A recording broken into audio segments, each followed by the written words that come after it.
The air in this desolate grand hall crackles with spent magic. Blue energy streaks past a lone figure in a white cape as he sprints down the stone steps, a final, desperate battle raging around him.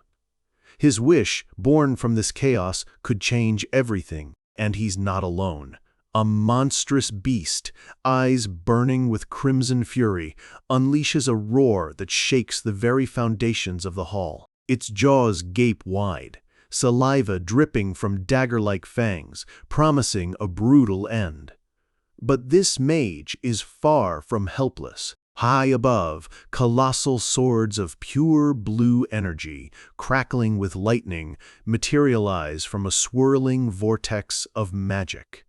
They rain down, a display of truly world-shaking power. Amidst the chaos, a single silent thought cuts through the din. A desperate plea in 3 words. I wish. He's a young man with dark hair, his face a mask of grim determination. Shadows conceal his eyes, hinting at the immense burden he carries in this fight. He slams his hand to the ground, and a complex magic circle erupts in brilliant blue light beneath him. The very air hums with the immense power he's gathering. Energy swirls violently around him as he prepares his final, devastating spell, each word of the incantation, a command to the forces of nature. His eyes flash open, now glowing a piercing red. Channeling every last ounce of his strength, his voice echoes with absolute power as he declares, "This ice will freeze the entire earth. This spell will embrace it all, finally putting this long, hard fight to rest." His expression is one of pure, unwavering resolve. This is his final gambit. At his command, a colossal figure of pure frost and light rises behind him. A winter goddess summoned to do his bidding. Lances of ice shoot out in every direction, an unstoppable blizzard of magical power. The sound of cracking and freezing rips through the hall as everything is encased in jagged ice. The world itself is being silenced by his overwhelming spell. The once roaring beasts are now frozen solid, trapped in eternal ice. The giant ice spirit fades, its duty fulfilled, leaving behind a silent, crystalline world. The battle is over. The only sound is the soft crunch of his boots on the newly frozen ground. He stands alone in the aftermath, victorious. Light streams down from above, illuminating him as motes of magical energy and snowflakes drift through the still air. A close-up on his face reveals his crimson eyes, still burning with an unyielding intensity. The fight may be over, but his gaze suggests the story is far from finished. The scene fades into a gentle snowfall, a quiet, almost peaceful end to such a cataclysmic battle. The title appears, The Return of the Mythical Grand Mage. This is the tale of a man from Korea's most powerful magic family, the esteemed Shin family. Even within a lineage overflowing with geniuses, he was hailed as an exceptional, once-in-a-generation talent. He was destined for greatness until a certain incident changed the course of his life forever. The scene shifts. We see a younger Hyul facing a stern, impeccably dressed man, his father. Standing before a large window overlooking a modern cityscape, his father's voice is cold, heavy with unspoken expectations, as he asks if Hyul understands what's required of him. Young Hyul, brimming with confidence and ambition, smiles back reassuringly at his father. An introduction identifies him, Shin Hyul, third son of the prestigious Shin family. He promises to achieve results that will bring nothing but honor to the Shin family name. He lays out his grand ambitions: to graduate at the top of Obelisk Academy, become the world's greatest mage, and elevate the Shin family to even greater heights of renown. His father turns, looking directly at him, acknowledging his son's vast potential. He states plainly that Hyul's talent surpasses not only his brothers, but everyone else he knows. "I look forward to it, my son," his father says, a thin, almost imperceptible smile on his lips. He urges Hyul to reach the pinnacle of AI magic, to stand at the very peak of the magical arts and prove his unparalleled worth. The weight of that memory seems to linger in the air of a grand, now empty hall. Hyul had confidently replied, "Yes, father, I will prove it without fail." Back then, his vow was to become the world's greatest mage, to surpass not just his brothers, but even his own father, renowned as the nation's top mage. 2 long years have passed since that day of solemn promises. We're now at the prestigious Obelisk Academy of Magic. An instructor calls for the sophomores to gather for their practical exam. Sayuk, he calls out, advising him to perform as usual and not get nervous. The student, a young man with long white hair, smirks, retorting, "Is there any reason to be nervous?" He glances over at the other students, his expression dripping with arrogance. "The bottom rank is already decided," he says, his gaze landing pointedly on one particular individual. Whispers ripple through the other students, murmuring about Shin Hyul, calling him a loser who can't even manage basic magic. "How did he even make it to the second year?" one of them wonders aloud. Hyul stands apart, isolated from the group, his expression unreadable, stoic. Sayuk licks his lips, a sneer twisting his features. "A worthless piece of trash who can't even use AI magic," he scoffs. In today's world, mages are rare and incredibly valuable, but Hyul stands out for all the wrong, unfortunate reasons. The instructor announces the start of Sayuk's practical. "Begin!" 2 glowing digital wolves materialize before Sayuk, who casually brings up a holographic interface. With a mere thought, he unleashes a massive, roaring fireball. The spell is cast instantly, engulfing the entire designated area in furious flames. A system message flashes. "Cleared the monster suppression test within the time limit. Pass." Sayuk just shrugs, looking utterly bored. "Easy, as expected," he drawls. You see, modern magic has evolved drastically, all thanks to the introduction of artificial intelligence. All modern mages have AI chips implanted in their bodies. These chips allow them to cast powerful spells effortlessly, bypassing the need for complex, time-consuming incantations of old. But Hyul, he's incompatible with this technology. He's unfit for it. "Next, Shin Hyul," the instructor calls. The same 2 digital wolves appear. Hyul steps forward, but instead of an AI interface, a faint blue light begins to gather slowly in his hands. He has to do this the old-fashioned way. First, he must carefully gather the mana, the very source of magic, into his heart. Then, he must meticulously work through 8 different intricate steps to form the magic formula. It's a slow, painstaking process, but he's not fast enough. Before he can complete the incantation, the wolves are upon him, their digital claws sinking into his arms. He lets out a sharp grunt of pain. Laughter erupts from the students watching from the balcony above. Sayuk leans forward, a cruel, mocking grin spreading across his face. "Ha! You call that magic?" Hyul grits his teeth, sweat dripping down his face as he desperately struggles to maintain his focus, the pain and humiliation mounting. The taunts echo cruelly in his mind. Shin Hyul, an outdated mage who can't even use AI in this day and age. Know your place. Magic for someone unfit like you?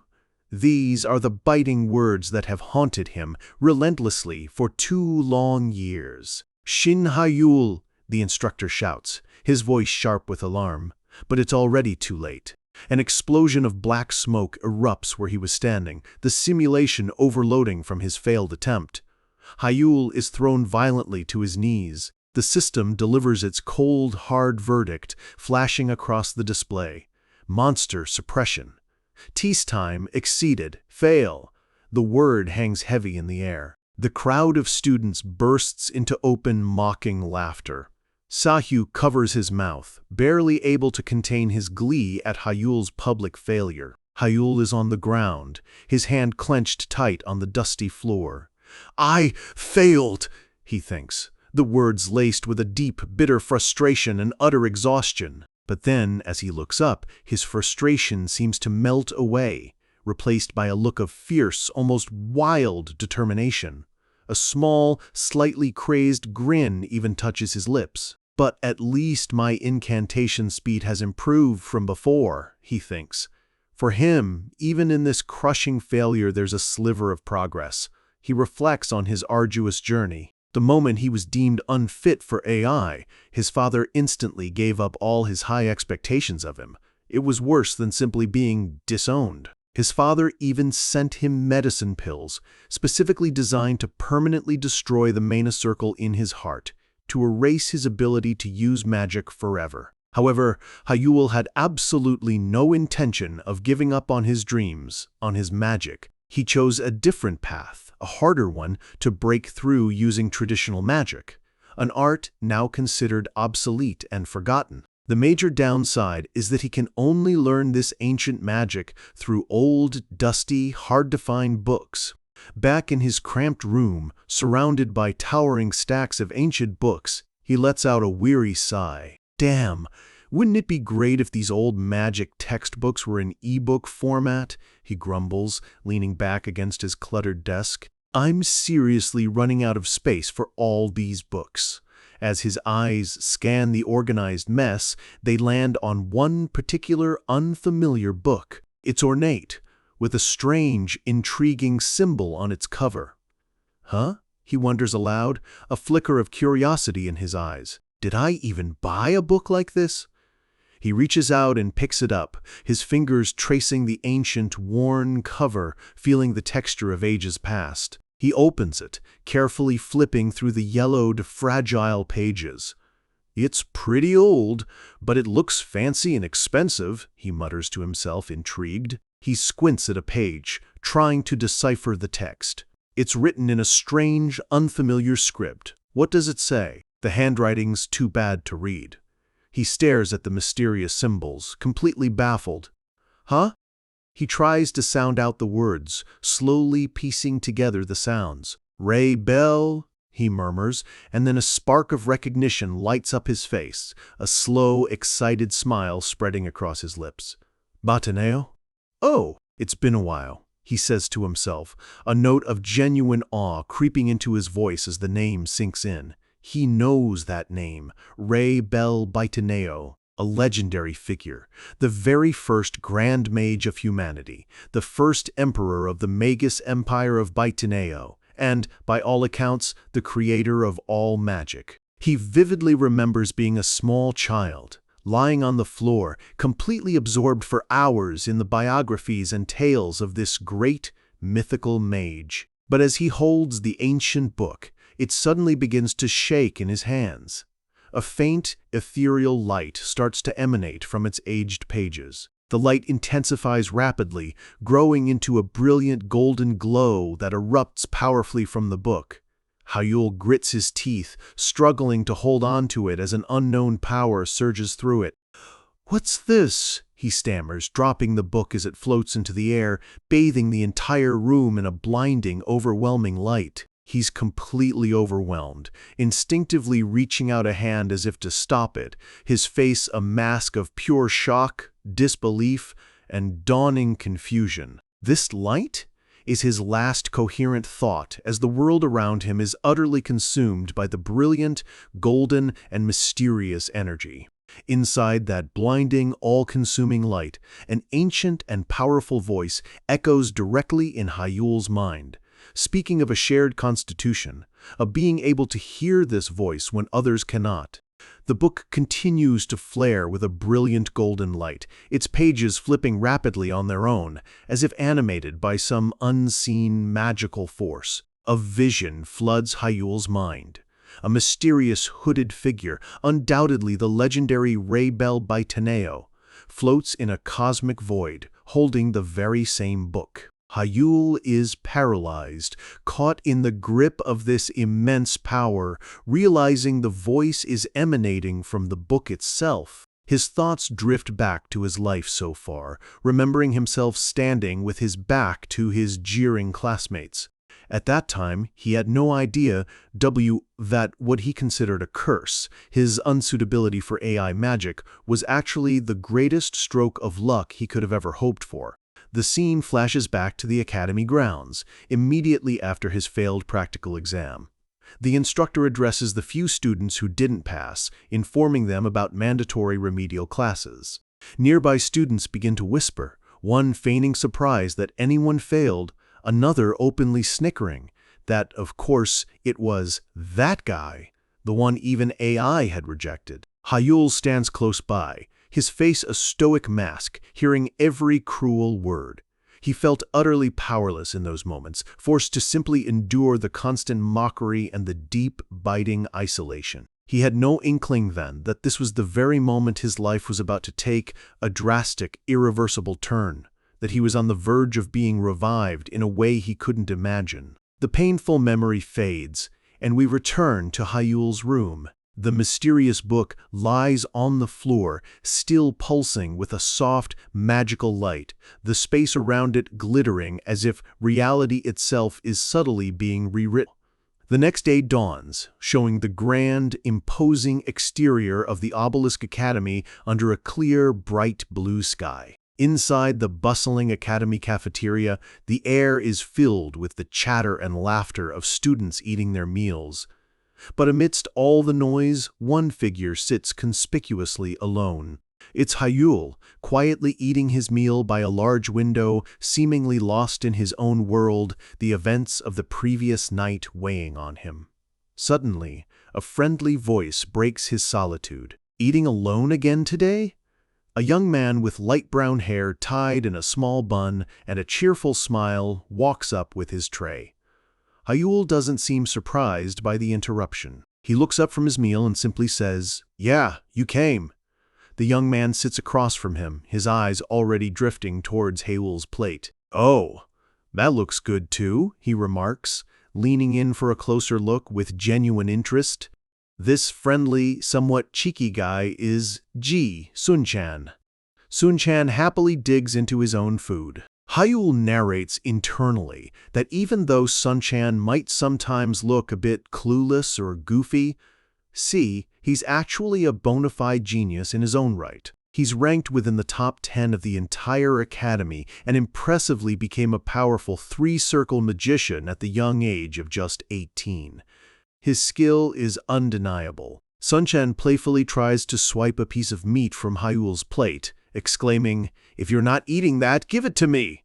Hyul quickly swats his chopsticks away, annoyed but familiar with this antic. Just eat your own food. Despite their frequent bickering, Hyul admits to himself that Sunchan is the only person he can truly consider a friend in this otherwise miserable and isolating school life. A faint hint of warmth, almost fondness, shows in Hyul's eyes as he watches his energetic friend eat. Sunchan, noticing Hyul's somewhat subdued mood, says with fierce loyalty, "If anyone is bullying you, just let me know. I'll take care of them for you."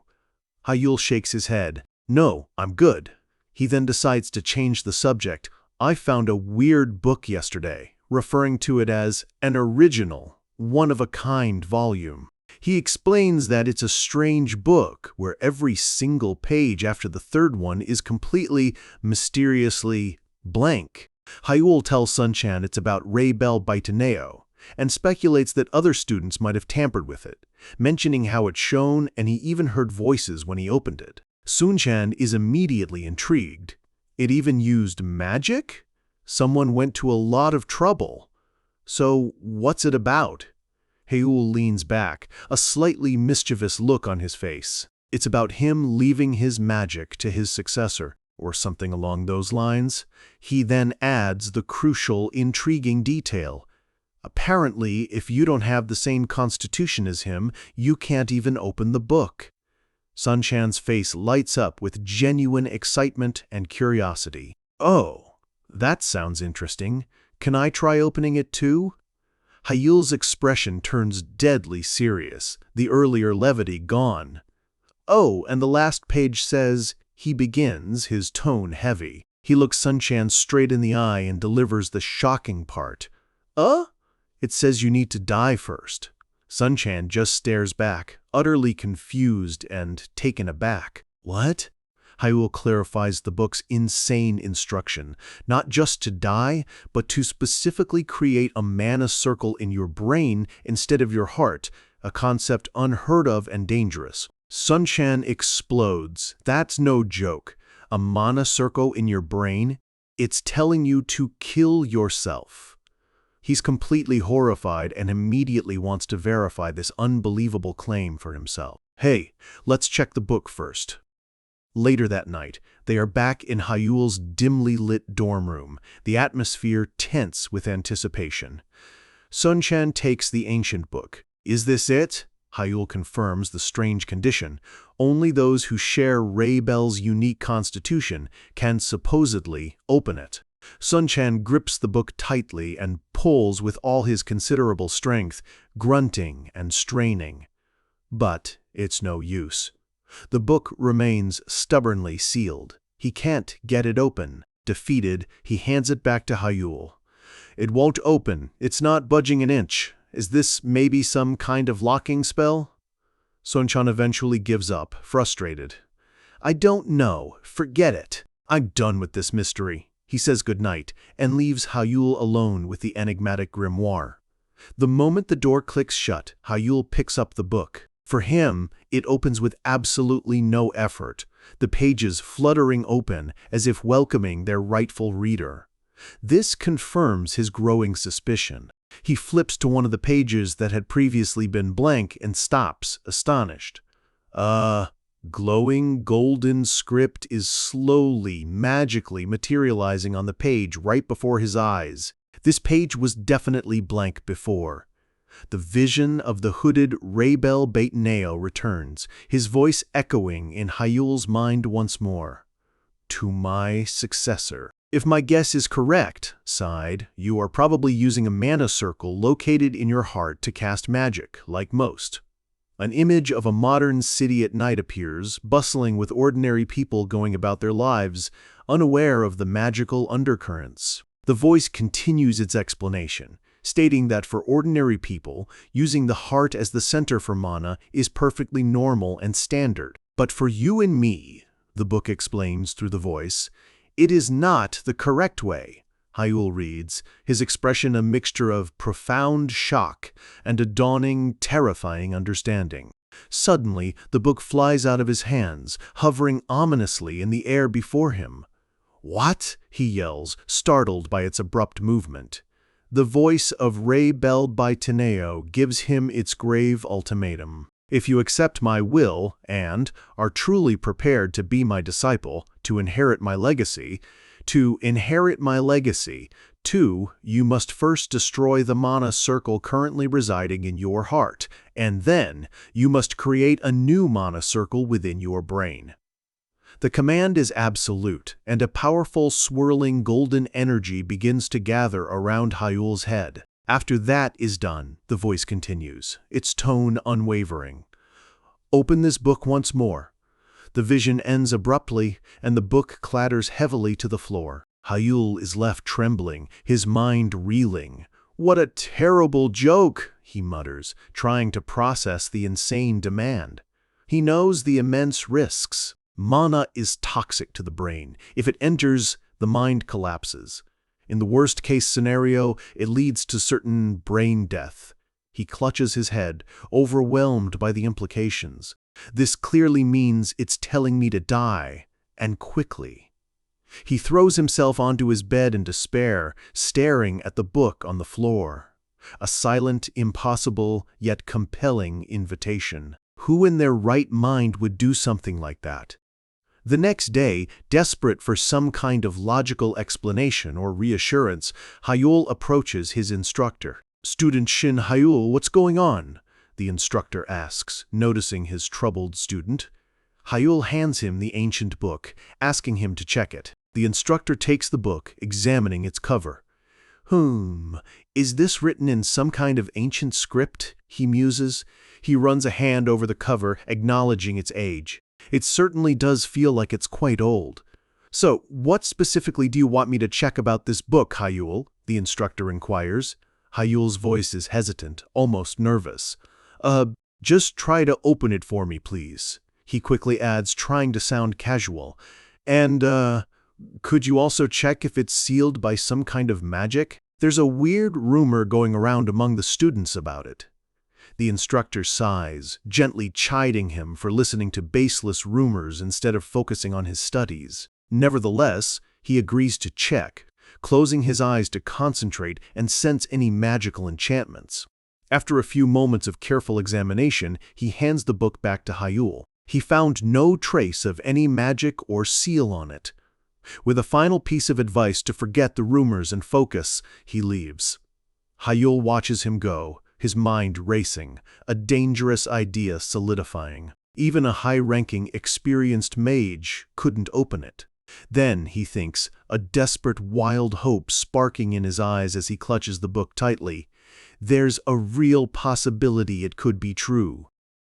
That night, Hyul sits silently in his dark, stark room, the ancient book resting on the floor before him. This is the moment of truth, the point of no return. He pulls out the 2 small pills his father had sent him, the medicine designed to destroy the mana circle in his heart and strip him of his ability to use magic forever. His father's cold, cruel words echo in his mind, ordering him to forget magic and focus solely on magic theory, a path Hyul couldn't accept. A single bead of sweat rolls down his temple, but his expression is no longer one of despair or fear. It is one of grim, unshakable resolve. He is not giving up on magic. He will not let his dream die. His hand trembles almost imperceptibly as he holds the pills. He takes a deep, ragged breath, steeling himself for what he's about to do. Don't be scared, he tells himself fiercely. He has come to a stark, chilling realization. Anyway, my life as a mage was already on the edge of ruin. He was going to lose his magic one way or another. This insane, terrifying path offered by the book is his only desperate chance. Without another moment of hesitation, he throws the pills into his mouth, forcing them down his throat.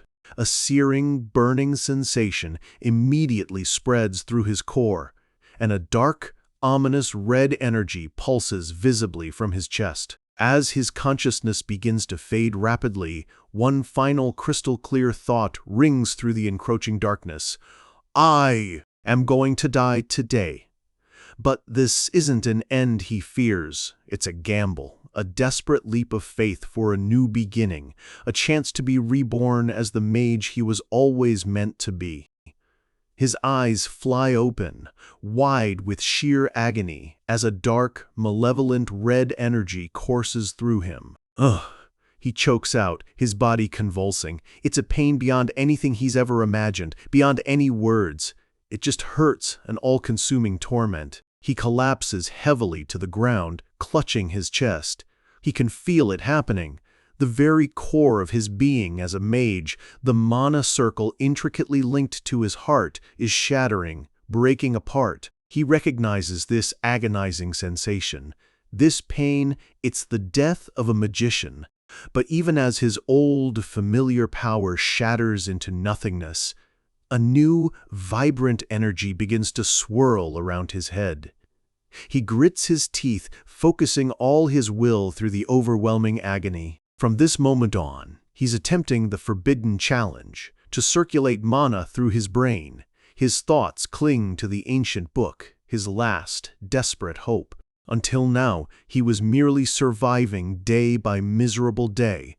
But now, he's fighting to truly live again as a true, powerful magician. As he forces the unfamiliar mana to circulate through his brain, the excruciating pain in his chest slowly begins to fade. Just a moment ago, it felt like it would tear him apart, kill him. But now, a strange, unexpected calm washes over him. So, is this what death feels like? His consciousness drifts away into a peaceful, welcoming, dark space. At that precise moment, as he's on the verge of fading completely, something whispers, A gentle, ethereal hand seems to touch his ear, a feather-light caress from another realm.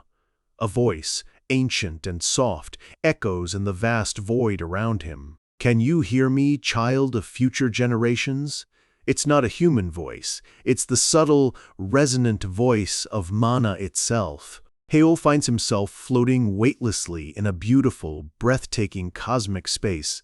All around him, tiny, glowing spirits of mana dance and whisper, a symphony of pure energy. He's no longer fighting the magic. He's coexisting with it, a part of it. He can hear them clearly now. The voices are laughing, singing, as if they're welcoming him, blessing his arrival. A sense of profound, unparalleled peace settles over him, soothing his tattered soul. He gasps, his eyes snapping open with a jolt. He's lying on the cold, hard wooden floor of his familiar room. The morning light streams warmly in through the window. He slowly, cautiously sits up, looking at his own hands in utter disbelief, flexing his fingers. Am I alive? His gaze falls upon the ancient book lying nearby. It's wide open. He scrambles towards it, a jolt of pure shock running through him, a mixture of fear and dawning hope. He picks it up, his hands trembling visibly. There are letters on the blank page. The book that was once largely empty, save for a few cryptic lines, is now filled with intricate ancient text. And the voice from before, the voice of the legendary mage, it's becoming clearer, more distinct in his mind. "Congratulations," the resonant voice of Ray Belbetaneo says directly in his mind, a tone of approval within it. "You have successfully taken the first, most perilous step." The vision of the mysterious, hooded mage appears before him again, solid and imposing. Idrid. That is the name of this grimoire, this book of power. From this very moment on, the voice continues, laden with significance. Your true legend begins. Through this ancient book, through Idred. The voice continues, through Idred, I leave all of my magic, my knowledge, my power, to you. To those who come after, the vision of the great mage seems to overlap with Hyul's own form, as if passing on a sacred, invisible torch. No. Perhaps I should call you this now, my disciple. The word hits Hyul with the undeniable weight of destiny. Tears well up in his eyes, not of sadness, but of overwhelming relief, gratitude, and a newfound, profound purpose. My disciple, the words echo in the chambers of his mind, sealing his new fate, his new path. The title card for Chapter 3 appears, marking a new chapter in Hyul's life. A few days later, life at the Obelisk Academy continues its usual, mundane rhythm for most. But for Hyul, everything has irrevocably changed. He sits in class, not paying the slightest attention to the instructor's lecture, but completely absorbed in the grimoire Idred.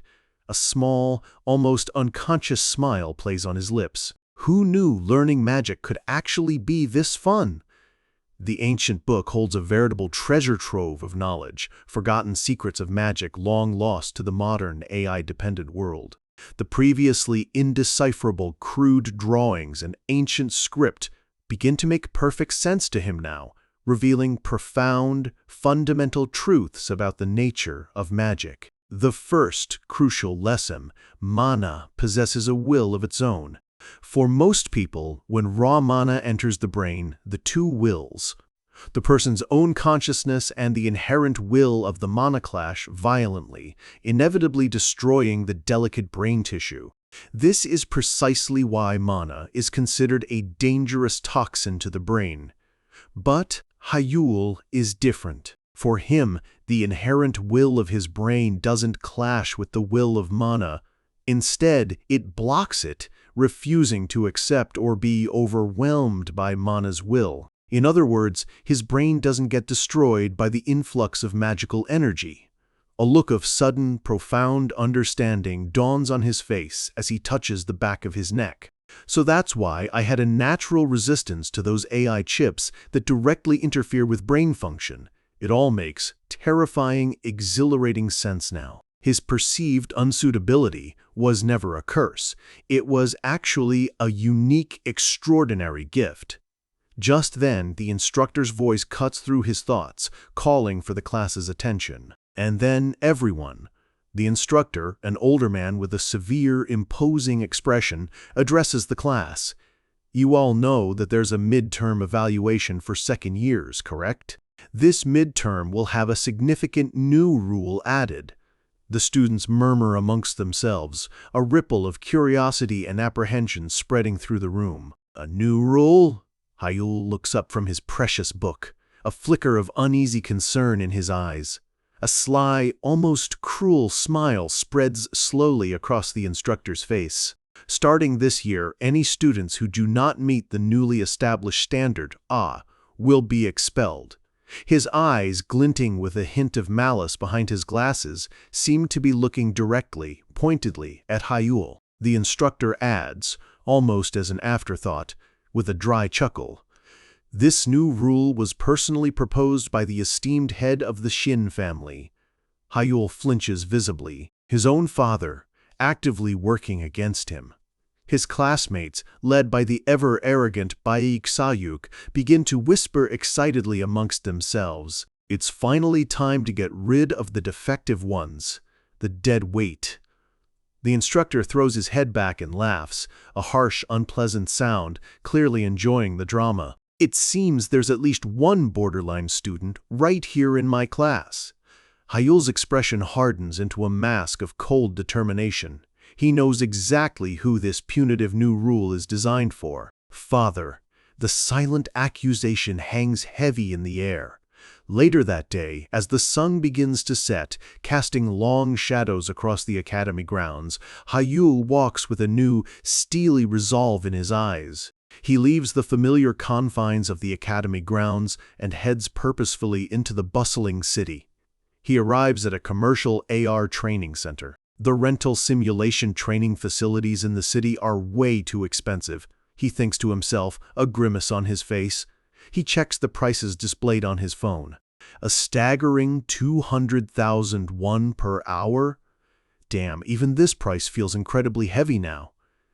Since being financially cut off by his family, every single penny counts dearly. He walks up to the reception counter. The receptionist greets him with a bored, indifferent, "Welcome." "1 hour, please," Hayul says, his voice flat. The receptionist asks if he's training alone, and Hayul confirms with a nod. The receptionist hands him a key card. "Then, please, use room number 14. He starts to launch into the standard explanation of how to use the equipment, but Hayul cuts him off coolly, his voice devoid of warmth. "I already know how to use it."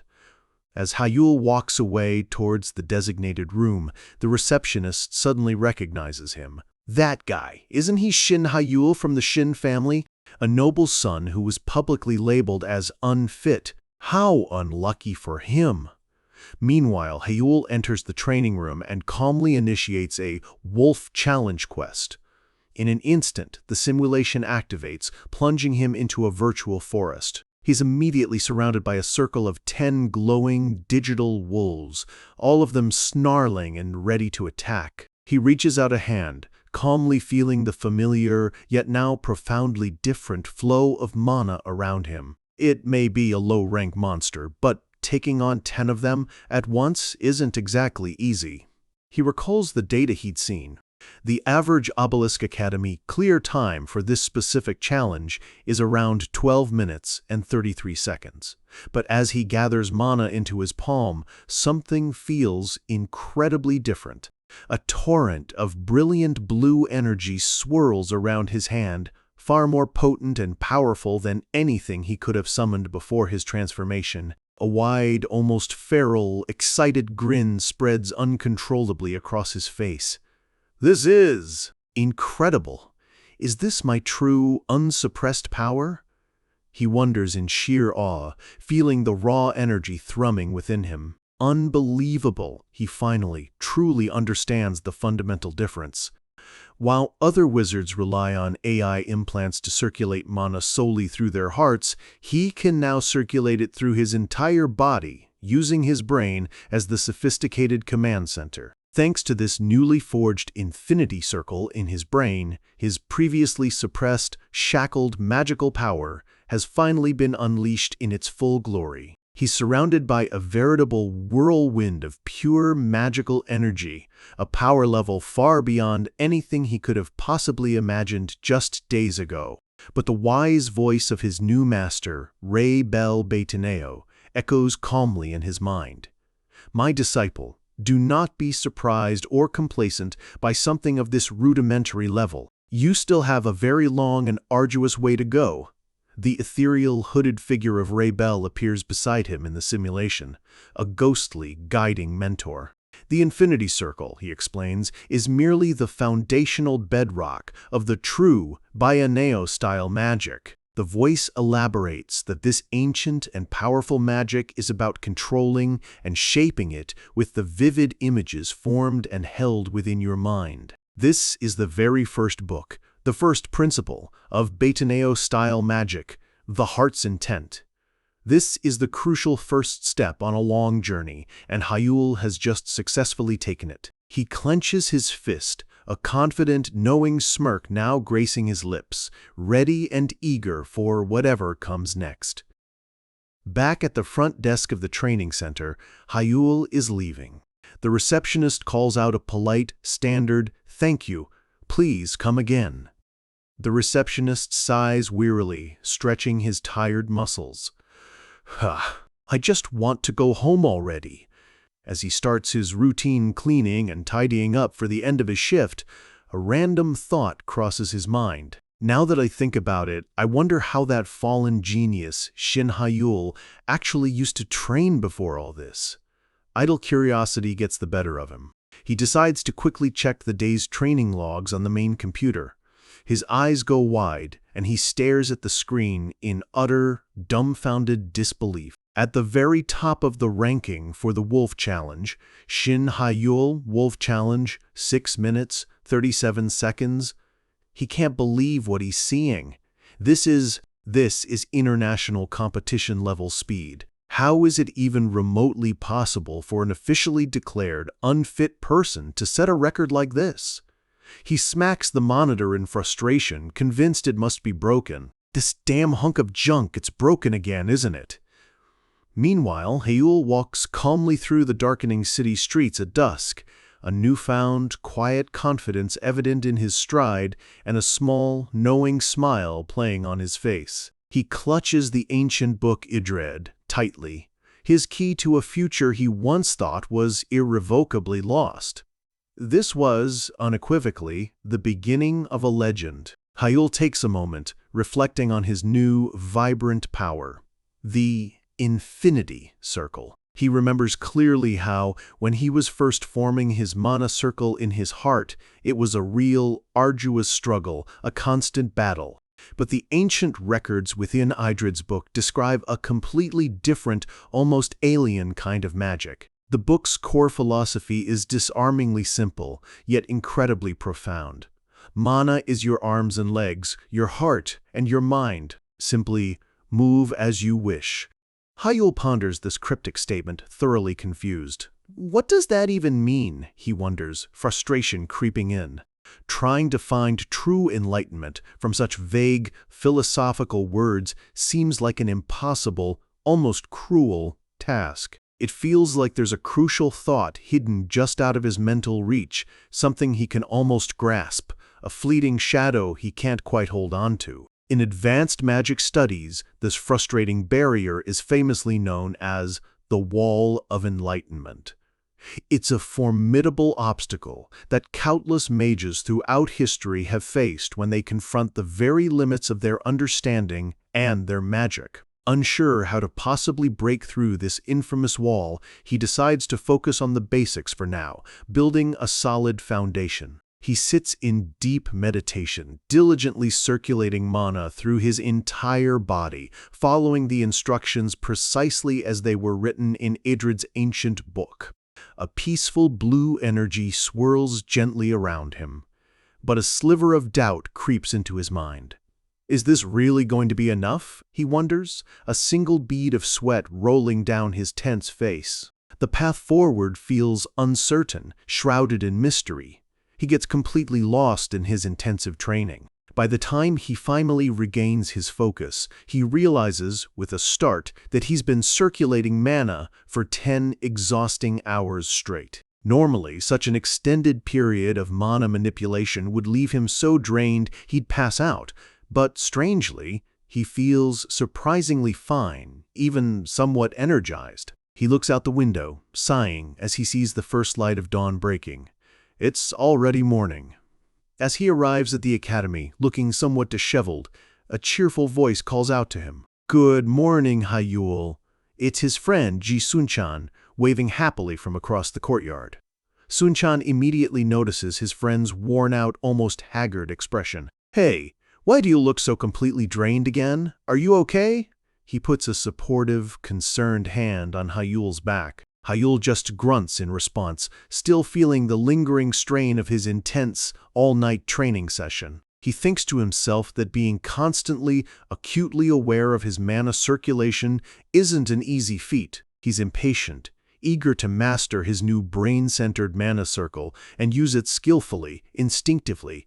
He needs to get stronger, and quickly. His mind flashes back to his childhood.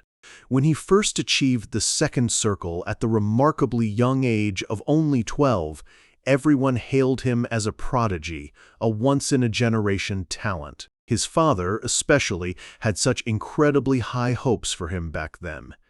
Now, with his new infinity circle, he can only manage the first circle in his brain. He wonders what the best, most efficient way forward is. He recalls his father's words from his childhood, words that once inspired him deeply but now feel like the bars of a cage. Breaking the wall of enlightenment is absolutely essential to advancing further in magic. But then, a new, radical thought cuts sharply through the old, ingrained memory. Perfection is just a chain. Perfection is a complete lie, an illusion born from human arrogance and the desire for absolute control. The profound realization hits him like a bolt of lightning, shaking his very foundations. Perfection is a lie.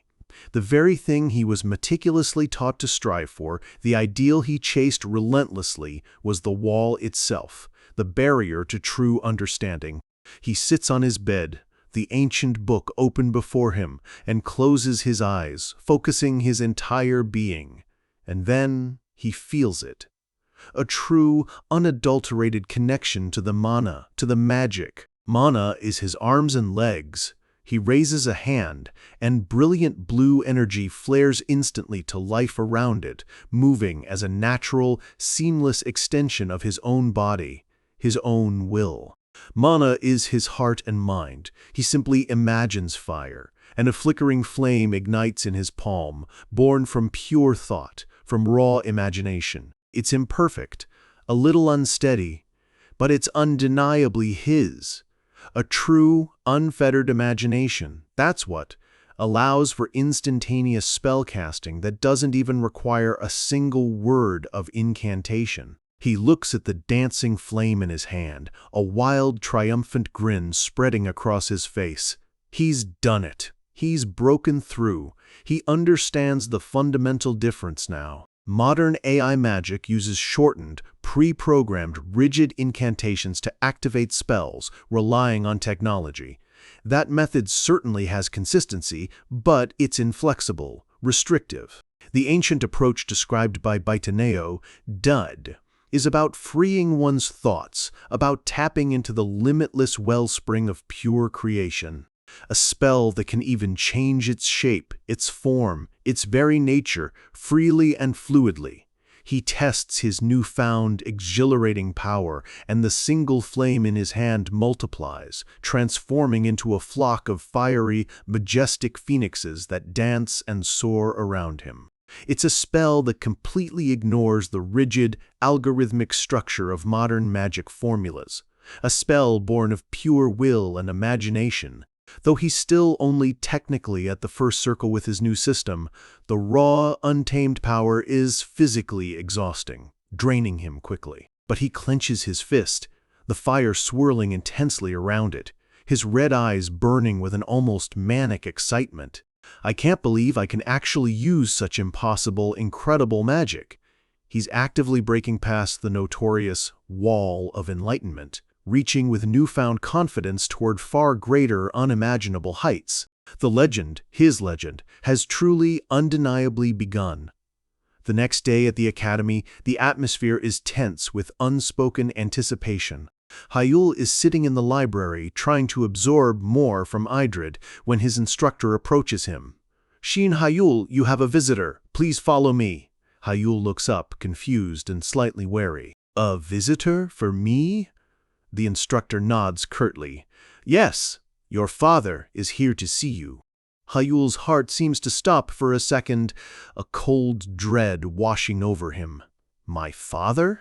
Here? He's led to a private, opulent drawing room, often used for important guests. A cold, familiar voice from inside the room says curtly, "Come in, it's unmistakably him." The instructor opens the heavy door.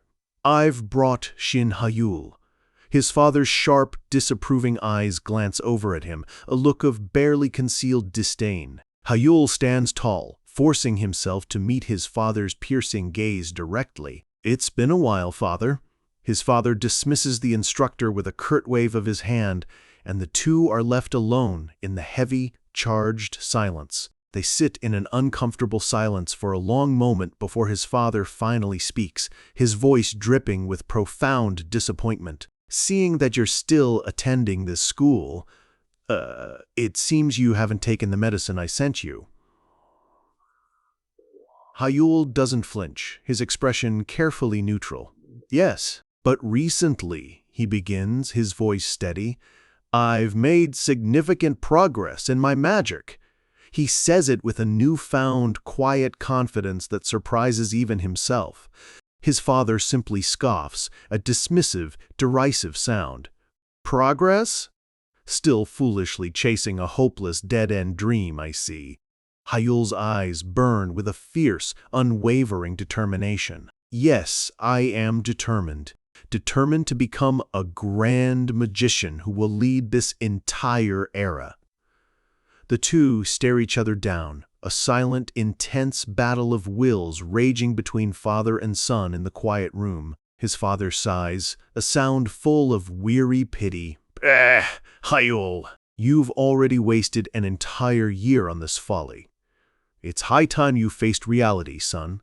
No matter how hard you work now, or what minor accomplishments you might achieve in the future, or as long as you stubbornly reject AI magic, the future of our world, or you will never ever become a proper, respected magician.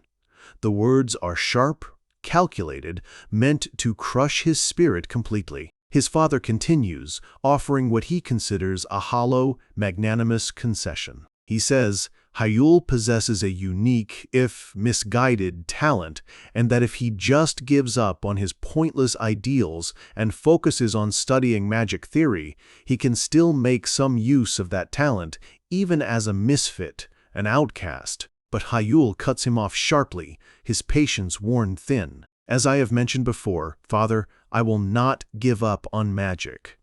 I don't want to live an ordinary, mundane life," he declares, his voice ringing with a powerful, unshakable conviction. Relying on the family name and influence of my father for my entire existence. His ambition, long suppressed, now burns bright and fierce. What I truly want is to become the next head of the Meidoshin family, to lead it to new heights.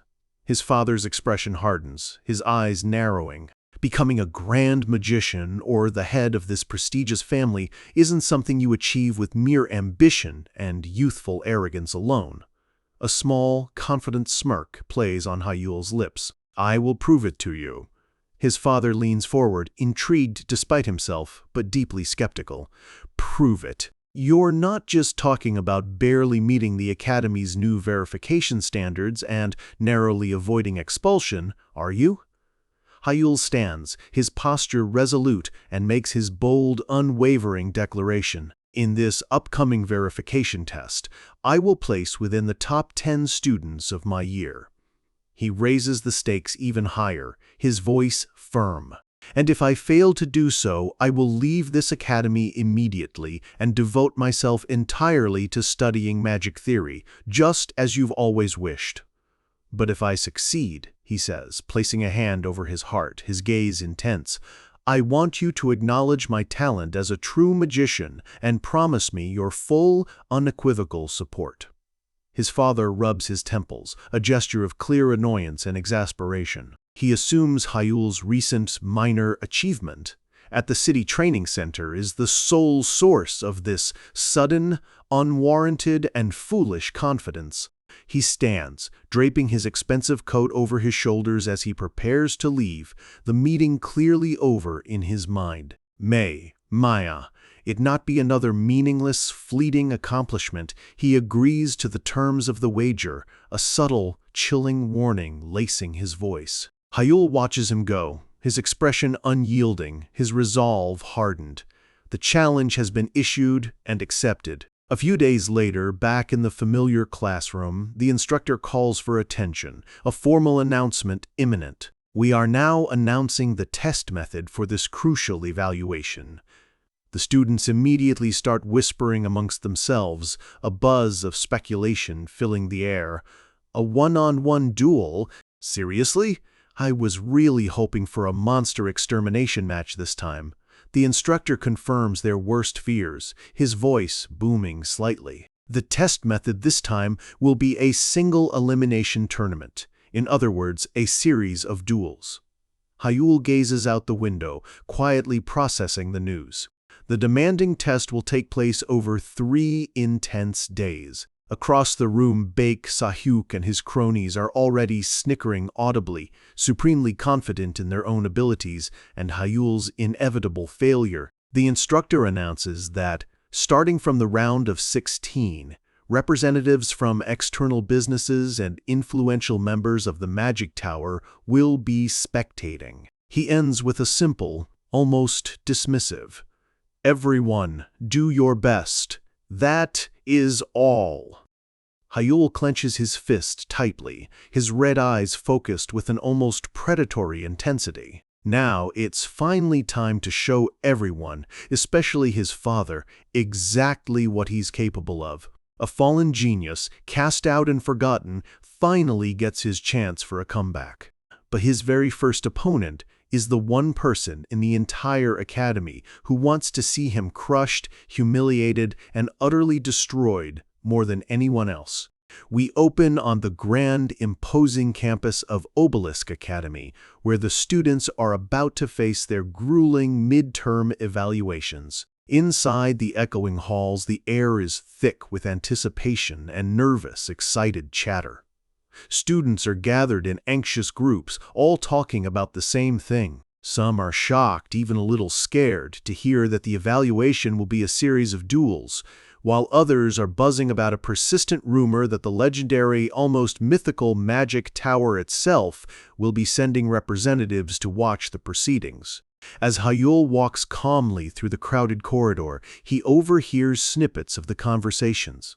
The entire school is practically vibrating with excitement for this midterm verification presentation. If the Magic Tower really is coming, it means this event is going to get major, widespread media attention. For the ambitious students, this is a golden opportunity to make a name for themselves, to be noticed. The Magic Tower, a name that carries immense, undeniable weight and prestige in their world. It's an incredibly elite organization, a council made up of the 12 most powerful, high-class magicians from across the entire globe. Their influence is so vast, their collective power so immense, that it's often said to be equivalent to that of an entire powerful nation. To be scouted by the Magic Tower, to be invited into their hallowed ranks, is the ultimate, most cherished dream for every single student at the Obelisk Academy. It's the highest, most prestigious honor a mage can possibly achieve in their lifetime. Just then, a voice cuts sharply through the crowd, loud and dripping with mockery. "Hey, defect!"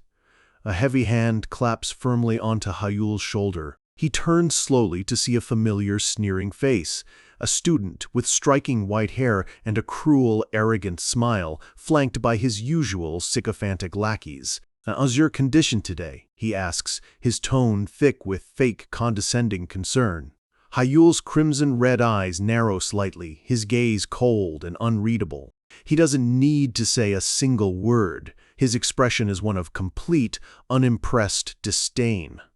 This guy with the attitude problem is Baek Sahayuk. He's an upper-class student in his second year, and as Hayul knows all too well from bitter experience, he's completely, utterly insufferable. Sayuk thrives on his own perceived power and takes immense pleasure in looking down on others, especially Hayul. Sayuk gets straight to the point, gesturing casually between the two of them. "I heard a little rumor that I'm your opponent for the very first match of the midterm evaluation." He leans in closer, invading Hayul's personal space, a nasty, predatory grin spreading across his face, showing off his unusually sharp teeth. The words come out in a low, threatening whisper, meant only for Hayul. "You know you're completely screwed, right?" The two of them stand face to face, the tension crackling almost visibly in the air between them. Sayuk declares, his voice laced with venom, "I'll finally get my proper revenge for what happened 5 long years ago." And with that, we flash back to a vivid memory from 5 years prior, the heated Junior Magic Tournament finals. A younger, more innocent Hayul stands victorious, powerful magic circles glowing brightly around his outstretched hands. On the dusty ground before him lies a defeated, humiliated Baek Sahyuk, crying out in frustration and shame. Back then, Hayul had beaten him soundly, miserably. Hayul thinks back on his tumultuous past. He was once given the nickname Loner Wizard by the wider world, a prodigious talent who always stood apart above the rest. But when Sayuk eventually found out that Hayul was an AI misfit, completely unable to use modern, AI-assisted magic, everything changed for the worse. Sayuk smirks, recalling the newly implemented rule. Didn't the instructor say that anyone who doesn't meet the required standard in this midterm evaluation will be immediately expelled? He's clearly, pointedly talking about Hayul. And since that fateful day of Hayul's diagnosis, Sahyuk has been harassing Hayul relentlessly, cruelly using his defect as an excuse to torment him at every opportunity. Hayul remains silent for a pregnant moment, his expression unreadable. Then, Sahyuk's grating voice erupts with loud, mocking laughter. "Then shouldn't I just beat you to a bloody pulp until you're formally expelled?" He and his sniveling friends laugh hysterically at Hayul's expense, their derision echoing in the hallway. "What will you do then? Cry all the way home to your mommy?" Sahyuk mocks, his eyes gleaming with malice. Hayul calmly processes the situation. So, this arrogant fool is his first match opponent. Interesting. He absolutely cannot miss such a golden, opportune moment. This is the perfect, almost divinely orchestrated chance to show off his new, secret skills during the highly publicized midterm evaluation. A slow, incredibly confident smirk spreads deliberately across Hayul's face.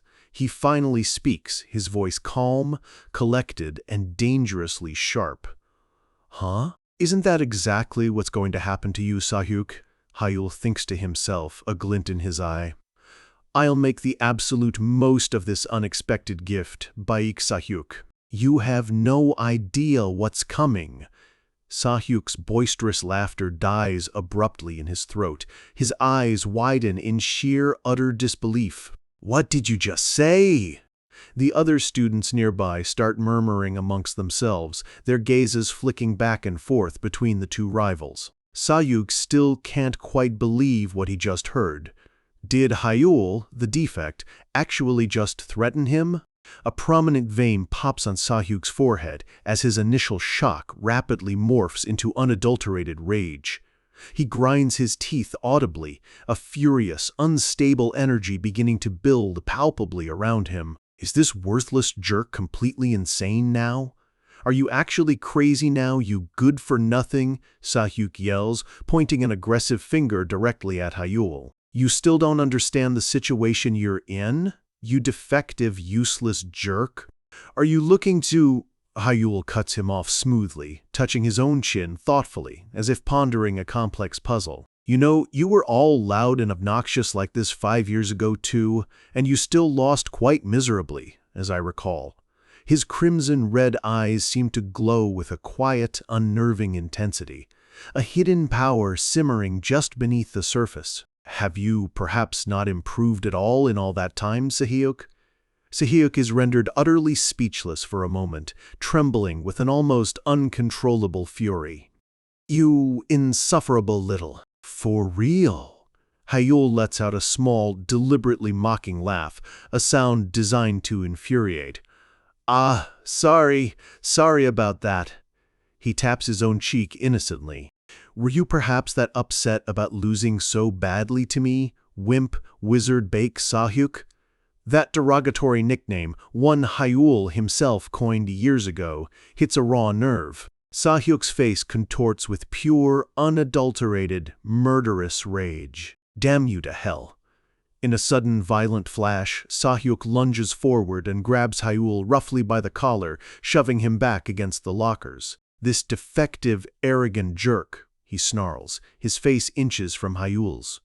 But Hyeol remains completely, eerily unfazed by the assault. He gently, almost casually, pushes Sahyuk's hand away, his expression calm, almost pitying. Living down in the dirt as you do, you probably wouldn't understand this concept, he begins, his voice smooth as silk. But even a falls can only happen to someone who was once on top, Sahyuk. He straightens his collar with a confident, unhurried air. And once a genius, he says, a knowing, almost dangerous smirk playing on his lips. Always a genius. He looks Sahyuk dead in the eye, his voice dropping to a low, promising, almost chilling tone. I'll make absolutely sure you remember that very soon. With that final loaded statement, Hyeol turns dismissively and walks away, leaving Sahyuk standing there, seething, his fists clenched so tightly his knuckles are white. Sahyuk can only repeat the insult over and over in his mind, his rage building to a fever pitch. This defective, insufferable jerk!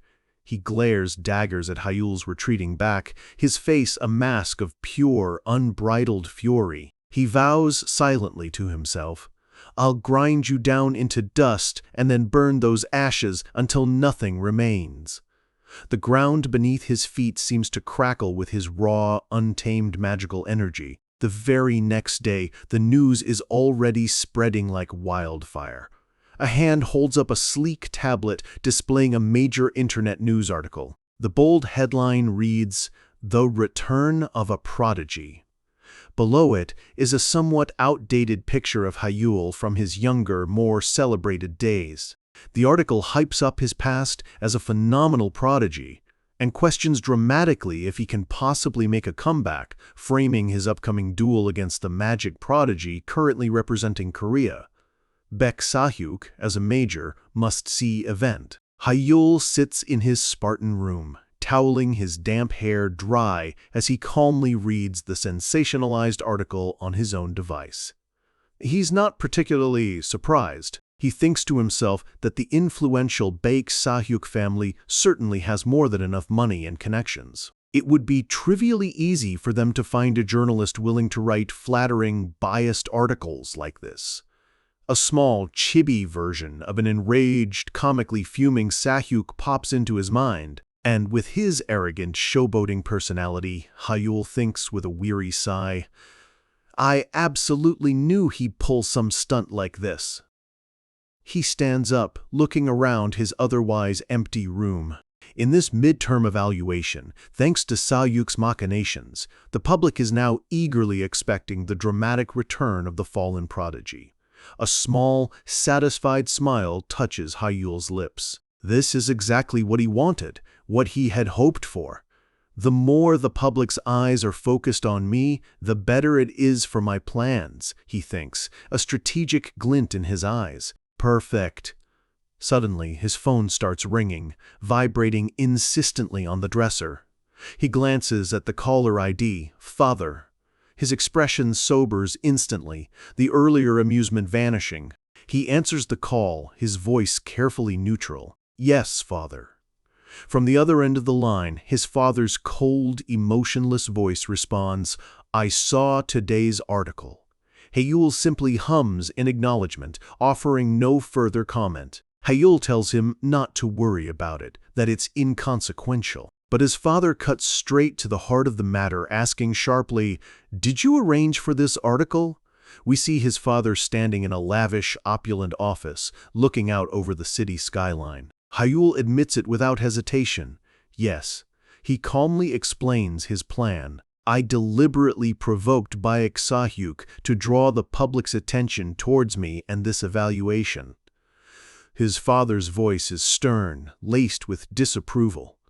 Shin Hyul, when I accepted your reckless proposal previously, it was not because I suddenly trusted you or your abilities. It was because, frankly, there were no other viable options left for the Shin family's reputation.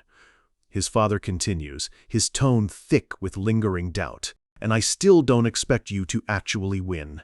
That article, this public spectacle, could bring great shame to the Shin family name. So why are you asking me to simply leave it alone? Hyul calmly, logically explains his reasoning. The public already widely believes I was disowned, expelled from the Shin family. Therefore, even if I were to bring disgrace upon myself, the impact on the family's standing would be relatively minor. His father isn't entirely convinced. The impact may be small, but it is certainly not non-existent. A hand, Hyul's hand, rests on the ancient, powerful grimoire Idrid, lying on his desk. You do understand that wherever you go, whatever you do, the Shin family's name inevitably follows you, his father reminds him, a veiled threat in his words. Hyul's red eye glints as he looks down, his gaze unreadable. Of course, father! I am fully aware of that. But considering the potential gains from this situation, Hyul continues, his voice firm, I believe the risk is more than worth it. His father is quiet on the other end for a moment, clearly considering his son's audacious words. Gains? His father finally asks, his voice skeptical. If you somehow manage to win, what conceivable benefits does it bring to our family? A perfect 100% return on investment? Holding the grimoire, a confident, almost predatory smile spreads slowly across Hyul's face as he delivers his stunning, ambitious answer. It's me, father! His voice is filled with an ambition so vast, so powerful, it could shake the very foundations of their world. The world's greatest magician, produced by the Shin family, and the strongest, most capable head in our family's long history. You would gain me, the greatest head of the Shin family to ever exist. For a long moment, his father is completely silent, sitting in his grand, imposing chair. He seems almost impressed, taken aback by the sheer audacity. Just from your ambition alone, it seems you've already surpassed the current Tower Master. He finally, grudgingly relents. Very well, I'll leave it alone, for now. Hyul closes his eyes, a small, almost imperceptible smile of relief touching his lips. Thank you, father. But the conversation isn't quite over. But his father's voice turns to solid ice, delivering a final, chilling, unforgettable warning. If you dare to bring disgrace upon us, even after all this bold talk, be thoroughly prepared for the severe consequences. I'll end the call here. The line goes dead. Click. Hyul lowers the phone slowly, his expression now firm, resolute, and utterly determined. He sits on his bed, the towel still draped around his neck. The pieces are all in place, all according to his plan. Now, the stage is well and truly set. The day of the midterm evaluation finally arrives. We see a massive, modern, state-of-the-art arena, the chosen site for the duels, already buzzing with anticipation. Inside, just before the matches begin, Sahayuk approaches Hayul, who is now dressed in his academy tracksuit, looking calm and focused.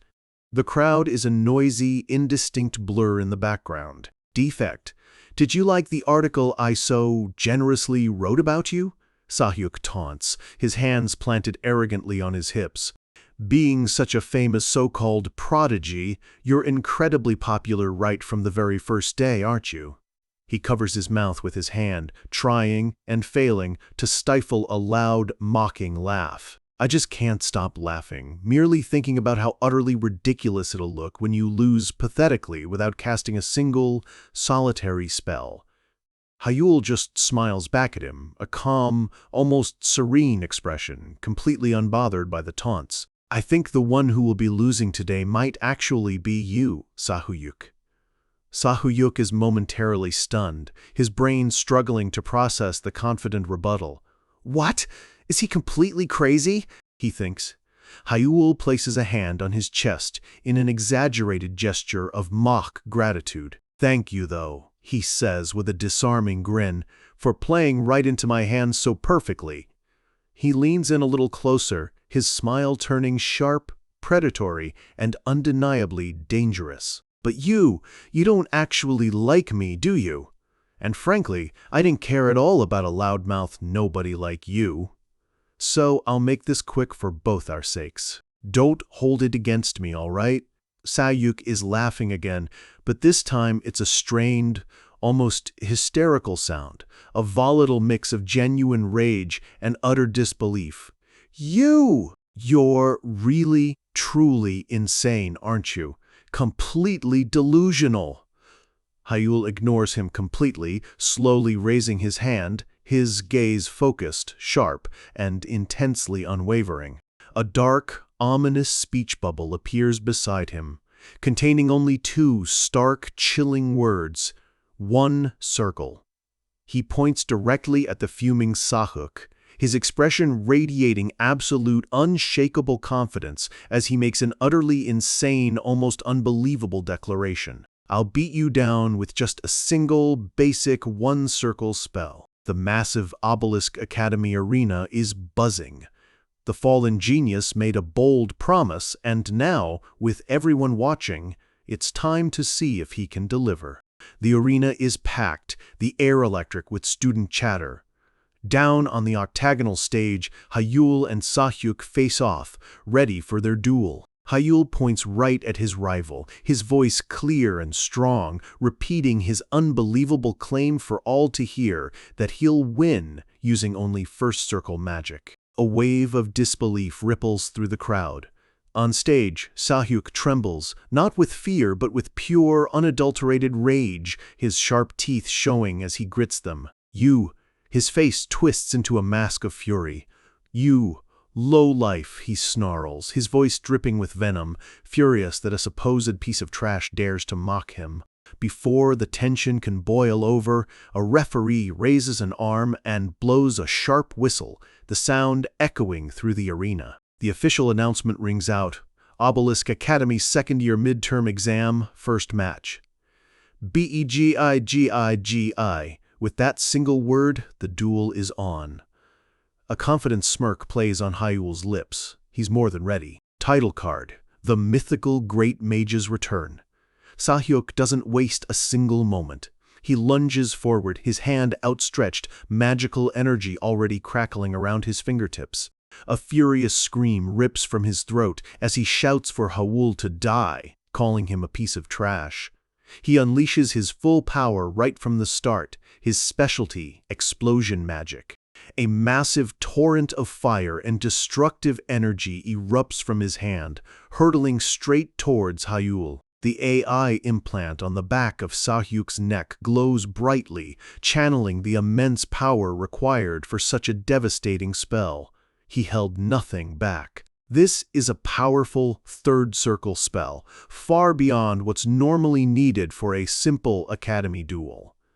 The blast is clearly aimed to kill, or at least severely injure. But as the firestorm rages towards him, Hyul's expression remains remarkably calm, almost bored.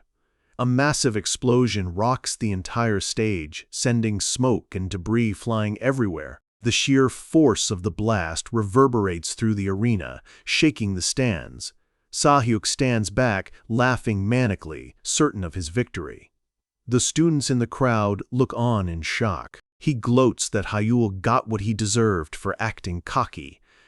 But as the thick smoke slowly begins to clear, Sahyuk's triumphant smile falters, his eyes widen.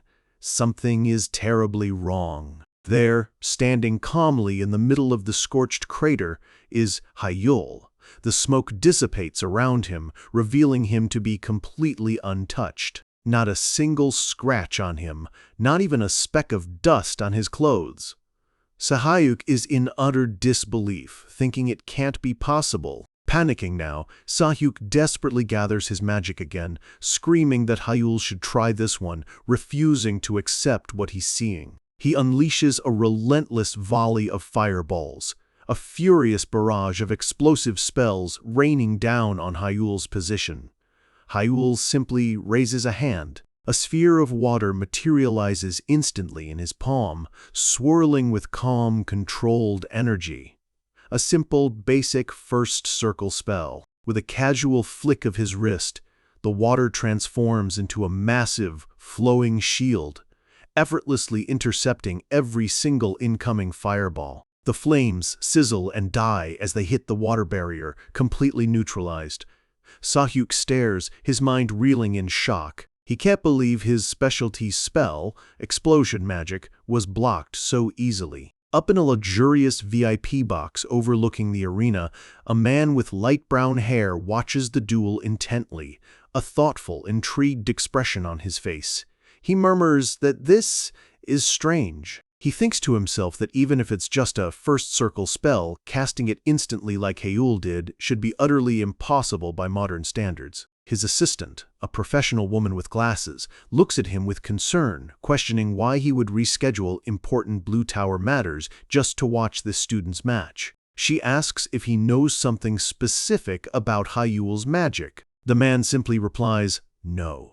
He explains that he only read an article about the prodigies making a comeback and came out of pure curiosity, his eyes still fixed on Hyul below. His assistant sighs, pushing up her glasses, wondering if his presence here was just by mere chance then. The man, Kim Kangan, master of the Blue Tower and a renowned Eighth Circle mage, leans back with a knowing laugh. He admits he knows well that if word got out, the leader of the Blue Tower came to watch a student's match, there would be a huge uproar. They continue to watch the unfolding duel from the privacy of their exclusive box.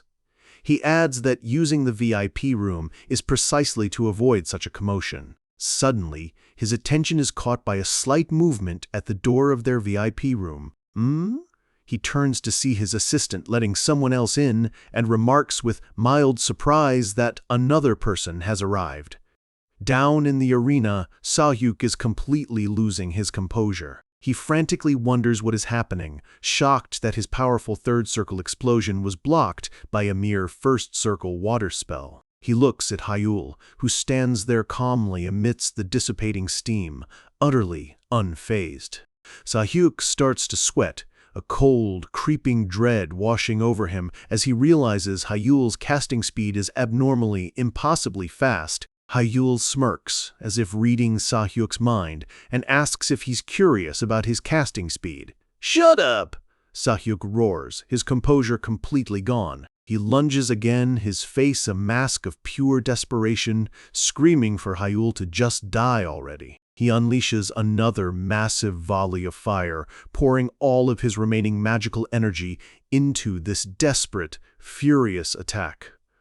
A massive explosion once again engulfs the stage. Sahyuk laughs, thinking he's finally got him this time, muttering that Hyul was an idiot for bluffing with a first circle spell. But as the flames rage, Hyul's calm, menacing voice cuts through the roar, asking where trash like Sahyuk thinks it's going. From within the inferno, a brilliant, sharp spear of wind magic shoots out, cutting through the flames as if they were nothing.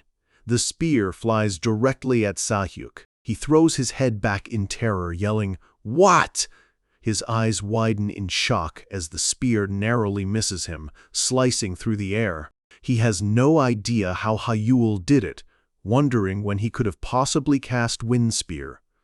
He looks back at Hyul, who is still standing exactly where he was, completely unharmed by the fire. Sahyuk is bewildered that his attacks aren't leaving even a scratch, questioning why Hyul isn't affected at all. Hyul just looks at him, almost mockingly asking, "Really?" Sahyuk stammers, still clinging to disbelief, questioning if Hyul truly thinks he'll win with just a first circle spell.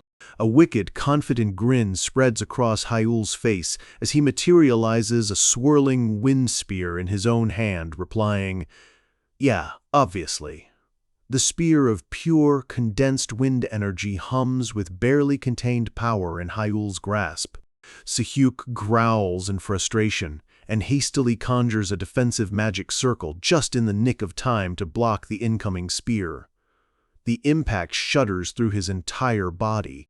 He glares at Hyul, completely bewildered and enraged, demanding to know what the hell Hyul is doing. But Hyul is already one step ahead, taunting Sahyuk not to get cocky just because his casting speed got a bit faster as another wind spear appears out of nowhere and strikes Sahyuk hard from the side. Sahyuk cries out Hyul's name in pain and fury. Sahyuk is thrown off balance, completely confused as a wind spear had materialized behind him.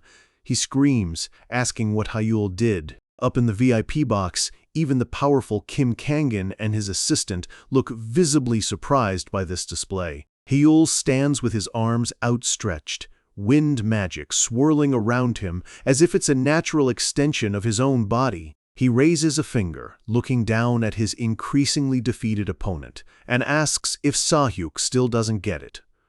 A smug, supremely confident smile graces Hyul's lips. He then asks, almost playfully, if Sahyuk wants him to show him again.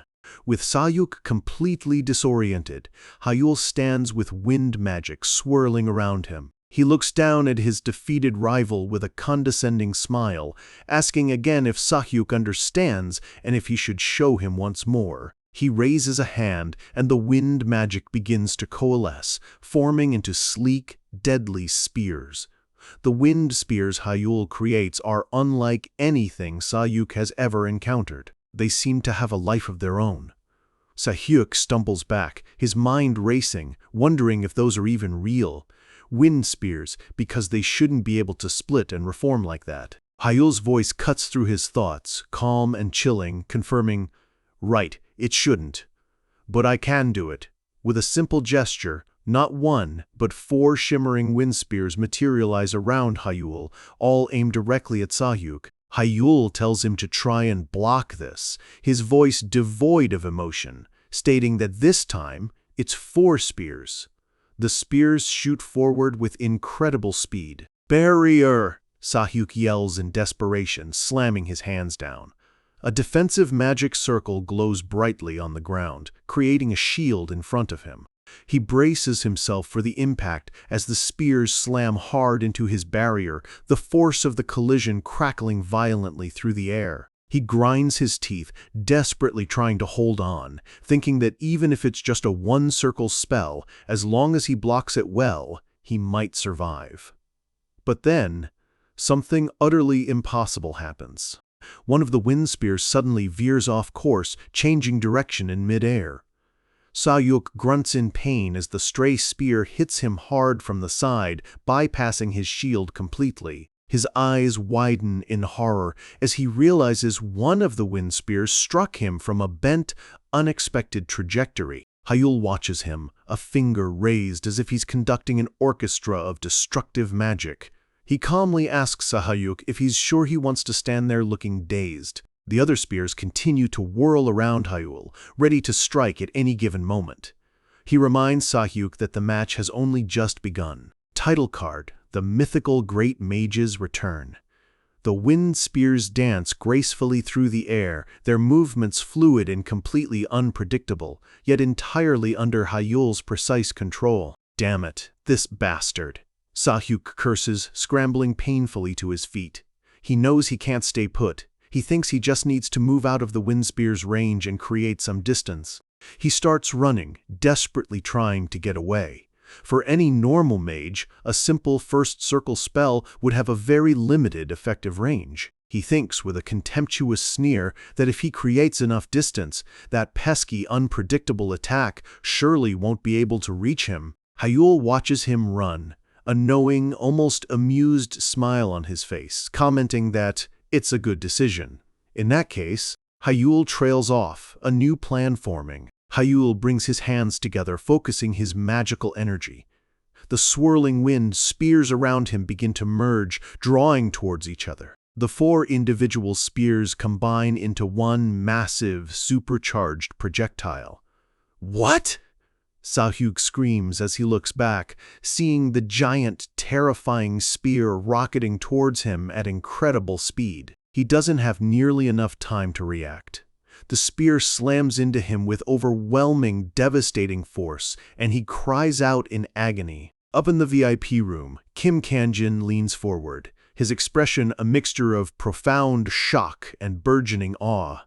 He exclaims that Hyul not only casts spells instantly, but their trajectory also changes and merges seamlessly in midair. He wonders aloud what kind of unbelievable magic this is, completely captivated by the display. His assistant turns to the other man in the room, the one who had arrived late, and addresses him as Lord Shin In-hyuk. This man is Shin In-hyuk, the renowned head of the Madashin family and a powerful 8-circle magician. In-hyuk speaks, his voice calm but firm, stating that Hyul's magic is clearly, undeniably disregarding the fundamental rules of open-source magic.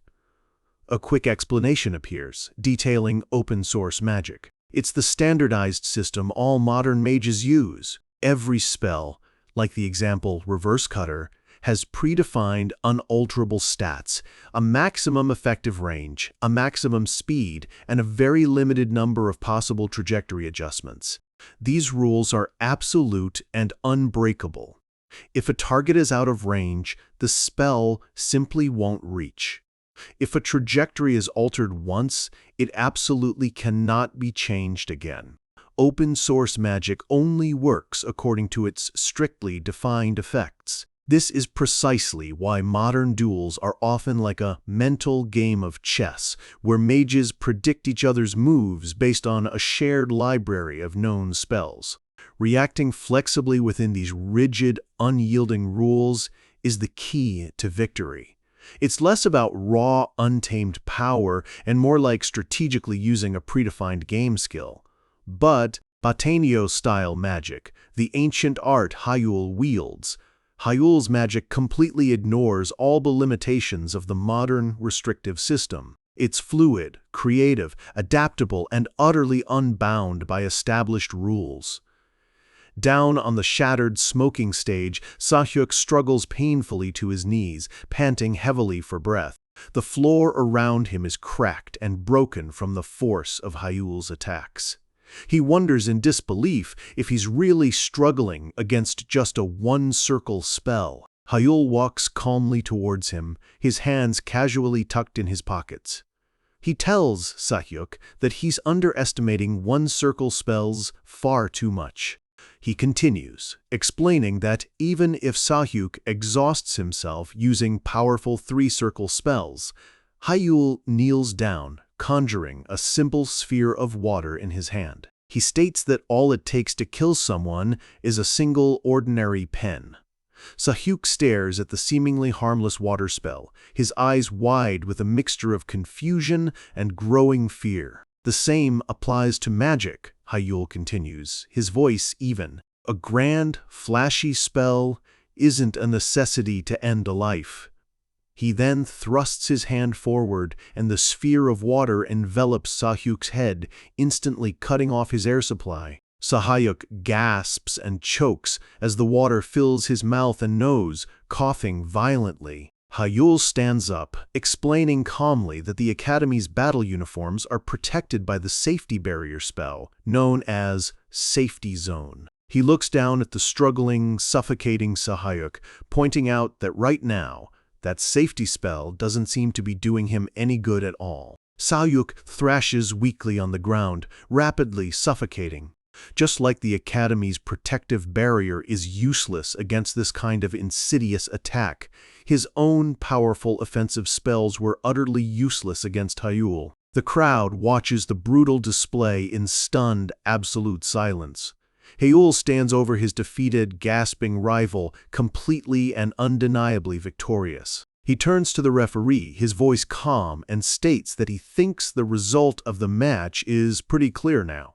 He then asks if they should continue. The referee, seeing that Sahayuk is about to lose consciousness, immediately blows his whistle, ending the match. Match over! The winner is Shin Hayul. The official announcement echoes through the suddenly silent arena. Two staff members rush onto the stage and carefully help the defeated, humiliated, and barely conscious Sahayuk away. Hayul stands alone in the center of the stage for a moment, then turns to walk away, his expression unreadable. He clenches his fist, a profound, almost forgotten feeling washing over him. He murmurs to himself, "Mo, it's been a while." He remembers the exhilarating feeling of victory, of standing on a podium holding a gleaming trophy, being celebrated by everyone as a true prodigy. This feeling of returning as a mage once again, of reclaiming his identity. A fierce, determined smile spreads slowly across his face. His journey, his true journey, is only just beginning. Up in the VIP room, Kim Kangen and Shin In-hyuk walk down the corridor, the duel having clearly left a deep and lasting impression on both powerful mages. Kangen looks back at the empty, damaged stage, a thoughtful expression on his face, and murmurs, "The prodigy's return, indeed." He covers his mouth, a strange, almost manic, excited light gleaming in his eyes. A single telling word escapes his lips. Interesting. His initial curiosity has now blossomed into a burning, almost obsessive need to know more about this enigmatic young mage. He declares that he wants to know more about him. As Hayul leaves the arena, a cheerful, familiar voice calls out to him, "Hey, Shin Hayul." It's his best friend, Ji Sun-chan, also known as Junho, waving excitedly from the stands. He exclaims that Hayul won and that it was amazing. Junho slings an arm around Hayul's shoulders, pulling him into an enthusiastic hug. Hayul says his friend's name, a bit flustered by the public display. Junho is practically bouncing with unrestrained excitement, asking what kind of secret training Hayul did, because his magic was incredible. He gestures wildly with his hands, trying to describe the unbelievable things he saw, how the wind spears moved here and there, and how the spells merged and unfolded in impossible ways. Hayul just smiles, a hint of mischief in his eyes, and asks if Junho really wants to know. "Of course," Junho exclaims, leaning in eagerly, desperate to learn the secret. Hayul leans in close, as if he's about to tell him a great, world-shattering secret. He begins, "Well, that magic is..."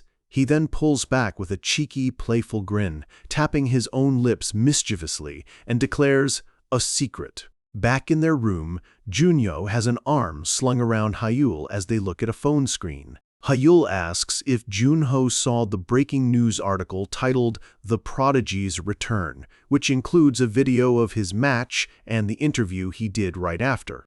Junho is still completely baffled by his friend's amazing performance and asks again if Hayul isn't curious about his own magic, clearly still wanting to know the secret. Title card: The Mythical Great Mage's Return.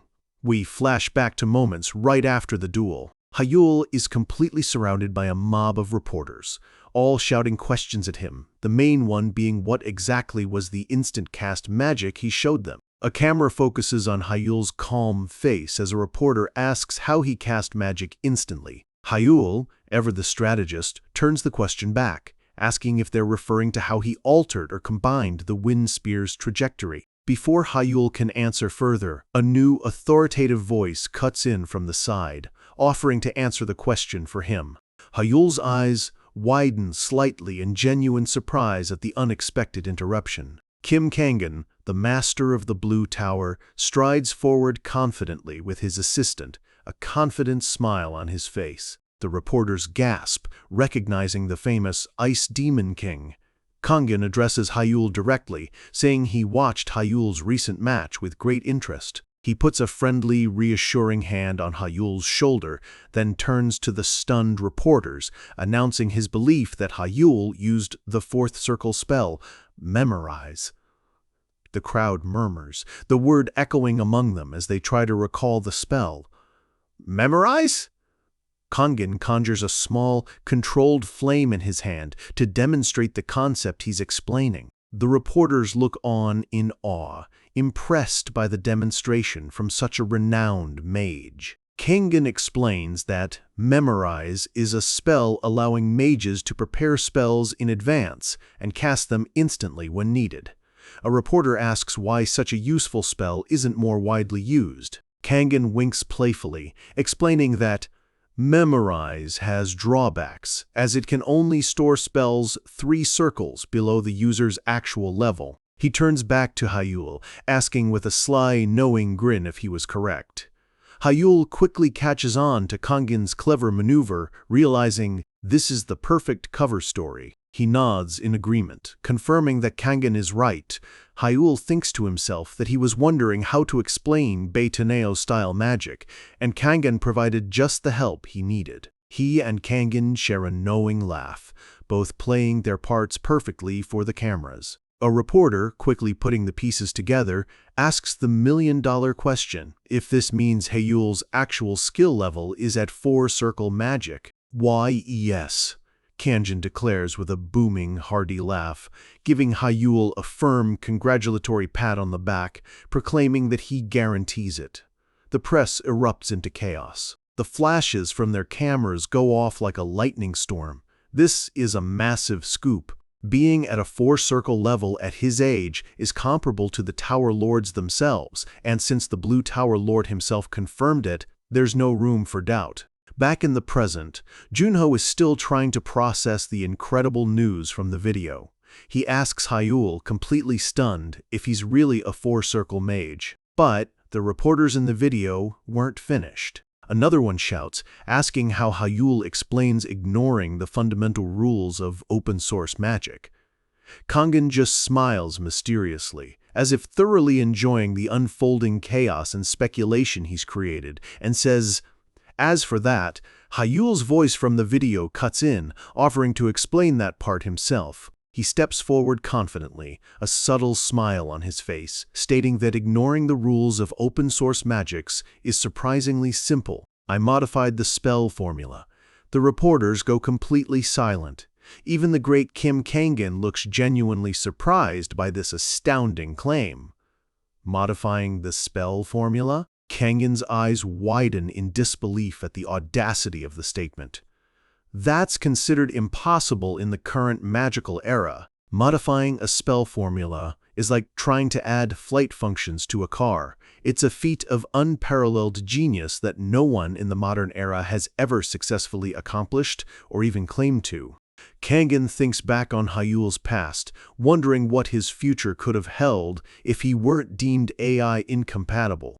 On screen, Hyul demonstrates, conjuring a glowing blue butterfly, having just introduced a new, revolutionary concept to the world, modification magic. From now on, I'll call this modified spell modification magic, Hyul announces calmly. The ethereal butterflies flutter around the reporters, who stare in open-mouthed awe. This is truly revolutionary. From this day onward, the entire magic community, all its established norms and beliefs will be shaken to its very core. Junho looks up from the phone, completely incredulous and skeptical, exclaiming, "Modification magic? Gross. Stop it. And I'm supposed to believe that?" Hyul just smiles and replies, "Yeah, believe it. Junho sighs, giving up on trying to understand his friend's genius, and pats him on the back, saying anyway he's glad Hyul won. "All right, I'm heading back to the dorm now," Junho announces. Hyul looks surprised and asks if he's leaving already. Junho explains that he needs to manage his condition since he has a tough opponent for his match tomorrow, giving a casual wave as he leaves the room. Hyul watches him go, a thought crossing his mind, wondering about this tough opponent Junho mentioned. The next day, we're back at the impressive Obelisk Stadium, the dueling arena bustling with activity.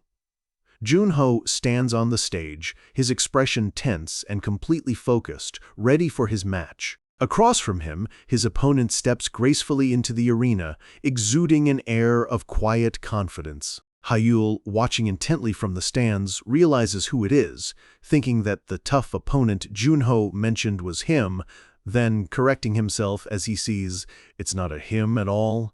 Long, beautiful blonde hair flows as the student turns, revealing her face. It's Adela Starrett, a renowned prodigy born from the prestigious union of France's Starrett family and Korea's ancient house of mystics. She radiates an aura of immense palpable power. Hyul watches her, his expression turning serious. He knows Adela's magic is unique, unlike anything standard. The reason for that is simple, yet profound. She wields the secretive, powerful moon element magic of the House of Mystics. The duel begins, and Junho immediately goes on the defensive, wisely erecting a shimmering barrier of light to protect himself. But Adela's attack is swift, elegant, and utterly overwhelming. A powerful wave of moon element energy shatters his defense instantly, sending him flying back across the stage. The referee quickly raises his hand, signaling the end of the swift confrontation. "Mat! Over!" the announcer declares. "Winner! Adela Starrett!" She stands victorious, effortlessly brushing her hair back as two glowing, ethereal moons hover mysteriously behind her. The crowd goes wild with applause. Hyul sits calmly in the stands, his arms crossed, observing her with keen interest. His sharp red eyes are fixed on her, carefully analyzing her unique and potent power.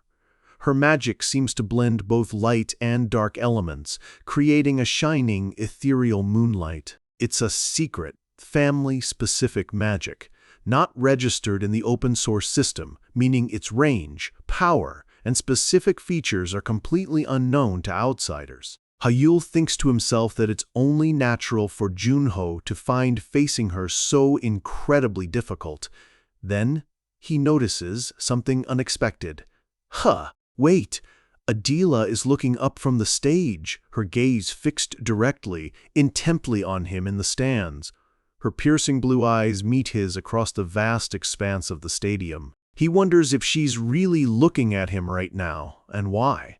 Later, Junho slumps down on a bench, completely dejected by his swift defeat, cursing his luck. Hyul offers him an energy drink and tells him he did a good job. Hyul pats his friend's back sympathetically, remarking that facing Adela as an opponent was just terrible luck. Junho looks up, asking Hyul if he won his second match. Hyul gives a confident, almost smug smirk and replies, "Of course." Junho's eyes widen in realization, understanding that this means Hyul's next opponent is... A calm voice interrupts them. Adela Starrett is standing right there, complimenting Junho on their match earlier, saying it was a good fight. Junho jumps up, flustered by her sudden appearance, and thanks her, saying he learned a lot too, scratching the back of his head awkwardly. Adela's gaze is sharp, her expression unreadable as she studies them both. Hyul watches her, a silent question mark appearing in his mind, wondering what she wants. She addresses Hyul directly, her voice cool, steady, and filled with an unspoken challenge. "Shin Hyul." Returning to the way a true maid should be, right? Her piercing blue eyes seem to see right through him. She continues, stating that her reason for enrolling in this academy is tied to him, and she hopes he will help her remember that reason. The challenge for their upcoming duel has been clearly, if cryptically, issued. Hyul thinks back on their shared, complicated past. He from the Madoshan family and she from the House of Mystics. They had known each other long before ever enrolling at Obelisk Academy. Their powerful families, the Madoshan family and the House of Mystics, have always maintained a good, if competitive, relationship. Because of that close family connection, he and Adela had many opportunities to meet at various formal events throughout their childhood years. We see a flashback of them as children, standing awkwardly beside their equally powerful fathers. If Hyul had to describe their relationship in a single word, it would undoubtedly be rivals. Even back then, Hyul was a clear prodigy, often standing on the winner's podium proudly holding a trophy, while Adela usually stood beside him, always just one frustrating step behind. Her fierce drive to surpass him was so incredibly strong that she even gave up the chance to study in France and came to Obelisk Academy specifically for him, to finally beat him. But everything changed dramatically the day he was officially designated as AI incompatible, a magical misfit. Since that devastating diagnosis, they haven't spoken a single word to each other. Becoming a failure was a significant, life-altering event for him, but it was also a major, unexpected blow for Adela, who suddenly lost the very rival that had constantly pushed her to be better, to reach higher.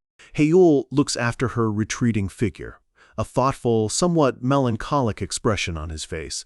He thinks to himself that he's not yet someone worthy of being her ultimate goal again. But Adela's clear voice cuts through his thoughts as she turns back slightly, her long blonde hair whipping around her. She says they'll see about that once they finally fight. Junho grabs Hyul's shoulder, his face etched with genuine worry and concern. He asks Hyul if he's sure he's ready for this. Hyul looks at him, slightly confused, and asks what he means. Junho gets right in his face, his voice rising in panic, asking if Hyul is serious because he really doesn't know what's coming. "Your next opponent, IT, is Adela Starrett!" Junho yells as a dramatic image of Adela unleashing her immense, terrifying power fills the screen. Hyul looks genuinely shocked by this revelation. "What?" The camera pans over the massive Obelisk Stadium at night, setting a dramatic mood. Hyul's next match is undoubtedly going to be his toughest, most challenging one yet. The next day arrives, filled with anticipation for the big match. The stadium is already buzzing with an excited, expectant crowd. Down on the dueling stage, Adela stands waiting patiently, her posture calm and composed. But her opponent, Hyul, is nowhere to be seen. She stands with her arms crossed, maintaining her composure, but there's a subtle hint of annoyance flickering in her expression at his tardiness. The crowd starts to murmur restlessly. One student asks where Shin Hyul is. Another sneers contemptuously, suggesting he chickened out and ran, figuring it was typical. Someone else adds that in the interview, Hyul was all talk about his modified magic, but in the end, it was probably just empty boasts. The general consensus in the crowd is clear. It's obvious he realized he couldn't possibly win against Adela and bailed. The referee looks at his watch, his expression grim and impatient. Time is officially up for Hyul's arrival. He begins the formal announcement, stating that, following the rules, Adela Starrett wins the match by default due to her opponent's absence. "Bubble A! A!" a desperate voice shouts from the stadium entrance. Hyul bursts dramatically onto the stage, completely out of breath and clutching his jacket. A confident, almost cheeky smirk is already on his face as he apologizes for being late. The referee turns, a mixture of relief and clear annoyance on his face, demanding to know what took Hyul so long to get there. "No, I'll hear the explanation later," the referee decides quickly, pointing at the two opponents. He declares he won't give Hyul any time to catch his breath, considering it a penalty for being late. "Take your positions!" Hyul straightens up immediately, readying himself for the imminent fight, his earlier breathlessness vanishing. Adela looks at him, her expression unreadable, and asks if she can inquire why he was late for such an important match.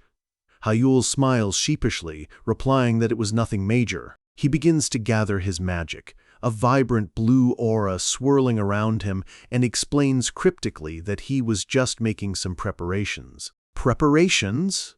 Adela asks, raising an eyebrow, intrigued by his statement. Hayul's expression turns serious, a predatory, determined glint in his red eyes. He tells Adela that she's quite strong, so he had to prepare himself properly to beat her. This is clearly going to be an interesting, hard-fought battle. Adela is understandably skeptical, questioning if he truly prepared sufficiently in just a single day, but as she looks at him more closely, she can feel it. The Shin Hayul standing in front of her is different from the one she saw yesterday.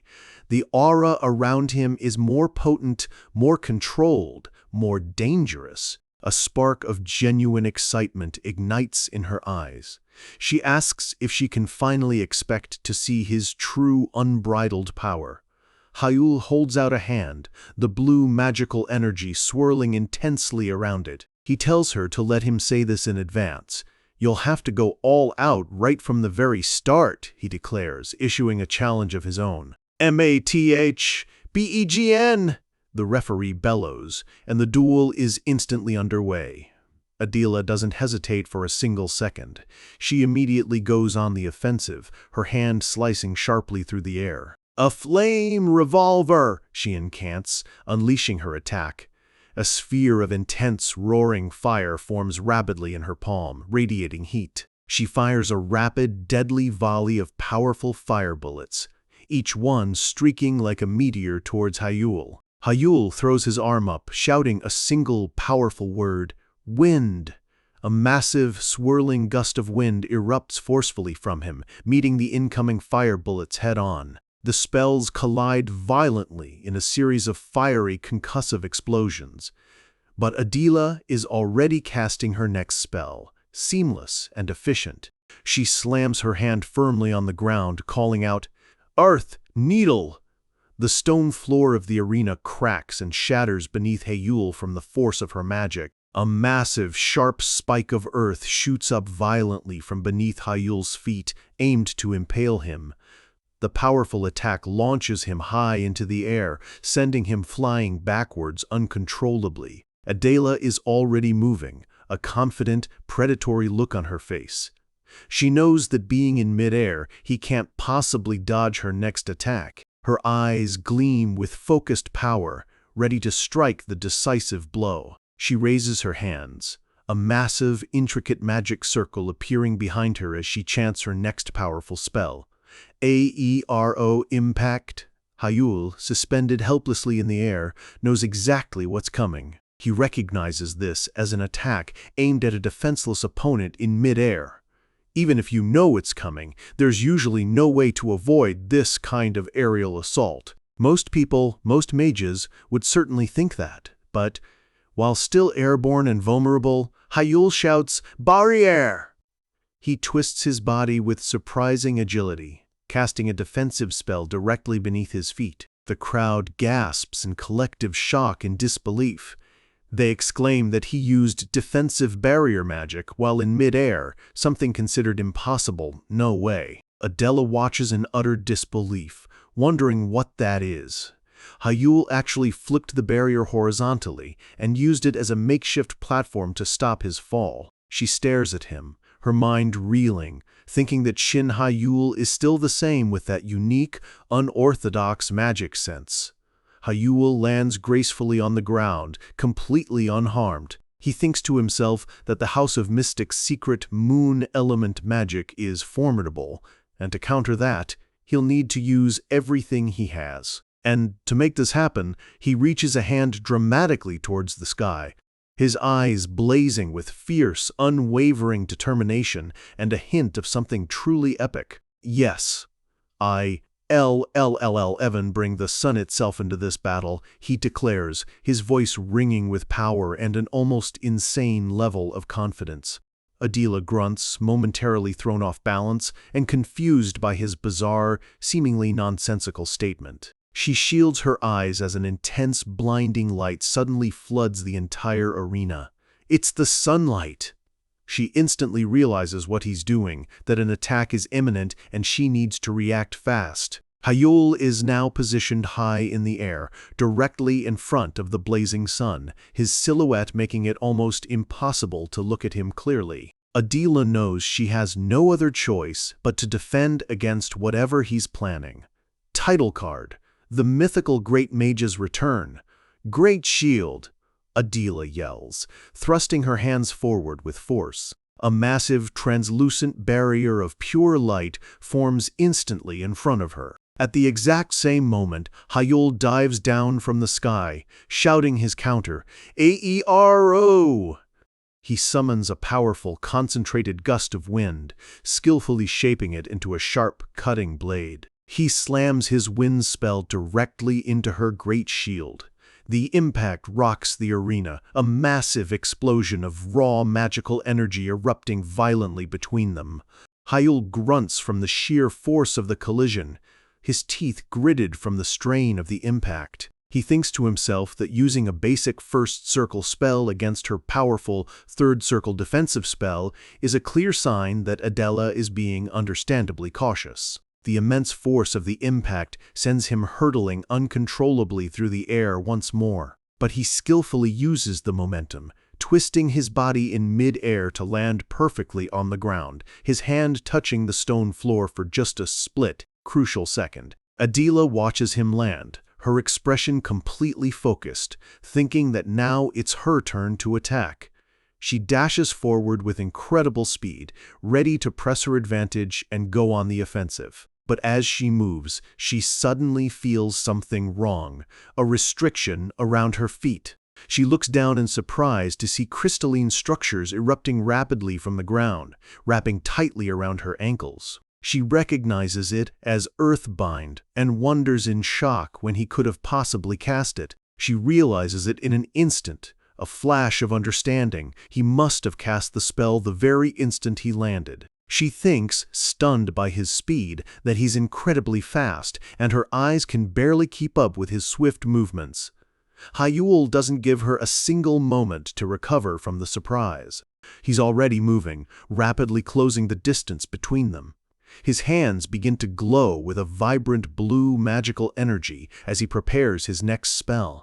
"Water missile!" he shouts, unleashing a furious barrage of spiraling, high-velocity water projectiles directly at her. Adela quickly frees herself from the earth, binds with a burst of her own magic, and conjures multiple fiery magic circles to intercept the incoming missiles. The water and fire spells collide violently, creating billowing clouds of steam that obscure the view. She defends against his attack perfectly, neutralizing every missile. A massive, shimmering shield of water forms in front of her, effortlessly blocking the last of Hyeol's water missiles. She lets out a small, confident smirk, a single bead of sweat on her brow, thinking that he's more manageable than she initially expected. But up in the VIP room, Kim Kangan explains the truth of the situation to the others, revealing that Hyeol wasn't using his own innate power for those rapid spells. He was using the fourth circle spell, Memorize. Kangan elaborates that Memorize has a clear, significant limitation. It can only activate pre-stored spells of third circle or lower. And as a fourth circle mage himself, Hyeol can only effectively use first circle spells with it right now. A fierce, determined look crosses Adela's face as she processes this information, her resolve strengthening. She thinks to herself with conviction that a mere first circle spell, even cast instantly, definitely can't take her down. But then, something sharp and fast slices through the air from above her. A gleaming white spear of pure wind seemingly appearing from absolutely nowhere. It strikes her with pinpoint, unerring accuracy, finding an opening in her defense. She cries out in pain as the spear hits her shoulder hard, knocking her off balance. She wonders frantically when he could have possibly found the chance to launch such an attack. Could it possibly be that he was cleverly hiding a modified magic wind spear, WOL, within the blinding glare of the sun all along? waiting for the perfect moment. Adela grunts in pain, clutching her injured shoulder where the unexpected spear hit her. She falls heavily to one knee as Hyul stands over her, his own magical energy still swirling powerfully around him, his expression calm and controlled. He asks her, his voice low and steady, if she perhaps forgot who exactly she's up against in this duel. Adela Starrett pushes herself back up to her feet, her eyes blazing with a newfound respect for his cunning and a renewed, fierce fury. In the VIP room, Kangen's assistant is completely in awe, murmuring that Hyul's battle instincts are beyond imagination. Kim Kangen explains the sheer brilliance of Hyul's multi-layered strategy, stating that from the moment he evaded Adela's first attack, Earth Needle, Hyul had meticulously planned everything that followed. He continues, detailing how by dodging into the air, Hyul deliberately baited Adela's subsequent attacks, and then, by using the barrier as a platform, he climbed even higher into the sky. Then, by shielding his figure within the blinding sunlight, he effectively blocked Adela's direct line of sight. Kangen explains that Hyul then used Memorize to set up a delayed hidden wind spear ready to be launched. Then, while descending, he used enro to deliberately focus Adela's attention on his downward movement. Kangen finishes, gesturing animatedly as he breaks down the complex sequence of the fight. He made it seem like a ground-based battle by using Earthbind to trap her momentarily. And then, when he was perfectly in line with the sun, obscuring his actions, he launched the precast, hidden wind spear for a surprise attack. Kangen smiles, completely and thoroughly impressed by Hyul's tactical genius and flawless execution. Shin In-hyuk, leaning back thoughtfully in his chair, finally speaks, acknowledging that Hyul, a grand mage of the first circle, now shows why he's earned that title recently. He touches his chin, a hint of lingering disdain still in his voice, remarking that at the end of the day, it's still just first circle magic being used. He gestures towards the arena, saying, "Look, down on the stage, the ground is cracked and damaged, but Adela is already getting back up, clearly not incapacitated." She stands, her expression serious and resolute, her injury not enough to take her out of the fight. Hyul looks on, his own face grim, realizing the difficulty of the situation. In-hyuk continues his critical assessment, stating that even in such a favorable position, Hyul still can't land a decisive finishing blow. His eyes narrow as he watches the two young mages prepare to re-engage. He concludes definitively that Hyul can't end this fight with his current level of attack. Hyul knows it too. And he's keenly aware that Adela hasn't even used that magic yet, her family's ultimate power. Adela stands tall, her hand placed over her heart. She tells Hyul his performance was truly impressive, and that it reminds her of their competitive past. A powerful, ethereal, purple aura begins to glow intensely around her. She declares that she too will now face him with her full, unreserved strength. Hyul's eyes widen, knowing what's coming. Finally! A brilliant, almost blinding ethereal light erupts from her, particles of pure magic filling the air around them, charging the atmosphere. Hyul braces himself, preparing for the inevitable onslaught of the ultimate moon attribute magic. Adela floats gracefully into the air, her hair and clothes billowing around her as she unleashes the fearsome hidden magic of the House of Mystics, her voice resonating with power as she incants, "Halo!" The sheer force of her moon attribute magic presses down on Hyul, threatening to crush him before the spell even hits. This is it. The ultimate secret spell of her family. Adela raises her hand to the sky, and as her power erupts, she unleashes its name. Halo! A vast, intricate magic circle materializes in the clouds above. Beams of pure energy rain down, shattering the ground around Hyul as he struggles to stay standing against the overwhelming force. In an instant, the entire arena is engulfed in a colossal pillar of divine light, a terrifying display of the power wielded by the House of Mystics. Title card: The Mythical Great Mage's Return. From the VIP room, Shin In-hyuk turns his back on the spectacle, his face a mask of grim finality. Kim Kangin, the master of the Blue Tower, looks over, surprised by his sudden departure. In-hyuk doesn't even bother to look back. He states coldly that the battle is already over and there's no point in watching anymore. In his eyes, Hyeul has already lost. Kangin simply watches him leave, a thoughtful, unreadable expression on his face. But then, his assistant, watching the feed on her tablet, cries out in utter disbelief. She can barely form the words as she stares at the screen. Even Kangin's composure breaks. He leans forward, a flicker of a smile appearing as he witnesses the impossible. In his dorm room, Junho's jaw hangs open, his eyes glued to the broadcast in pure shock. And down on the stage, Adela stares back at her opponent, her own mind reeling.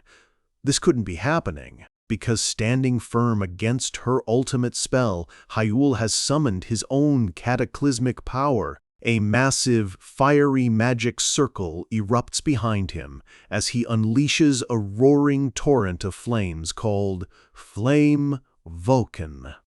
As the two colossal spells rush toward each other, Adela instantly recognizes his magic. A Tucken Circle spell. But Hyeul just meets her gaze with a confident grin, basking in the heat of his own magic. He reminds her of his promise, his voice ringing with confidence. He was late for one reason and one reason only, to prepare for this very moment and defeat her. Adela struggles to make sense of it. The memorized spell he'd used was supposed to be limited to only first circle magic. Her mind races, connecting the dots until she arrives at a single, stunning conclusion. She asks, her voice trembling with awe, if he has somehow already reached the fifth circle. Hyeul just smirks, letting her wonder. But the truth lies in what happened the night before the duel. The night before the match. The Obelisk Academy dormitory sits peacefully under the light of a full moon. Inside, Hyeul sits on his bed, the ancient grimoire known as I Dread resting before him. He knew that Adela wasn't an opponent. He could defeat with first circle spells alone. He picks up the ancient book. His usual tactics of surprise and clever tricks wouldn't be enough to counter the raw, overwhelming power of a secret family spell like Halo. He sighs, flipping through the pages. He had originally planned to wait until he'd fully mastered his power before revealing it, but his hand has been forced. And then, on a new page of the grimoire, he finds his answer. A path to the strength he needs if he can truly learn to wield the power of Sime, the heart's intent. The ancient text instructs him to channel his mana into the magic circle on the next page. The book promises that this glowing, intricate circle will lead him to a new realm. He realizes this must be a mechanism within the book itself. With no time to waste, he decides to try it. He places his hand on the page and pours his mana into the grimoire. The circle flares to life, glowing brighter and brighter until the light is almost blinding. He shields his eyes as the book begins to shine with an intense, otherworldly energy. Suddenly, a massive burst of light erupts from the book, throwing him back. The grimoire now floats above his bed, bathed in a strange, ethereal glow.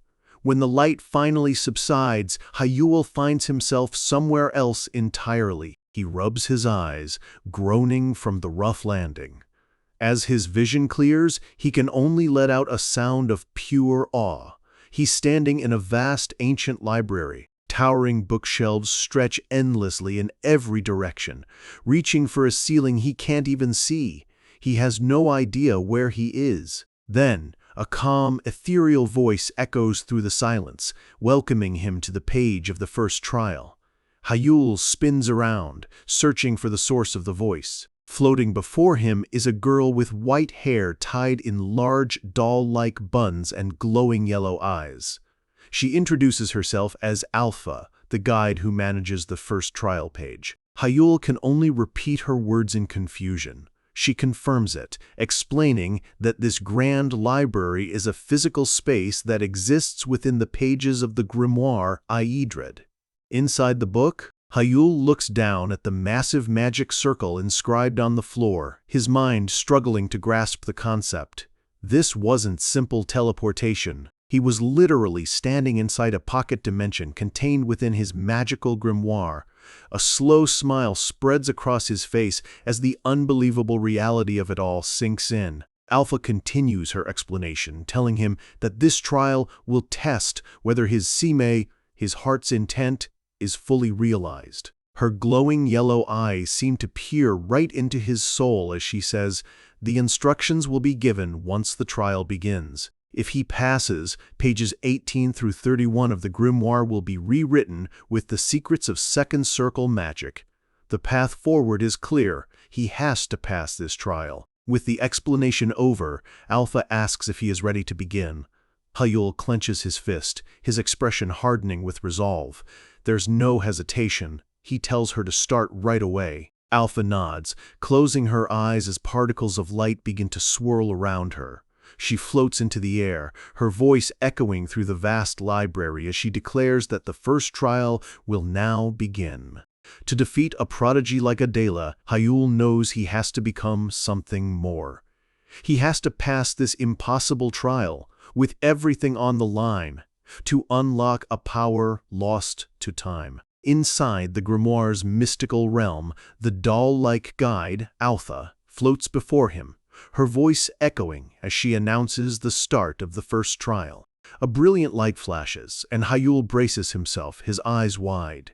The ancient, immense energy of this place presses in on him from all sides. Alpha's form dissolves into particles of light, and a new voice takes over, a voice Hyul knows all too well. It's his mentor, the legendary mage Baiteneo. The voice booms through the library, explaining that he will now begin the trial. Hyul looks up, a flicker of shock on his face. There's no mistaking that voice. This is real. This is his one and only chance. Title card. A streak of brilliant, multicolored light shoots through the air, heading straight for Hyul. The light coalesces between his hands, forming a shimmering, diamond-shaped gem. His teacher's voice explains that this is an elemental mana light, an incomplete crystal where 4 different mana attributes are mixed together in a chaotic, unstable mess. The voice then gives him his mission, simple yet impossibly complex. He must purify the gem completely. Hyul's eyes narrow as he repeats the task in his mind. He examines the gem again, knowing this is a test of absolute precision, a test of his ability to manipulate mana itself. Inside the gem, 4 types of mana clash violently. Purifying it seems absurd, like trying to separate a single spoonful of perfectly mixed sand, salt, and sugar. He lets out a slow breath. This is no joke. He realizes that only someone who has completely mastered the heart's intent could ever hope to succeed. But instead of despair, a slow, confident smirk spreads across his face. He holds the gem up, his eyes flashing with excitement. This is exactly the kind of impossible challenge he lives for. His eyes flare with red light as a surge of blue energy flows from him. He focuses his mind, channeling all his concentration into the heart's intent technique. He peers deep inside the crystal, seeing the individual sparks of red, blue, green, and yellow mana, all tangled in a chaotic dance. He extends his own mana, sending delicate, thread-like tendrils of blue energy into the gem, gently trying to tease the clashing elements apart. Rings of pure mana form around him as he pours every ounce of his being into the delicate task. He closes his eyes, focusing his mind on a single, unwavering point. But the chaotic mana inside the gem is too wild. As he tries to separate it, the unstable energies resonate violently, slipping from his control. With a sharp crack, the gem erupts, blasting him backward with a powerful shockwave that slams him hard against the floor. He pushes himself up, a book falling on his head from the force of the blast. He now understands. If his control wavers even slightly, the gem explodes. The trial is forcing him to be perfect. He looks back at the still chaotic gem. The mana is so hopelessly tangled that it seems impossible to separate, but a fierce grin returns to his face. He thinks he has an idea. He crouches, ready to go again, ready to try as many times as it takes, and so, losing all track of time, he tried again, and again, and again. And then, finally, Hyrule stands, a triumphant smile on his face, holding the gem high. It's no longer a chaotic mess, but a perfectly clear crystal, glowing with a pure, stable light. He did it. The gem is now a true elemental mana light. He sinks to the floor, exhausted but satisfied. His teacher's voice returns, warm with praise, congratulating him on passing the trial. The voice declares that he has now mastered Heart's intent, and the Book of Idrid will be updated with the second ring, the key to weaving a resonance ring. A wave of pure blue energy washes over him. Hyule's eyes snap open. He's back in his room, lying on his bed. It felt like he was gone for ages, but nothing has changed. Suddenly, the grimoire on his desk glows with a golden light, its pages flipping on their own. A wide grin spreads across his face. At last, the method to weave the second ring. His expression turns deadly serious, his red eyes burning with determination. The book lies open, revealing complex new magic circles and ancient text. Before the next match begins, he vows to himself that he will master the second ring. The scene snaps back to the present, to the sunlit arena. Back to the duel. Adela stands amidst an overwhelming torrent of blue energy, having just unleashed her ultimate spell, Halo. The ground around her is cracking under the sheer pressure. She looks forward, confident and powerful, her blonde hair whipping in the magical wind. A massive pillar of light erupts towards Hyrule. In the stands, his friend Junho watches in horror, believing it's all over. As the blast subsides, Adela stands panting, brushing a strand of hair from her face. She's certain the match is over. But as she catches her breath, a thought crosses her mind. To think he'd gotten this strong in such a short amount of time? Her blue eyes narrow, filled with a complex mix of admiration and curiosity. Shinhei-yu, she wonders, who are you really? A memory surfaces. A younger Hyrule, smiling proudly with a first-place trophy as she stood beside him. For years, she had felt a void. She believed the genius she once looked up to was gone forever, until now. Just then, a strange, resonant sound begins to fill the arena. A new wave of magical energy, unlike anything she has ever felt, pulses through the air. Adela's eyes snap wide in shock. What is that sound? From the dust and smoke where Hyrule stood, a new power emerges. The second circle. Resonance. Activated. A close-up on Hyule's eye. It glows with an intense, predatory red light. He's not just standing. He has been reborn. Hyrule emerges from the smoke, a confident smirk on his face. He's surrounded by a massive, crimson magic circle. In one hand, he wields fire. In the other, an orb of pure darkness. He casts his first spell. Darkness, blind. He's merging two infinity circles. Two colossal, shadowy hands materialize in the sky above him, crackling with dark energy summoned by his will. Hyrule raises his hands, his eyes glowing fiercely as he commands the spell to become his hands and feet. In the VIP lounge, the ever-skeptical Shin In-hyuk is on his feet, his mouth hanging open in utter disbelief. Beside him, Kim Kangen is just as stunned. In the stands, Junho and the other students are screaming, their faces pale with shock at the sheer scale of the magic being displayed. Adela stumbles back, her body trembling. "What is happening?" she cries out, unable to comprehend the sight before her. She looks up at the two massive, ethereal hands hovering over a complex magic circle with Hyul at its center, a figure of absolute power. Hyul points forward, his eyes locked on her as he declares his next spell. Flame Vulcan! Adila's instincts scream at her to raise a defense, anything to protect herself. But this is no ordinary spell. This is Resonance version 1. From the magic circle, an enormous spectral minigun materializes, glowing with fiery energy as it aims directly at her. Adila's eyes are wide with terror. In that instant, she knows she is completely outmatched. A blast of red energy erupts from the cannon. As it rushes toward her, she accepts her fate. She can't block it. But as the overwhelming power closes in, her fear gives way to a small, knowing smile. He's back. She closes her eyes, a single thought echoing in her mind. Once again, he will be her goal.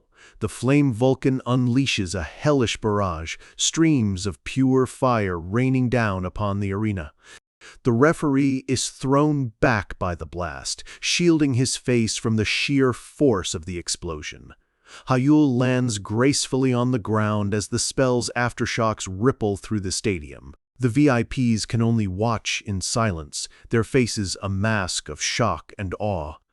The force of the attack sends Adela flying backward, her body limp. She crashes onto the shattered floor. Hyul stands over her, victorious. He crouches, panting heavily, the toll of his newly mastered power clear on his face. An announcement rings out. The match is over. The winner is Shin Hyul. The crowd erupts into a deafening roar. In the VIP lounge, Shin In-hyuk, the head of the Maeda Shin family, gets up to leave. A woman asks if he is leaving already. He avoids eye contact, frowning slightly. "I have other appointments," he says dismissively.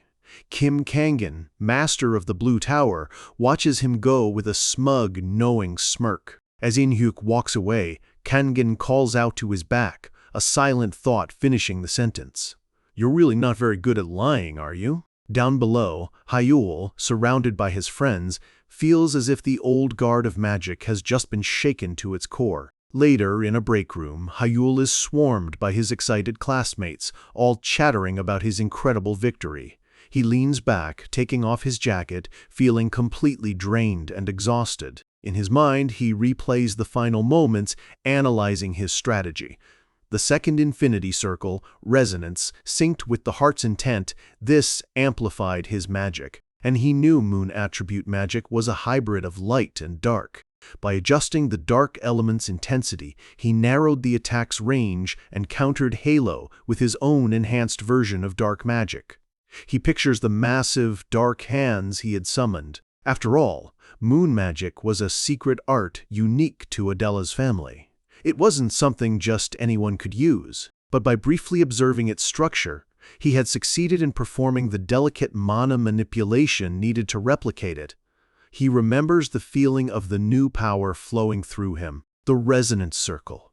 It had allowed him to analyze magic with a strange new insight. The trial had refined his control. He covers his face with his hand, weary but proud. Without any one of those pieces, he knew defeating Adela would have been impossible. He's pulled from his thoughts by his friends celebrating around him. Just then, the door opens, and a man in a sharp suit walks in, adjusting his glasses. It's Kim Kangan, the master of the Blue Tower, and he's beaming as he calls out Hyul's name. Hyul jerks his head up, his eyes wide with surprise. The other students fall silent, whispering in awe. Hyul stammers, recognizing one of the most influential men in the magical world. Kim Kangan smiles, his gaze fixed on Hyul, the air around him seeming to shimmer. He had come to speak with him. The cheers fade away. In a quiet room, away from the chaos, Hyul finds himself face to face with the master of the Blue Tower, Kim Kangan. The powerful mage has a sly, knowing smile, his eyes fixed on Hyul as he says he has something to discuss. Title card. They sit across from each other in an elegant lounge, the air thick with a tension that feels more dangerous than the battle Hayul just won. Kangin begins with a warm, disarming smile, apologizing for bothering him when he must be exhausted. He praises the match, calling it an excellent battle. Hayul remains wary, offering only a short, polite thank you. Kangin adjusts his glasses and his friendly mask drops away. His expression turns sharp, his voice serious. He tells Hayul he's going to ask him directly. Has he reached the fifth circle? The question hangs in the silent room. This is it, the moment of truth. Hayul stays quiet, his mind racing. He knows he has to choose his next words with extreme care. He quickly pieces together Kangin's logic. He'd used second circle magic during the match, and with the memorize spell as the only public explanation, a powerful mage would naturally assume that he must be at least fifth circle to pull it off. Understanding the trap, a relaxed, almost playful smile appears on his face. He leans back and calmly says no, he hasn't reached the fifth circle. Kangin's eyes sparkle with curiosity, clearly intrigued by the answer. He leans forward, not letting up, and asks, how, then, did he manage to use second circle magic? Hayul puts on an innocent expression, trying to play dumb. He jokes that Kangin probably wouldn't believe him if he said it was vision magic. Kangin's eyes narrow. He remembers Hayul's bold declaration to the press after his first match, the so-called transformation magic. Hayul seizes the opening, confirming that's exactly what it was. Internally, he sighs with relief, deciding to stick with that lie. He knows he has to. Reaching the fifth circle at 18 is an unbelievable feat, one that would cause a global uproar. And when he eventually starts using third circle magic, it would only create more problems and more questions. For now, his true power has to remain a secret. But Kangin presses on, asking what this incredible vision magic has to do with using second circle spells. Kangin's gaze is piercing, analyzing Hayul's every flicker of emotion. Hayul puts a hand to his chest, ready with his next carefully crafted lie. He claims he has improved the memorized magic itself. The lie is so audacious that Kangin's eyes widen in genuine shock. His composure finally cracks as he leans in, repeating the words in disbelief.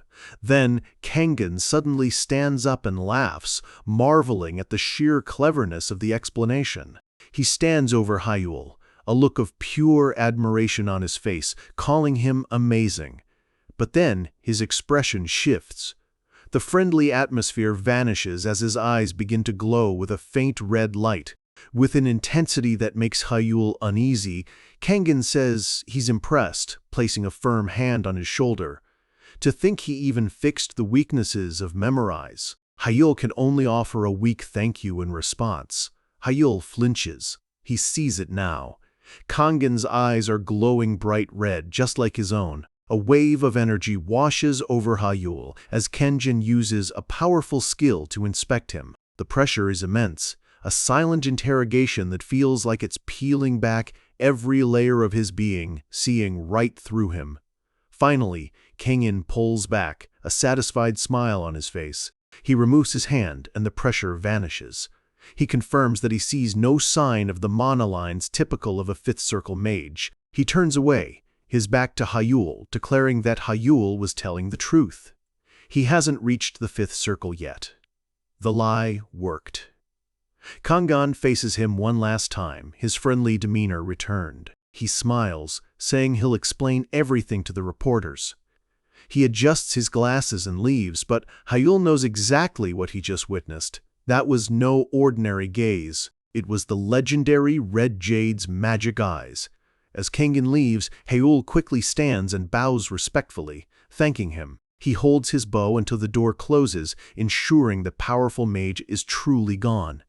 Finally alone, Hayul lets out a long, shaky breath of pure relief. He runs a hand through his hair, his heart still pounding. He never imagined the master of the magic tower himself would use the Red Jade's magic eyes to verify his story. He thinks about the legendary skill. It's said that Kim Kangan's eyes can pierce through the very essence of mana, making them the most powerful detection magic in the world. He lets out another sigh, exhausted but relieved.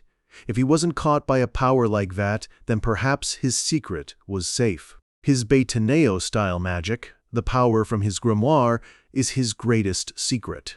He can't afford to reveal it recklessly. That was far too close. The scene shifts back to the arena, where the announcement still echoes. The winner, Shin Hyul, stands victorious over his defeated opponent. He turns to leave, the weight of his victory and his secret settling heavily on his shoulders. But a voice calls out from behind him.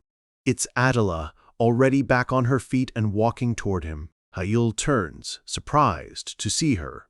She stands before him, looking surprisingly composed.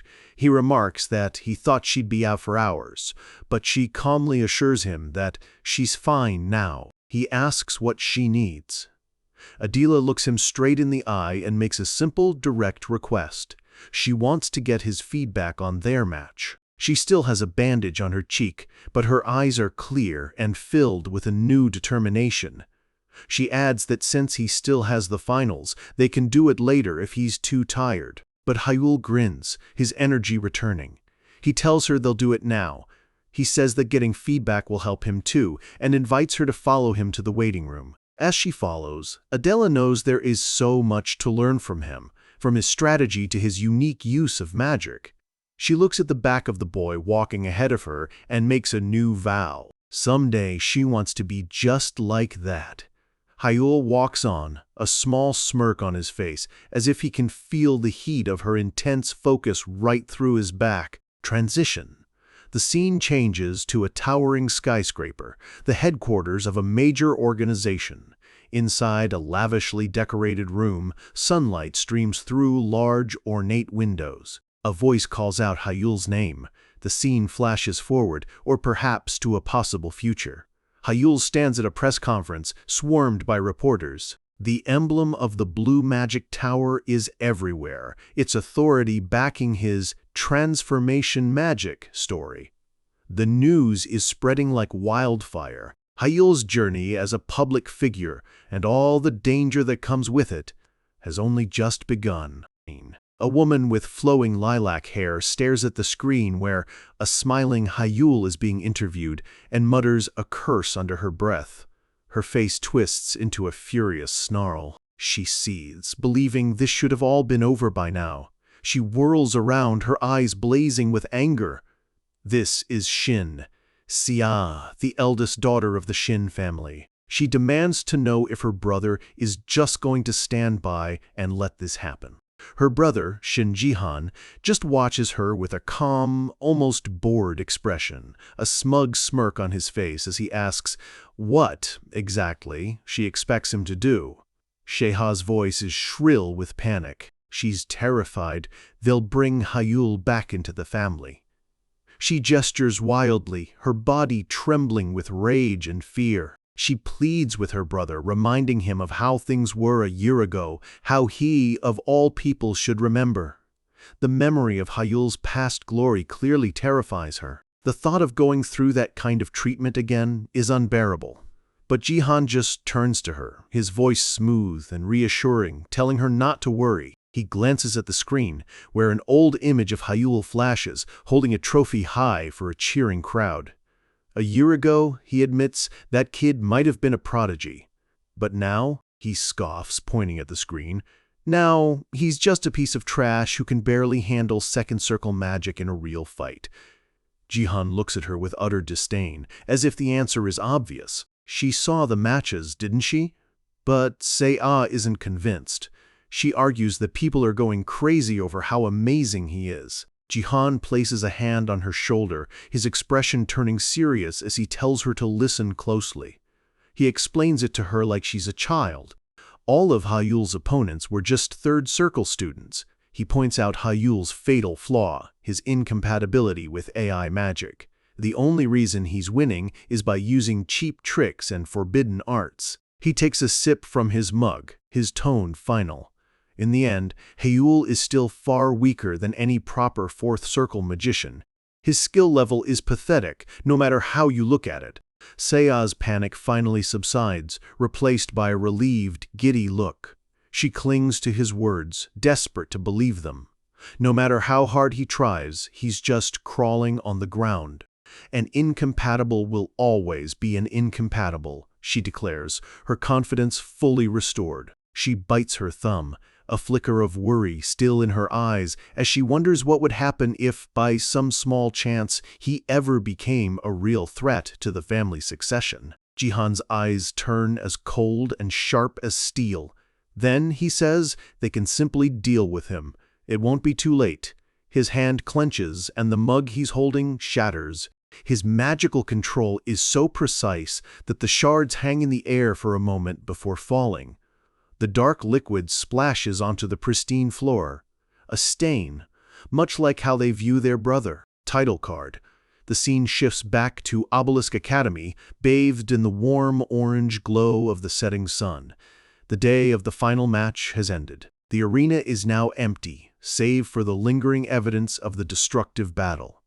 The ground is torn apart, a testament to the incredible power that was unleashed here. The referee raises his hand, his voice echoing in the empty stadium as he makes the final call. Match over. The champion of the second-year midterms is Shin Hayul. He stands alone in the center of the arena as confetti falls around him, the winner of it all. The crowd in the stands goes wild, shouting that the prodigy has returned. The praise washes over him. They hail him as a genius from the Shin family, wielding a forbidden magic that surpasses even AI. Back in the halls of the academy, his friends are ecstatic. Junho throws his arms in the air, yelling that Hawul is awesome. He grabs Hawul by the shoulders, shaking him with excitement, congratulating him on finally getting the recognition he deserves. Hayul just smiles, trying to calm his overly enthusiastic friend down. But not everyone is happy. A group of students watches from a distance, muttering that he's nothing without his forbidden magic. Their homeroom teacher pushes through the crowd, a proud grin on his face. As Junho immediately tries to guilt him into paying for a celebration, the teacher just laughs, saying he was already planning on it. Junho cheers, grabbing Hayul and trying to drag him along to the party. But Hayul stops him. He smiles apologetically, explaining that while he wants to go, he has an important appointment he can't miss. Junho groans. A party is nothing without the guest of honor. But Hayul insists this is truly important.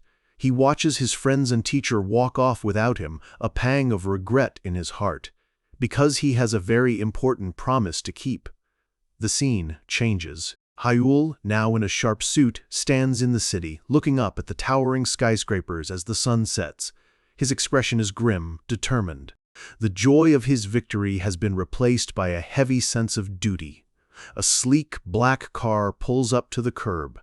A well-dressed man steps out and bows, telling him they've been expecting him. He calls him youngest son, a title that feels heavy and foreign after a year of being an outcast. The family's butler opens the car door. The head of the family is waiting. It's time to go to the main residence. The car drives through the gates of a massive, opulent estate, a symbol of immense wealth and power.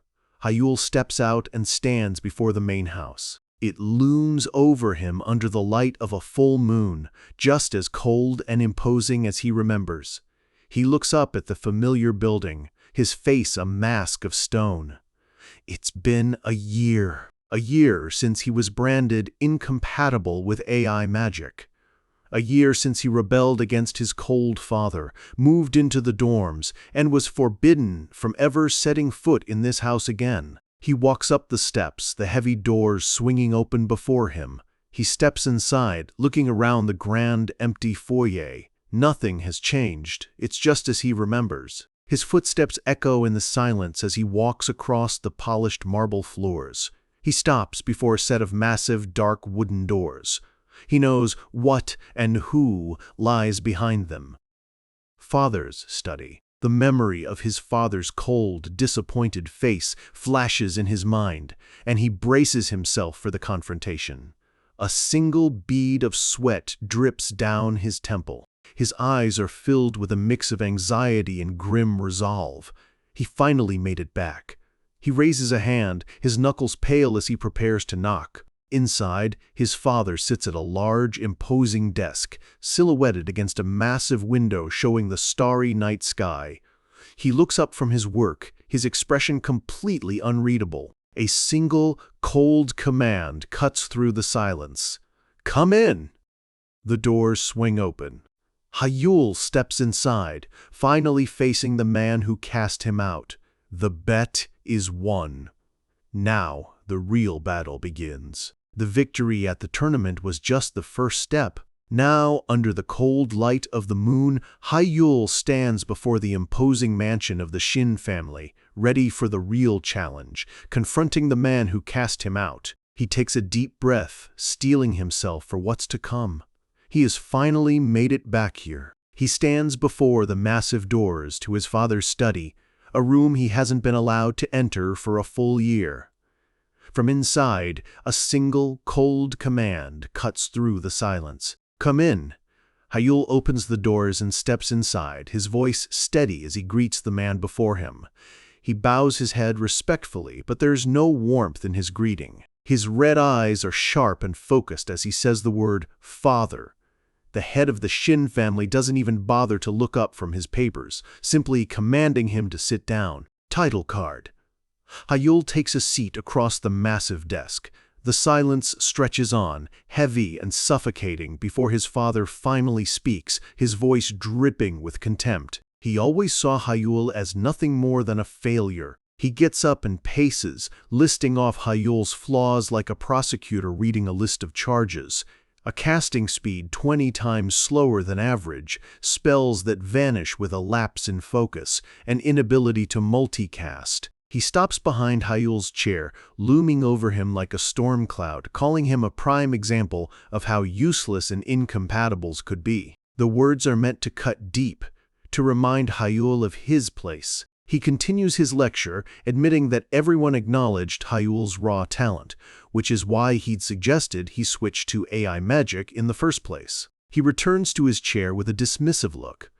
Of course, he says, he never had high expectations for this either, assuming it was just the desperate move of a cornered animal. Hayul takes the barrage of insults without flinching, his voice calm as he tells his father that he understands. His father picks up a newspaper with Hayul's picture on the front. He'd seen the articles and had expected Hayul to come crawling back after a crushing defeat. But his expression shifts. He admits that Hayul completely defied his expectations by overcoming his incompatibility and creating this so-called transformation magic. He leans back, a faint, almost imperceptible smile touching his lips. The wager, he says, Hayul won. He says his name, Hayul. For the first time, there's a hint of something other than contempt in his father's eyes. He says his combat performance was indeed worthy of a true mage. Hayul's eye widens slightly. This is the closest thing to praise he's heard from this man in years. A surge of shock and validation rushes through him as he manages a quiet "thank you." His father continues, announcing that from now on, the family will give him its full support. He stands, making a grand gesture, offering Hayul anything he needs for his magic and permission to return to the family as its rightful successor. But Hayul remains silent. He knows a catch is coming. And there it is. His father's hand shoots out, grabbing him by the collar. He tells him there is one last warning. He pulls Hayul close, their faces inches apart. If he ever senses that Hayul is stagnating or even worse, regressing, his voice drops to a venomous whisper, his eyes burning with cold fury. "Then I'll personally destroy your circles." The crushing aura of an 8-circle mage presses down on Hayul. He's terrified, his hand trembling at his side. But he knows this is his final chance. With a surge of defiance, he shoves his father's hand away, his own eyes burning as he accepts the terms. His father returns to his seat and asks him what his goal is now. He reminds Hyul that he once aimed to become the family head, but right now, he is the furthest behind all of his siblings. Hyul stands tall, his voice ringing with a new confidence. He tells him his ultimate goal hasn't changed. He will become the head of the Shin family. And first, he will make everyone in this family acknowledge him. His father steeples his fingers, his expression unreadable as he asks how he plans to do that. Hyul answers without hesitation. He will compete. He will enter the World Academy Olympiad in 2 months, an event that draws the best young mages from around the globe. He leans forward, his hands flat on the desk, his eyes blazing with ambition. He won't just compete, he will bring home the gold medal. This is the Mages Olympics, a dream stage that captures the attention of the entire world. His father scoffs. Their country's best record is a silver medal. For Hyul to claim he can win gold is utterly unrealistic. Hyul meets his gaze. He knows it sounds impossible, and that's his leverage. He tells his father he has a condition. For the 2 months leading up to the tournament, he wants his father to keep his siblings from interfering with his training. His father is silent for a moment, processing the sheer audacity of the demand. Using a medal he might not even win as leverage for protection right now. Normally he would refuse such a thing. But a slow, intrigued smile spreads across his father's face. It might not be a bad idea. Transition. The scene shifts to a sunny day at the academy. Back in his dorm room, books are piled high on every surface. Ancient leather-bound tomes sit beside modern textbooks. Hyul is passed out on the floor, surrounded by his research, the ancient grimoire resting on his chest. He groans as he slowly wakes up, wondering if he fell asleep again. He sits up, rubbing his neck.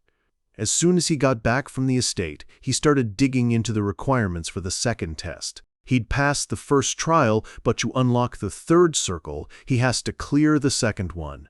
And right now, he is completely and utterly stuck. The only clue is a cryptic phrase in the grimoire about elevating the power of resonance to the next level. Consonants. The ancient handwriting is a mess, offering only a vague instruction about connecting 2 forces called the King of Judgments and the King of Resonance.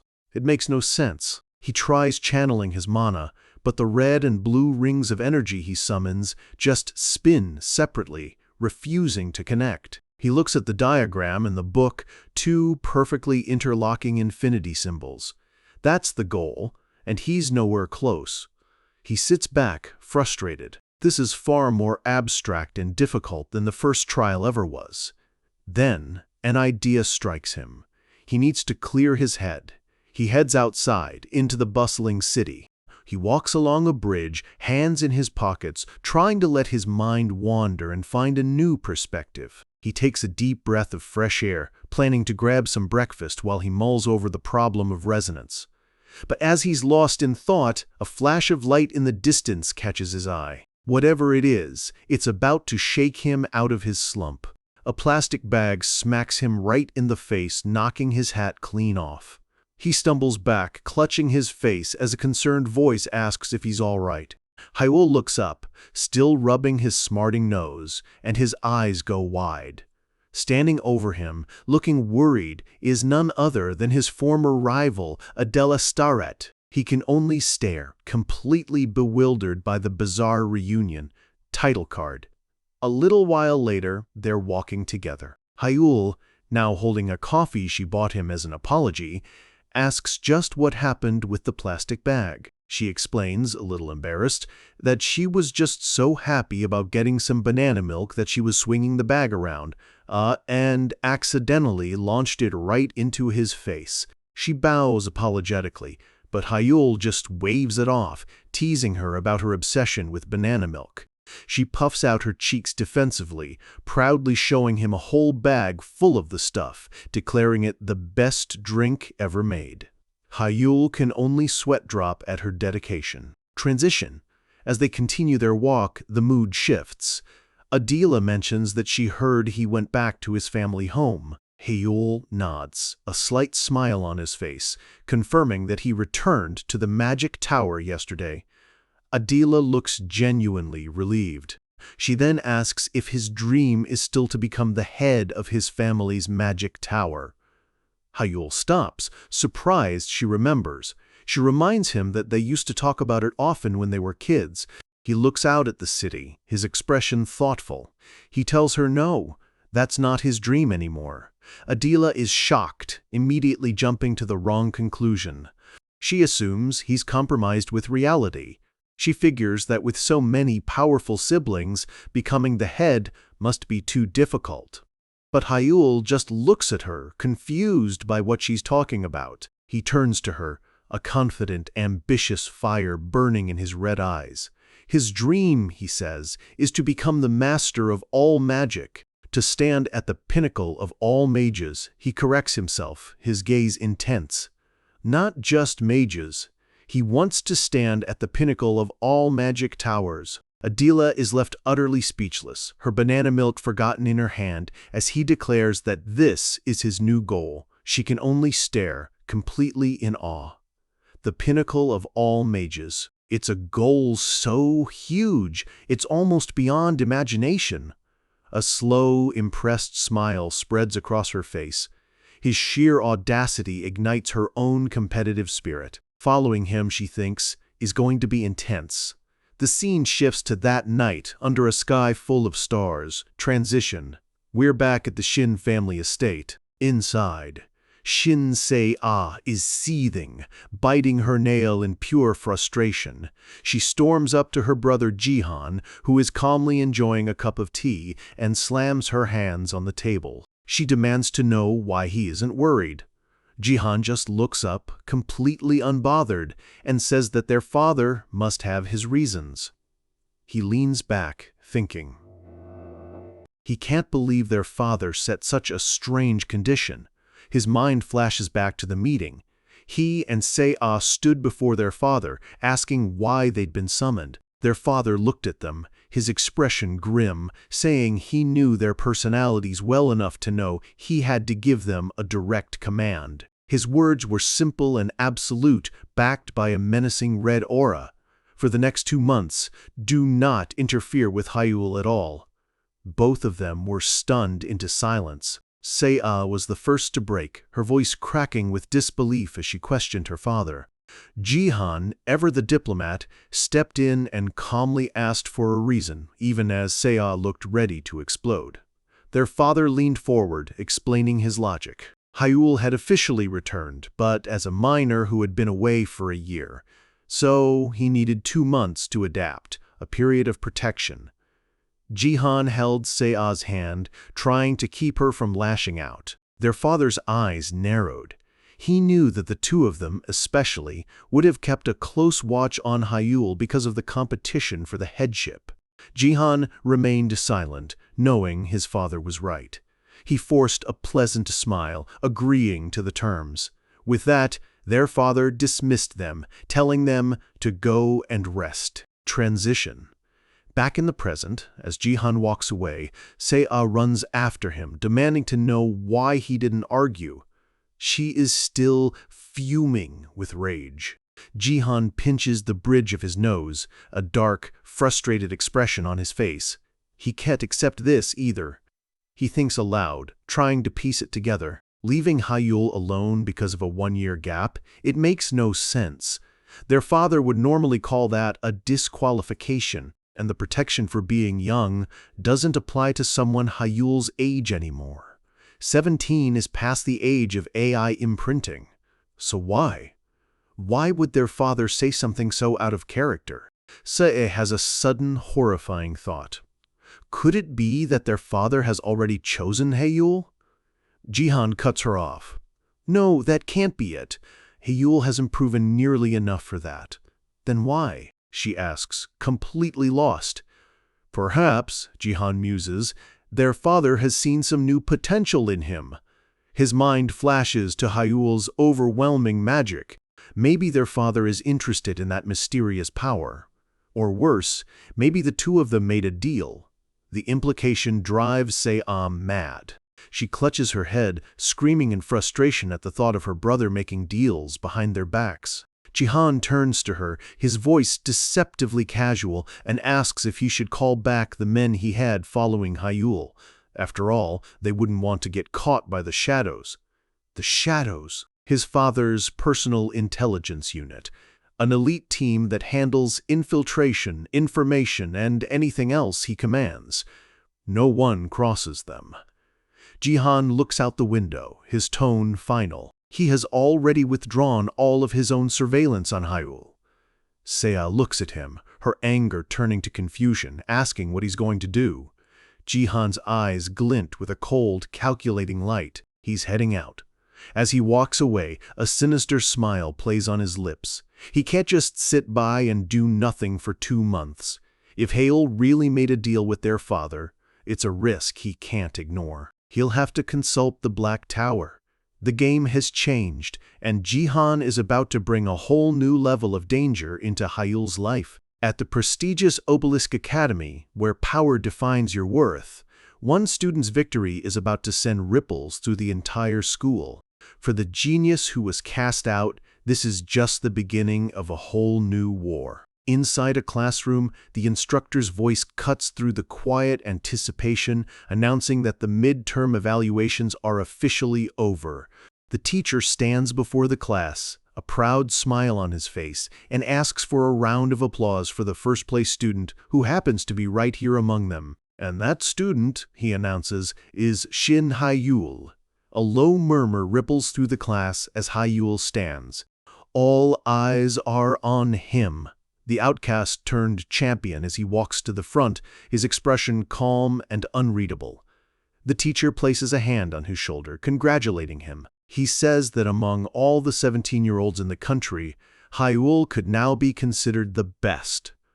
Leaning in with a sly look, the teacher throws down a challenge. Since Hyul is already at the top, he might as well aim for the Academy Olympiad. A confident smirk plays on Hyul's lips. He meets the teacher's gaze and doesn't just accept the challenge, he owns it, declaring his intention to aim for the top. As Hyul walks back to his seat, the whispers start. One student scoffs, questioning why he's bragging after winning with something as simple as vision magic. The cover story now spreading through the school. Another student beside him snickers, agreeing. He laughs that Hyul's reputation won't even last a week. The sentiment spreads. They're all convinced his success was a fluke, and that the limitations of a misfit are bound to show themselves soon. Hyul hears every word, his back turned to them. For a moment his hair shadows his eyes, but he shows no reaction. Then he turns his head slightly, a faint, knowing smile on his face. Their doubt means nothing. He knows what he's capable of, and their disbelief only fuels his fire. Title card.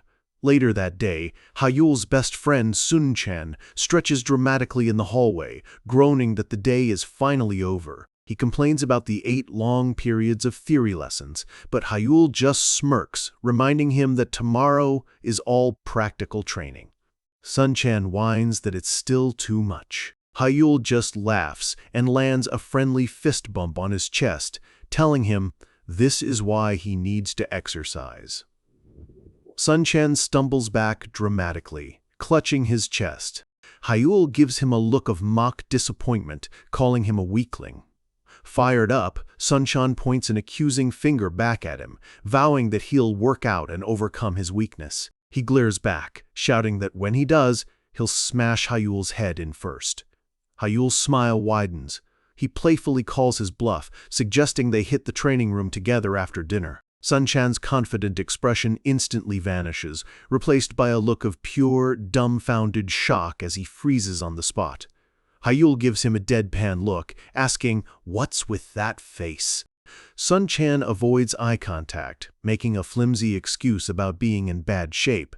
Hyul sees right through it, telling him to just admit he doesn't want to go. Sun-chan grabs Hyul by the shoulders, his expression turning serious. He says it's not that he hates exercising, he just hates exercising with him. His bravado crumbles as he looks down, admitting that, to be honest, he finds it scary.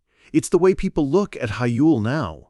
The intense stares, the whispers, the constant scrutiny. The weight of Hayul's new fame is something he's not ready to share. The scene shifts to the Obelisk Academy training room. Inside, Hayul is in the middle of a heavy squat, lifting a barbell loaded with an impossible amount of weight. Two students watch in disbelief, one whispering to his friend about whether that's a weight a normal person can even lift. The other student recognizes him. It's Shin Hayul, the sophomore who won the midterms. The name now carries a legendary weight. After his set, Hayul walks away, wiping sweat from his brow. He knows he's neglected his physical training while focusing on his magic, and he feels like he's lost his edge. He remembers a passage from the grimoire. The infinity circle flows through the entire body, meaning a strong body and a strong circle create a powerful synergy. A montage begins. Hayul pushes himself on the treadmill, then powers through curls, determined to master both his body and his magic. The scene cuts abruptly to the glowing, menacing eyes of a panther. We're in a practical training simulation, a monster rush. Hayul is surrounded by vicious, shadowy panthers, their claws extended as they close in. But his expression is one of pure focus, his red eyes sharp as he dodges and weaves through the onslaught. With fluid movements, he summons blades of pure energy, slicing through the digital monsters. He's not just fighting, he's dancing through the chaos.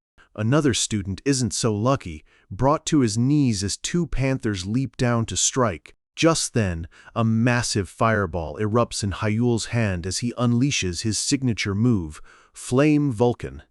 The fiery projectile streaks across the arena, a torrent of destructive power that obliterates everything in its path. The dust settles, leaving Hayul standing alone.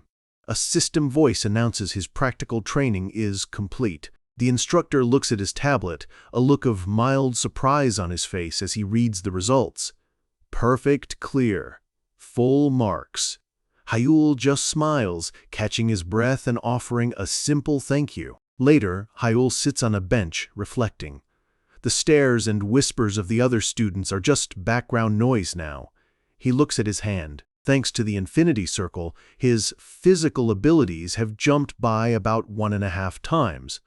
And he knows this is just the beginning. Once he reaches the third circle, that improvement will be even greater. He clenches his fist. There's only one path forward. He needs to further enhance the infinity circle. Sitting in a meditative pose, he closes his eyes and focuses, delving deep into his mana core. He visualizes his 2 rings, will and resonance. His mind races with complex instructions from the grimoire, circulating both manas throughout his body. The process is incredibly precise, requiring him to adjust the vibration and rotation of each ring by exact percentages. On top of that, he must increase the mana purity of one ring by a specific amount. It's a delicate, razor-thin balance of power and control. He pushes harder, pouring every ounce of his concentration into the task, feeling like he's just a little bit away from a breakthrough. Finally, he slumps back, exhausted and breathing heavily. He opens his eyes, a flicker of frustration in them. He's reached a sync rate of 99%. But no matter how many hundreds of times he tries, that final, infuriating 1% just won't budge. But his frustration quickly turns to resolve. He clenches his fist, a determined grin spreading across his face. He's aiming for the level of a circle master, and he will succeed no matter what. The scene changes to a quiet, moonlit night. The sound of steady footsteps echoes on the pavement. It's Hayul, out for a late-night run, completely lost in his own world as he pushes his body to its limits. He runs through the empty city streets, his focus absolute, his pace unwavering. But he's not alone. From the shadows of a nearby alley, a hooded figure watches him, and in a flash of red, makes his move. Hayul's eyes snap open, his instincts screaming as a fist flies out of the darkness, aimed right for his face. He reacts in a split second, throwing up his arm to block the powerful blow. The impact is sharp, stunning him. He stumbles back, adrenaline surging through him as he shouts into the darkness, his body coiled and ready for a fight.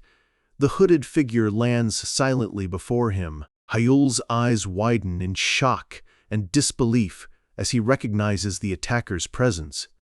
The figure stands tall, his white hair visible under the hood, a black mask covering his face. There's no mistaking him. It's Baek Sahyuk. The bully he humiliated in the tournament is back, and he's looking for a fight. The past never stays buried, especially when it's fueled by rage. Hyul grunts, blocking another powerful blow from the hooded figure, the force sending shockwaves through the air. Stumbling back, he quickly regains his footing, demanding to know who's there. The figure lands softly, a predator closing in on its prey. A flash of recognition hits Hyul, his red eyes narrowing in disbelief. He knows that presence. The figure stands tall, his white hair a stark contrast to his dark hoodie and mask. There's no doubt about it. It's Baek Sahyuk. Sahyuk lunges again, but Hyul effortlessly sidesteps, letting the blow glance past him. He's as calm as ever, almost bored by the assault. Sahyuk's face contorts in a snarl of frustration, growling that Hyul is nothing but a cornered rat. Hyul crouches down, picking up an earbud he dropped, completely unfazed. A smirk plays on his lips as he casually asks why Sahyuk didn't go home for the weekend. He stands, a thoughtful, mocking expression on his face. Tapping his chin, he realizes, it's not that he didn't go, it's that he couldn't go. He's twisting the knife, and he knows it. Hyul continues his taunts, reminding Sahyuk that he's on probation and can't leave even if he wanted to. Sahyuk's composure shatters. He glares at Hyul with pure hatred, screaming at him to shut up before he kills him. Hyul just laughs, a wide, condescending grin spreading across his face. He mocks Sahyuk for ending up in this pathetic situation, saying he'd probably be too embarrassed to go home anyway. He poses one last question, his voice dripping with false sympathy. Is it because he has nowhere else to go? The final, perfect insult. That's the last straw. A furious roar erupts from Sahyuk as he summons a massive fireball, his eyes blazing with unrestrained rage. He screams at Hyul to shut his mouth, all reason gone. Hyul's eyes widen slightly. He can't believe it. Is Sahyuk really insane enough to use magic right here in the middle of the street? Sahyuk lunges forward, his face a mask of fury, ready to unleash the fireball. But Hyul is faster. In a blur of motion, he closes the distance, grabs Sahyuk by the collar, and neutralizes the attack before it can even launch. With a sharp kick, he sends Sahyuk crashing to the pavement, slamming his head into the ground with a triumphant sound. Hyul stands over him, looking down with cold indifference as Sahyuk struggles beneath him, screaming that he's going to kill him. But Hyul isn't listening. A sly smile creeps onto his face. For him, this isn't just a fight, this is an opportunity. Title card. Just then, several black luxury vans pull up, and men in sharp suits surround the scene. Sahyuk's family has arrived. Sahyuk is still thrashing, screaming that he's going to kill that bastard today. But his family's men hold him back, telling him to be quiet. Hyul stands calmly before the man in charge, explaining with perfect composure that he had to suppress Sahyuk after being attacked with magic. He then casually gestures toward a nearby CCTV camera, sealing Sahyuk's fate. Hyul shakes his head in mock disbelief, playing the innocent victim perfectly. The man tells Hyul they'll discuss it at the academy tomorrow. As they drag a still raging Sahyuk away, Hyul watches them go. A dark, thoughtful look crosses his face. A plan is already forming. He hopes Sahyuk keeps acting this recklessly in the future. The next day at Obelisk Academy, the campus is buzzing. Students are gathered around the information board, murmuring amongst themselves. The news is out. Baek Sahyuk has been given 10 demerit points for illegally using magic. The punishment is laughably light. Students wonder why it's not expulsion. Hayul overhears them, thinking to himself that it's to be expected. He knows why. The Baek family has been donating enormous sums of money to the academy, desperate to obtain a prestigious title for their name. Because of their influence, the academy couldn't give Sahyuk a severe punishment, even if they wanted to.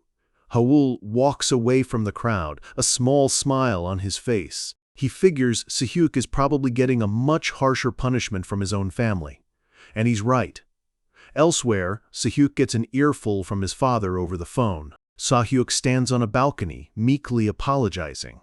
But his father roars at him to stay quiet until he graduates. His father bellows, asking if that's too hard to understand. He delivers the final, crushing blow. If their family can't get a title, it's all Sahyuk's fault. He grits his teeth, whispers an apology, and ends the call. He's shaking with rage and humiliation. In a fit of fury, he unleashes a blast of magic, shattering a nearby pillar. His mind is consumed by one name, repeating it over and over, Shin Hayul. He lets out a primal scream of rage. He stomps on his phone, crushing it under his heel. Everything, he seethes, is that bastard's fault. Suddenly, a smooth, oily voice cuts in from behind. Oh my, it seems you have quite a grudge against Hayul. It's Instructor Smith. Sahyuk glares at him, but Smith just smiles, asking if there's a problem. He says with a dismissive wave that who Sahyuk likes or dislikes is his own business. But then his tone changes. He leans in close, a predatory grin spreading across his lips. Don't you want revenge on Shin Hayul? As he speaks, a dark, sinister energy swirls around him. Back in his dorm room, Hayul is relaxing. The incident with Sahyuk turned out even better than he hoped. His phone buzzes with an email from his father. The Shin family has secured 3% of the Baek family's mining rights in exchange for their silence. His father ends with praise and an offer of a reward. Hayul leans back, satisfied. He understands the game. The Baek family needs his family's approval to get their precious title. For them, this was a necessary loss. For him, it was a huge win. He muses on the terms. 3%. It really emphasizes how desperate the Baek family is for that title. In this world, a title is everything. It's a symbol of a family's status. It's the mage of the mage family, or the mystic of the mystic family. That single word is what divides the powerful from everyone else. Because of this, Baek Sahyuk has essentially been expelled from his own family. He's no longer a threat. With everything settled, Hayul feels a sense of relief. He can finally focus on his own training. The next day, under a clear blue sky, the academy grounds are peaceful. Students walk to and from classes, a picture of normal academic life. Hayul walks along, wondering if the instructors have tightened their control after the Sahyuk incident. A voice calls his name. It's Instructor Smith. Hayul offers a polite greeting. Smith gives him a long, strange look, a slight smile playing on his lips. He approaches Hayul, his tone overly familiar, saying it seems like Hayul dislikes him. Smith chuckles, admitting he said some harsh things before, but claims it was all sincere advice. Hayul is completely confused. Why is he acting like this all of a sudden? So, from now on, why don't we start over? Smith says, extending his hand for a handshake. Hayul politely declines. And then he feels it. A wave of dark, corrupted mana washing over him from the instructor. Hayul's eyes fly wide open, a jolt of pure alarm shooting through him. The friendly facade is gone, replaced by a sense of deep, chilling danger. What is this feeling? He recalls Smith's earlier words, but now, sensing the instructor's true nature, he knows something is terribly wrong. The mana feels familiar, but the man himself feels completely, terrifyingly different. The dark energy intensifies, swirling around the instructor. Hayul instantly recognizes it.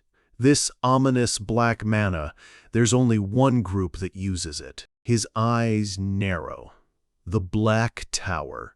Title card, the name itself sends a shiver down his spine. Black Tower. A menacing, thorn-covered tower looms over a city under a sickly purple sky. A monument to everything twisted and dark in the world of magic. Unlike the 12 official towers, the Black Tower is an unofficial power, a criminal organization founded by a man who calls himself the Black Magician King. Hayul curses under his breath. Instructor Smith is one of them? The implication is terrifying. If Smith is here, how many others are hidden within the school? The academy has been infiltrated. But how, and since when? Hayul's mind races, but on the outside, his expression remains calm, giving nothing away. He pushes those questions aside. Right now, something else is more important. His unique magic activates, his eyes glowing as he analyzes the spell being used on him. As he deciphers the complex magical structure, a flicker of recognition sparks in his mind. He's seen this before. His eyes widen as the realization hits him. This is mind control magic. Wait, mind control? He remembers the unique nature of his power. His mana circle isn't in his heart, it's in his brain, making him naturally resistant to any external interference. A wave of purple energy flows from Smith, trying to seep into Hayul's mind, but it finds no purchase. The realization dawns on him. Smith's magic doesn't work on his brain. A sense of relief washes over him.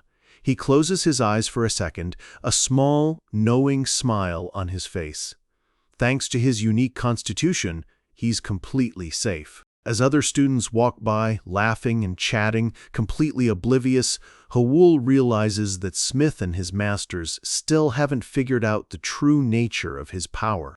An idea begins to form, a daring plan. His next move is clear. He composes himself, his expression carefully blank. He'll play along. He will pretend to be affected. And in doing so, he will extract all the information he can about the Black Tower. His eyes flicker with cunning resolve. The hunter is about to become the hunted. Hayul's eyes glaze over, his posture becoming slack as he murmurs as if in a daze. Smith watches, a satisfied smirk on his face, pleased with his work. Smith chuckles to himself, sneering at the thought of this disabled fool who had the audacity to make him apologize. Leaning in close, his voice low and commanding, Smith begins his instructions, producing a small, black chip. From now on, Hayul will carry this with him, no questions asked. Hayul gives a blank, obedient nod. In his mind, he's already playing the part of a puppet. But Smith isn't done. With a sinister glint in his eye, he adds one more command. Explain your mutation magic. Hayul's act becomes more frantic. He clutches his head, stammering that he can't tell him, letting out a pained grunt as he stumbles back. He falls to his knees, crying out in fake agony. Smith watches, intrigued. It seems Hayul's unconscious desire to protect his secret is strong. "Fine, stop it," Smith commands, ending the magical pressure. Hayul slowly recovers, a subtle, triumphant smile hidden from view. He was testing a theory, and it worked. His suspicions are confirmed. It is indeed mind control magic. It's a representative magic of the Black Tower, a forbidden technique that can even cause a person's mind to collapse. The fact that Smith gave up so easily proves that the mutation magic isn't his real target. A flicker of annoyance crosses Smith's face. He mutters to himself about Hayul's inconvenient power, but reminds himself that he can't let this mission fail. He glances at the mind-controlled Hayul, his voice dripping with false kindness, as he says he'll take that power for himself once the mission is over. Hayul snaps out of his feigned trance, looking around in a daze. "Are you all right?" Smith asks, his friendly mask back in place. He says Hayul must be tired and that he'll leave him to rest. Hayul nods dumbly as Smith turns and walks away, confident his plan is in motion. He disappears into the crowd of students, blending in perfectly. Hale watches him go, his expression turning cold and hard the moment Smith's back is turned. The act is over. The clock tower of Obelisk Academy stands tall, a silent witness to the plots unfolding below.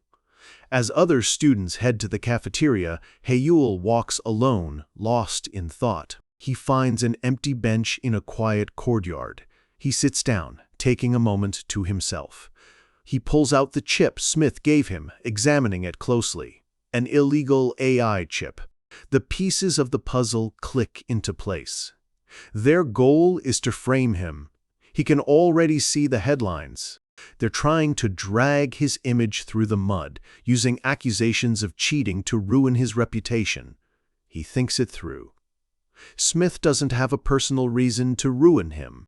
This is too elaborate for a simple grudge. Someone must have made a request to the Black Tower, and if that's the case, he can roughly guess who it is. He dismisses the idea of Baek Sahyuk being behind this. It's too big for him. That leaves his siblings. 4 people with a clear motive, to tarnish his image and knock him out of the succession competition for good. He considers his oldest sister Minji. She isn't interested in the competition, so she's unlikely.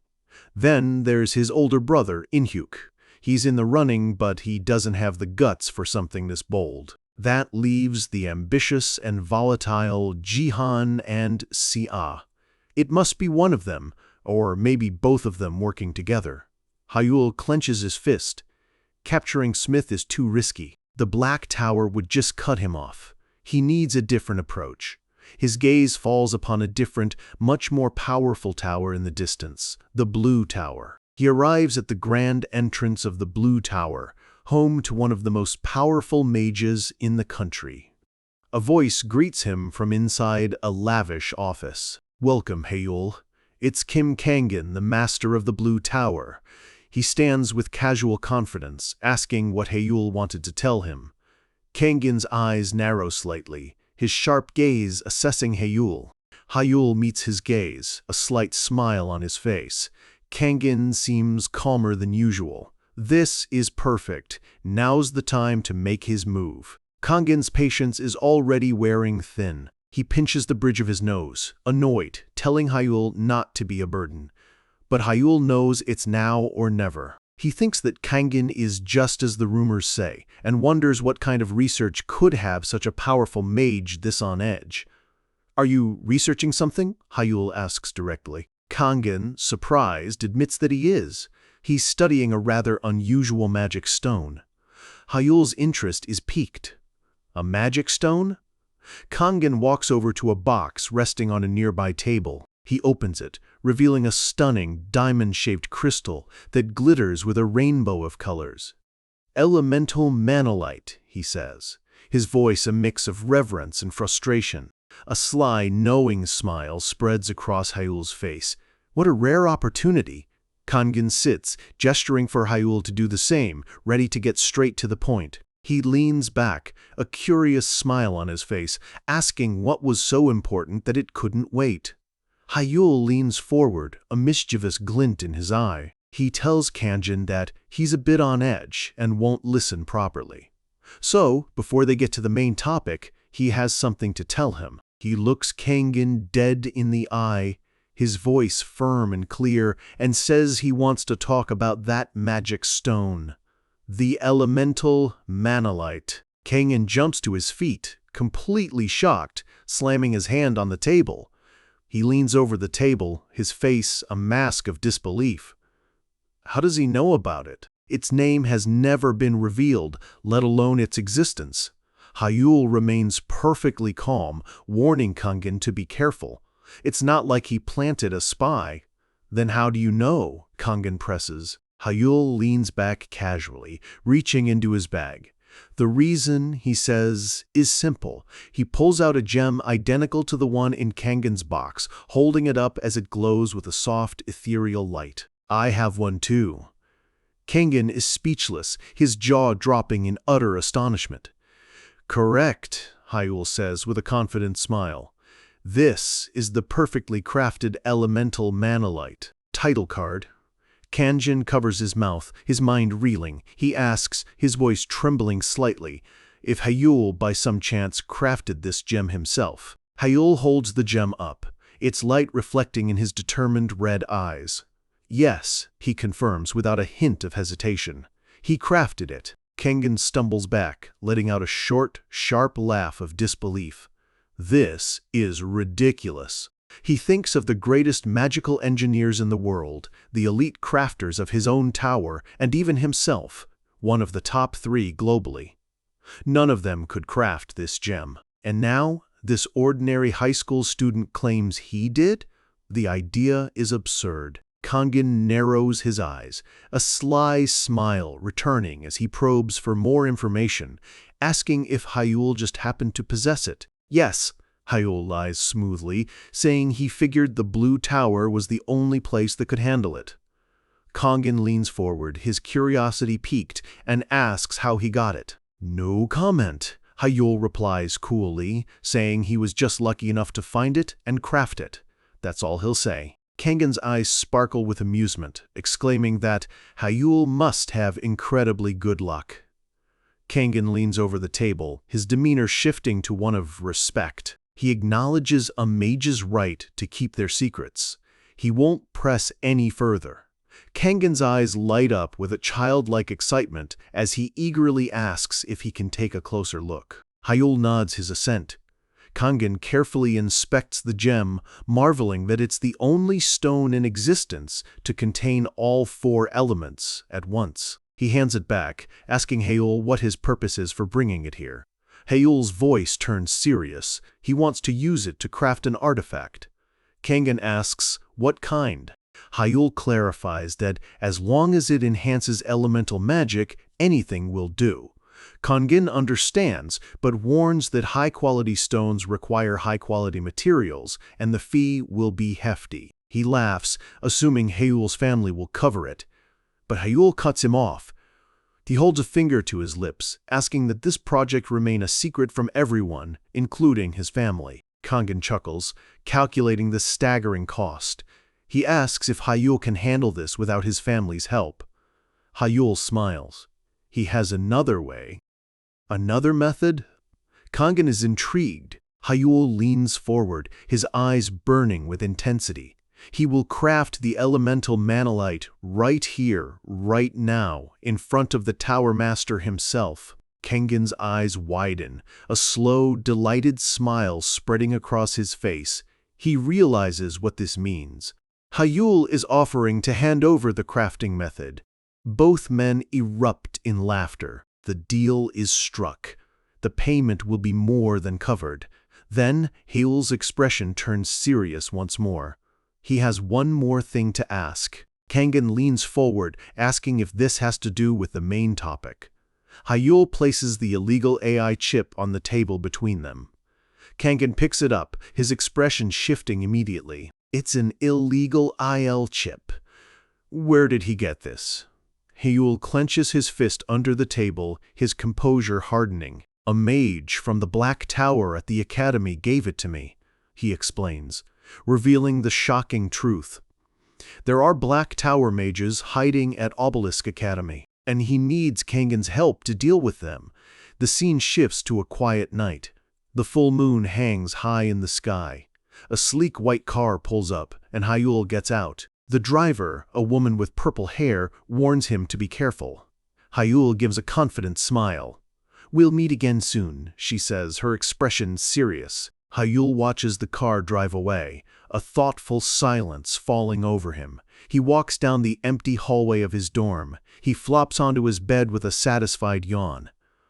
He got lucky. He never expected Kangen to be researching the very gem he could create. Thanks to that stroke of luck, he can keep the artifact's creation a secret and still get it made. He clenches his fist, thrilled with how things turned out. He was going to have to use the mining rights from the Bake family to strike a deal, but now he can hold on to them for a bit longer. His eyes close, a look of pure satisfaction on his face as he drifts off. Meanwhile, back at the Blue Tower, Kangen is deep in thought. He's skeptical. Obelisk Academy's security is legendary. And yet, Hayul claims there are Black Tower mages hiding there, a shadow looming over the prestigious institution. Kangen looks at the illegal chip. The only evidence is this single piece of tech. He leans back in his chair, a sly grin spreading across his face. Normally, the Blue Tower wouldn't act on such flimsy information, but he stands up, his decision made. Let's go ahead and take the risk. He's intrigued, and he's not one to back down from a challenge, especially one this interesting. On the phone, Hayul confirms he's arrived. On the other end of the line, a voice tells him to stick to the plan. With the call ended, Hayul walks forward, the elevator doors sliding open to receive him. The plan is officially in motion. That voice belongs to Kim Kangen, the Blue Tower Master. He assures Hayul that as long as the intel is solid, his people won't fail. Riding the elevator up, Hayul looks at his phone with absolute conviction, telling Kangen he trusts him completely. Kangen promises to be in touch, and the line goes dead. The doors open into a lavish hall, where Hayul is greeted and led inside. A confident, almost predatory smile touches Hayul's lips. The stage is set. He steps into a grand dining room where 4 people are already seated. The air is so thick with tension you could slice it. With a calm voice, he greets his siblings. Chapter title: A woman with bright blue eyes, Shin Minji, claps excitedly. She's the second daughter of the family, and her welcome is surprisingly warm. Hayul offers a polite smile, remarking that she hasn't changed a bit, which she happily takes as a compliment. She playfully notes how tall he's gotten, teasing that he'll soon tower over their brother Inyuk. A cheerful young man with spiky hair, the second son Shin Inyuk, laughs it off. Inyuk throws a friendly arm around his shoulder, welcoming him back. He admits it's a complicated situation, but he seems genuinely glad to see him. Hayul returns the smile, thinking to himself how his brother is still as straightforward as ever. Minji lightly scolds Inyuk for being blunt, while he just looks confused, not realizing he said anything wrong. But Hayul's smile vanishes as his gaze shifts to the head of the table. His tone turns cold and formal. He addresses the remaining 2, his eldest brother, Jihan, and his eldest sister, Sea. The eldest son, Shin Jihan, gives him a condescending smirk, remarking that he looks more like a man now. Next to him, the eldest daughter, Shin Sea, offers an icy greeting. Hayul keeps his own smile perfectly in place. He can feel it. Behind those pleasantries, they're ready to tear him apart. He knows with certainty that the one who framed him is sitting right here at this table. Jihan raises his glass, suggesting they eat while they talk. He smoothly asks why their youngest has called them all here. Hayul's expression is unreadable as he replies that it's nothing special. He takes his seat, claiming he simply missed them and wanted to arrange a family dinner. Sahaha is the first to snap, furious that he would waste their time on something so trivial. Hayul just looks back at her, a knowing smirk playing on his lips, pointing out that they would have called this meeting anyway. Enraged, Sae slams her hands on the table, calling him an insufferable brat. She points an accusing finger at him, demanding he drop the act and reveal his true intentions. Leaning forward, she gets to the heart of it. Is he planning to join the succession race or not? Hayul calmly asks if she'd even believe him if he said he wasn't interested. Sea scoffs that of course she wouldn't, to which Hayul simply shrugs, asking what the point of the question was then. She fumes silently, completely outplayed by his logic. Just as Sea is about to explode, Jihan smoothly cuts in. He tells her that words are meaningless, actions are what matter. He gets straight to the point. Hayul has a rare vision magic, and if he truly isn't interested in power, he should share it with the family as proof. Hayul's eyes narrow. This is the moment he was waiting for. Jihan presses his advantage, claiming this act of sharing would prove Hayul has no ambition. Sea eagerly agrees, though it's clear she thinks it's a trap. Feigning a look of profound sadness, Hayul tells them this vision magic is his only hope. It's his one chance to live as a mage. He insists it has nothing to do with the family competition. The act is so convincing that his kind-hearted sister Minji immediately falls for it, declaring that they can't possibly take away their brother's only hope. As she dabs his face with a napkin, Hayul thanks her for understanding, playing his part to perfection. Inyuk laughs, relieved, and suggests they put the pointless competition aside and just enjoy the meal. Minji agrees, eager to hear more from Hayul. Dessert is served, and for a moment the heavy atmosphere seems to lift. Jihan and Seo exchange a smug, silent look. They believe they have him figured out. Meanwhile, Minji and Inyuk chat happily with Hayul, completely unaware of the web being woven around them. The grandfather clock in the corner continues to tick, marking the time. Hayul glances at the clock, a subtle smile on his face. Right on schedule. Suddenly, a phone buzzes with a breaking news alert. One by one, every phone at the table lights up, their owners' faces shifting to confusion and shock. Minji is completely baffled. Inyuk exclaims that it's an urgent message. Seo is just annoyed by the interruption at this late hour. But Jihan is silent. His face goes pale. A single bead of sweat rolls down his temple. His mask of calm is finally beginning to crack. The alert flashes across their screens. An Obelisk Academy instructor, Lang Smith, has been arrested as a criminal mage from the Black Tower, and the one who caught him was a mage from the Blue Tower. Jihan stares at his phone, his mind racing.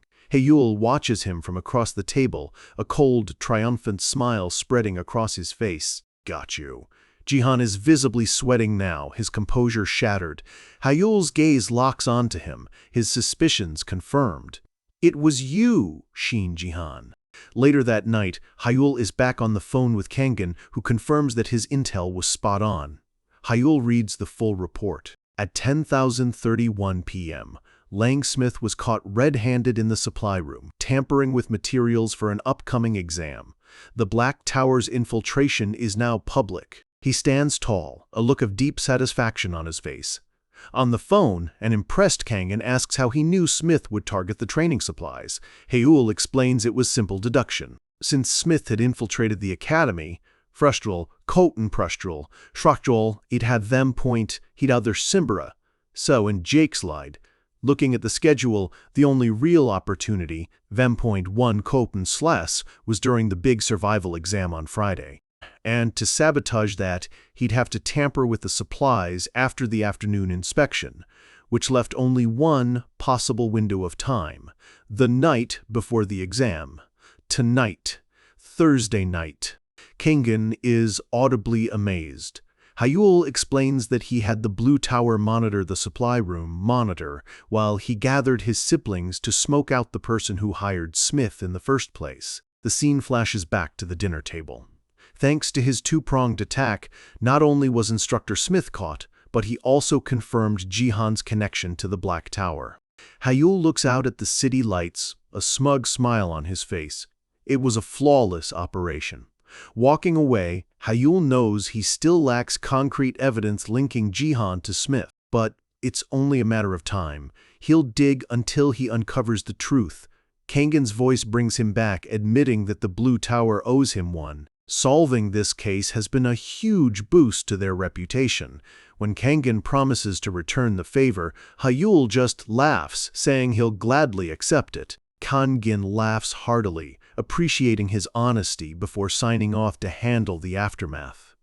Hayul ends the call, taking out his earbud. He thinks to himself that with this, everything should be. Then, out of nowhere, an explosion of dark energy tears through the street behind him. The blast hurls him to the ground. He pushes himself up, his suit ruined, his mind reeling. What just happened? A voice, warped with pure hatred, chants his name over and over. It's Baek Sayuk. Consumed by dark magic, his eyes glowing with malevolence as he snarls one word, die. His mind races, landing on a single, impossible name, Baek Sayuk. It is him, but there's no time to think. Sayuk is already moving. A monstrous scream tearing from his throat as he unleashes a torrent of fire, yelling for the pathetic loser to die. The attack is terrifyingly fast, but Hayul's instincts are faster. His eyes glow as he summons his own power, amplifying the resonance around him. A massive wall of churning water materializes out of thin air, a powerful shield against the inferno. But Sahyuk's power is unbelievable. The force is too much. Hayul knows at this rate the shield is going to break. He grits his teeth, pushing more energy into the spell with both hands, desperately trying to hold it together. His entire focus is on a single command: fix the water shield. He strains, pouring every ounce of will he has into the defense against the relentless flames. But it's not enough. The fire smashes through his magic, and a massive explosion engulfs the park fountain, shattering the night. The shockwave sends Hayul flying backward, slamming him hard against a stone pillar. He catches his breath, looking down at his scorched hand. Even with his speed, he couldn't escape the blast completely. Across the clearing, Sahyuk stands flickering strangely, letting out a chilling laugh. He sneers, saying, "This is the true difference in their skills." His face contorts in hatred as he grabs his own throat, screaming at Hayul, calling him a defective piece of trash who dared to crawl back from the gutter. But as Sahyuk raves, Hayul notices something is deeply wrong. Sahyuk's eyes, they're completely bloodshot. His skin is flushed, and blood trickles from his lip. A name clicks in Hayul's mind: an illegal doping drug, berserker. It's a terrifying substance that pushes a mage's mana circulation to its absolute limit, turning them into a blood-soaked warrior who fights until their body gives out and they die. Staring in disbelief, Hayul asks if he's completely insane, but Sahyuk just grins, insisting he's never felt better. Hayul sees the red mana gathering around Sahyuk's hand, recognizing the third circle spell, Burning Infection. Before he can move, Sahyuk lunges, grabbing him by the collar. Hayul shouts at the crazy bastard, but Sahyuk just laughs, his mind clearly gone. He claims this isn't insanity, this is him back to normal. His eyes gleam with madness as he declares that Hayul is going to die now, engulfing him in the burning magic. The attack hits, and the world is lost in dust and smoke. Chapter title. When the smoke clears, Sahyuk stands over Hayul, who's now crumpled on the ground. He smirks, almost surprised. As Hayul coughs and clutches his chest, Sahyuk asks with a hint of disappointment if he's still alive. Suddenly, the rage vanishes. Sahyuk clutches his head, groaning in frustration that Hayul managed to block him twice. Then, just as quickly, the fury returns. He points at Hayul, who's wiping blood from his lip, and screams, asking how a defective piece of trash like him dares to defy him. Sahyuk lets out a pained howl, clutching his head as if his mind is tearing itself apart. And just like that, the rage is gone again. He just shrugs, looking dazed, and mutters that these things happen. Watching this bizarre display, Hayul slowly gets to his feet. The extreme, rapid mood swings confirm it. This is definitely the work of berserker. He watches Sahyuk stumble around, clearly unstable and lost in his own head. But as Hayul analyzes the situation, he realizes something still doesn't make sense. The memory of Sahyuk's first attack flashes through his mind, the sheer overwhelming power of his magic. Hayul knows that no matter how much berserker someone takes, it shouldn't boost their power this much. His eyes narrow. Something else is at play here. He has to check. While Sahyuk mutters nonsense, Hayul focuses, green-tinged magic gathering in his hand. He unleashes a wind sphere, sending sharp blades of air flying. This seems to snap Sahyuk back to rage, and he roars, unleashing a massive torrent of fire that completely swallows Hayul's attack. Hayul hadn't expected this level of power. He sees Sahyuk preparing another fireball, but he's already made his next move. Sahyuk's bloodshot eyes widen in shock as he looks down, realizing the trap was sprung right beneath his feet. From below, Hayul unleashes his true spell. A blinding sphere of green energy erupts under Sahyuk, hitting him with a deafening blast. A determined, almost feral grin spreads across Hayul's face. It hit. But through the smoke, Sahyuk is still standing, laughing maniacally as he gathers fire mana. Haeul realizes with dread what's coming next at this close range. Sahyuk unleashes his next spell, Flame Shotgun. The reflection of the oncoming inferno dances in Haeul's eye. Sahyuk screams for him to die, thrusting his hand forward. Haeul knows this spell. It's powerful, but its range is short. He should be able to dodge it, but to his horror, the flames don't stop. They spread out, blanketing the entire area in an inescapable wave of fire. This is impossible. He's forced to use small, desperate bursts of magic to deflect the flames, narrowly avoiding a direct hit. Panting heavily, a few rings of water magic swirling around his fingers, Haeul finally asks the question, "Did you hate me that much, to even use an IL chip?" Sahyuk just cackles, a mix of energies crackling around him, having no idea what he's talking about. Haeul sighs, his expression weary. As he expected, Sahyuk doesn't even remember. He gestures to the back of Sahyuk's neck, where a purple chip is glowing, embedded in his skin. But Sahyuk is too far gone, growling about why he'd ever use something like that on a worthless defect. He roars for Haeul to stop talking nonsense and just die, launching another vicious attack. Haeul dodges, narrowly avoiding the lethal green spikes. As he moves, he explains it to himself. The chip fundamentally changes a user's magic, enhancing the very formula to boost its power and range. Sahyuk just screams in pure, confused rage, but a slight, chilling smirk appears on Haeul's face. "The funny thing is," he begins, "his own research is on the very same subject, the structural transformation of magic formulas." His red eyes are sharp and focused now. He's incredibly sensitive to these kinds of changes in magic. And whether it's lucky or unlucky, he's actually getting hints from both the illegal chip and the berserker drug. He's not talking to Sahyuk anymore. His voice turns cold, his own blue power beginning to surge. "I'm not thanking you," he says. "This is just a waste of time. I'll finish it now." His voice echoes with power as he prepares his final move. Resonance. The ancient grimoire flashes in his mind, its words echoing with power. Those who reach this stage of magic can transcend their own limits. He recalls the long days he spent studying the book, pushing himself to understand its secrets. But with this great power comes a terrible cost. Combining and accelerating his mana puts an immense strain on his body, and the penalty is time. A mystical hourglass appears in his mind, its sands flowing quickly. Once resonance is used, he'll only have 3 minutes. And after that, his mana will completely shut down for 12 agonizing hours.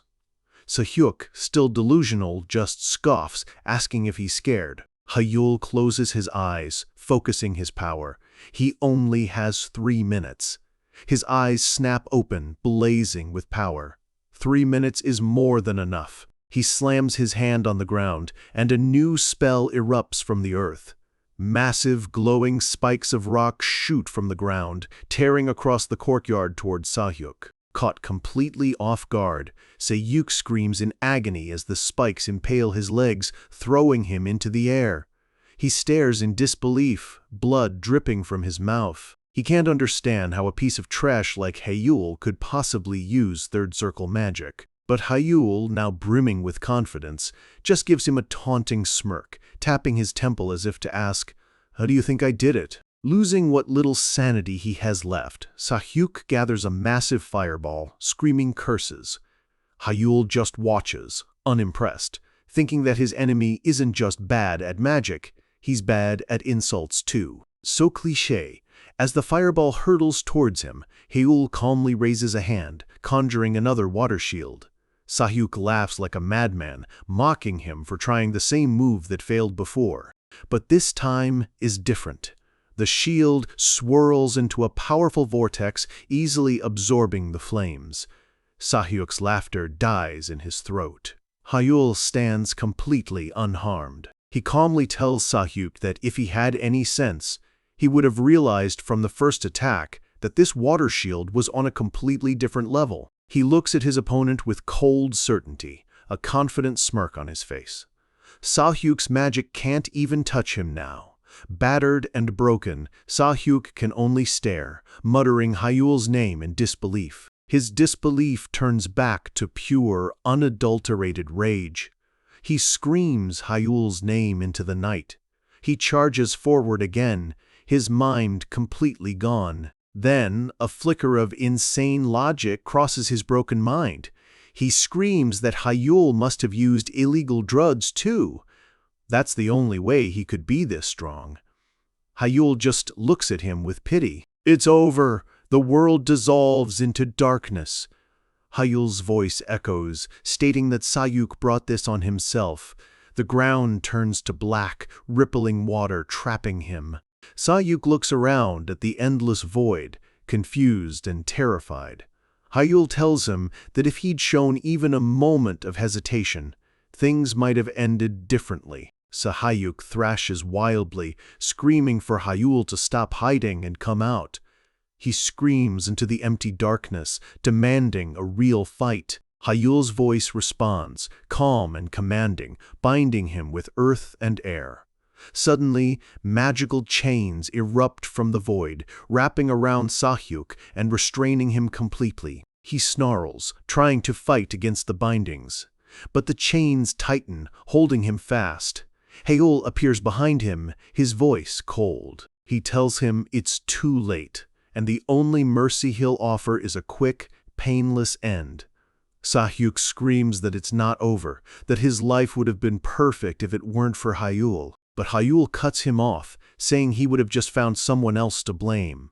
As Sahyuk looks around frantically, Hyul's voice continues, cold and analytical. His hand appears, reaching for the illegal chip on Sahyuk's neck.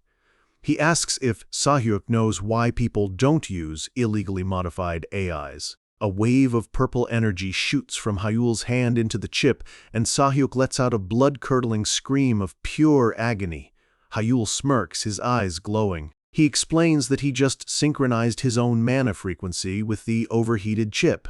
Even with Berserker in his system, the pain must be unbearable. Sahyuk can only gasp and choke, begging him to stop. Hyul lectures him, explaining how an overclocked system will easily collapse from the slightest external pressure, applying more energy and causing Sahyuk to scream again. A small, chibi version of Hyul winks, thanking Sahyuk for being dumb enough to get caught with the evidence. Back in the void, Hyul gives a predatory grin, musing that because of this mess, his family will be able to squeeze even more out of the Baek family. He taunts him, wondering if they'll demand 30 or maybe even 40% of their mana stone mining rights this time. Sahyuk can only look on in horror, tears of pain and despair streaming down his face.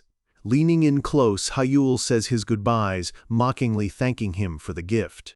With a final touch, Sahyuk's body dissolves into particles of light.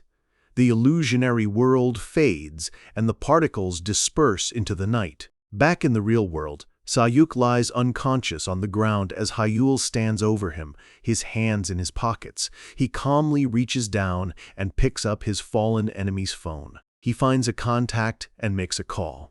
He says his name, and on the other end, his father's cold voice asks why he's calling so late. Hyul's expression is grim. He tells his father he knows he's been watching everything. He explains his reasoning. With so much chaos, it's impossible that not a single student or police officer showed up. Someone powerful had to be controlling the scene. His father suggests the students were simply evacuated, but Hyul isn't buying it. He knows that only his father would sit back and watch the entire fight unfold, waiting to see who would win. He continues, explaining that thanks to his father's own orders, his siblings couldn't have placed him under surveillance, leaving only one person who could be watching. His father lets out a dry, almost impressed laugh, admitting he's right. Hyul looks up, surprised by a sound from the nearby bushes. A figure in full tactical armor with a masked helmet and glowing red eyes steps out from the shadows. The armored figure kneels before him, a silent, imposing presence. His father's voice concludes the call with 5 simple words. I assigned Seok Yun to you. The battle is over. As Hyul stays on the line with his father, shadowy figures from the Shin family move in, silently securing the area and dealing with the unconscious Bayuk Sahuk. His father's voice, laced with curiosity, asks why he didn't call for help when he knew he was being watched. Hyul, bruised but his eyes sharp, delivers his calculated response. He needed to show his father that he had mastered 3-circle magic. His father is skeptical, questioning how he could have progressed so fast. He asks if Hyul has been hiding his true strength all this time. Hyul confirms it, but in his mind, he admits the truth. It's a lie. He just used a temporary power boost called resonance. He knows this lie is a strategic move. A vision of his scheming siblings, Jihan and Seo, appears in his mind. With a small, satisfied smile, he thinks to himself that if his father believes he can use 3rd-circle magic, his siblings won't dare to make a move against him. He glances at his new bodyguard, who is already casting spells to conceal their presence. This is the final piece of the puzzle. He now has a direct line to his father's power, a guardian even his siblings can't touch. His father seems pleased. He tells Hyul that he's sending a car and that he should come home for the night. Hyul respectfully agrees, ending the call. Back in his office, his father lets out a soft, amused chuckle. The chuckle turns into a full-throated laugh. He leans back, a genuine smile on his face. For the first time, he seems truly impressed by his son's audacity. Chapter title. Hyul turns to his new guardian, greeting him as Uncle Sehun. The masked figure simply nods. The man removes his helmet, revealing a handsome face with dark blue hair and a scar over one eye. He returns the greeting, his voice calm and professional. So-hyung excuses himself for a moment. He steps closer, examining the wounds on Hyul's face, noting that they aren't light. A soft, healing light emanates from his hand. He explains he's just providing first aid, and the family doctors will handle the rest. As they walk towards the waiting car, Hyul looks back, telling Seok-hyun he'll leave the cleanup to him. Seok-hyun and his team finish their work, ensuring no trace of the fight is left behind. Meanwhile, in a luxurious high-rise apartment, Shin Jihan paces back and forth, tearing at his tie in frustration. He hurls a vase of flowers against the wall, screaming, asking how everything went so wrong. A voice calls out from the shadows, and Jihan whips around, startled. A cloaked figure with a half-mask is sitting casually on his sofa. He complains about the weight, but compliments the furniture. Jihan glares, recognizing the agent from the Black Tower. The agent chuckles, calling the whole situation unlucky. He can't believe the Blue Tower interfered and ruined their plan. Jihan fumes, asking how he can possibly be laughing right now. Jihan grabs the agent by his cloak, his face contorted in rage, reminding him of his confident boasts that the plan was foolproof. He grits his teeth, demanding to know what happens now. The agent just laughs it off. He says since the mission failed, he'll return the payment and handle the aftermath neatly. He reassures the furious Jihan that as a VIP client, his identity is safe. Then he casually mentions their captured agent, Lang Smith. He'll be dead before dawn, a chilling promise delivered with a grin. Jihan dismisses the agent's life as irrelevant. He's more worried about the loose ends, like the illegal chip and drugs given to Baek Sahyuk. The agent waves a dismissive hand. He cheerfully informs Jihan that Baek Sahyuk is already brain-dead. Jihan is stunned. Brain-dead? The agent explains that Sahyuk attacked Hyul on his own, and due to the side effects he's now nothing more than a breathing corpse. Jihan grabs his face in frustration, demanding to know what happened to Hyul. The agent replies vaguely that Hyul was injured, but he's fine now. When Jihan accuses him of playing games, the agent innocently claims he's just reporting what he saw. The horrified realization dawns on Jihan's face. He asks if this means Hayul actually won against a superpowered Baek Sahuk. The agent confirms it with a grin. But that's not all. His own spies were detected. Kim Seok-hyun himself was on the scene, and he was quick to cast magic to block any surveillance. The agent sighs dramatically, lamenting that he couldn't watch the whole fight. Jihan stumbles back, horrified. "The shadow?" he frantically asks when Seok-hyun started following Hayul, but the agent just shrugs, saying he only saw him after the fight was over. Jihan mutters the name to himself. The chief director of the Shin family's elite guard unit, the Shadow. He can't believe their leader came out personally. Why? The gravity of the situation hits him. If the Shadow has moved, he has to be far more cautious. He realizes he has to back off for now. He can't afford to bother Hayul anymore. When the agent asks about the illegal chip given to Hayul, Jihan coolly states that it's already been taken care of. He explains that the chip had a remote destruction code. It's already been destroyed, leaving no trace. The agent hops onto the balcony railing, saying he has to leave to go deal with their captured man. He leaps off the balcony, his cloak billowing behind him as he disappears into the night. Jihan watches him go, a storm of thoughts raging in his mind. He needs to erase all evidence. He knows that for someone like Seok-hyun, breaking through his own home's security would be child's play. The Black Tower agent flies through the city needing to hurry. Scene fades to black. A few days later, Hayul is back in his room, once again absorbed in the ancient grimoire. He stretches, letting out a satisfied groan. He leans back, recalling the news. The corrupt instructor, Lang Smith, had died of a sudden heart attack while being transported. Hayul thinks to himself that, while he expected his brother to clean up his mess, he's surprised by how sloppy it was. He concludes that Seok-hyun must have handled the Baek Sayuk situation perfectly, since there's been no further word. Just then, his phone buzzes. It's a message from his father. The negotiations with the Baek family are over. In exchange for their silence, the Shin family will receive 43% of their marble mining rights. His father even praises him, noting the funds will be a great help. Hayul smiles. He can't believe his father sent him this much information. His eyes then fall on another message from someone named Rabbit. He looks out the window at the bright day, glad that everything worked out so well. He looks at his phone with a satisfied expression. All that's left is his ultimate goal. An ad on his screen announces the upcoming Academy Olympiad, now just 53 days away. A determined, confident grin spreads across his face. It's time. The Olympiad itself. Just then a wave of blue energy surges through him. The penalty for using resonance has finally lifted. His power is back. He clenches his fist, feeling the familiar rush of mana.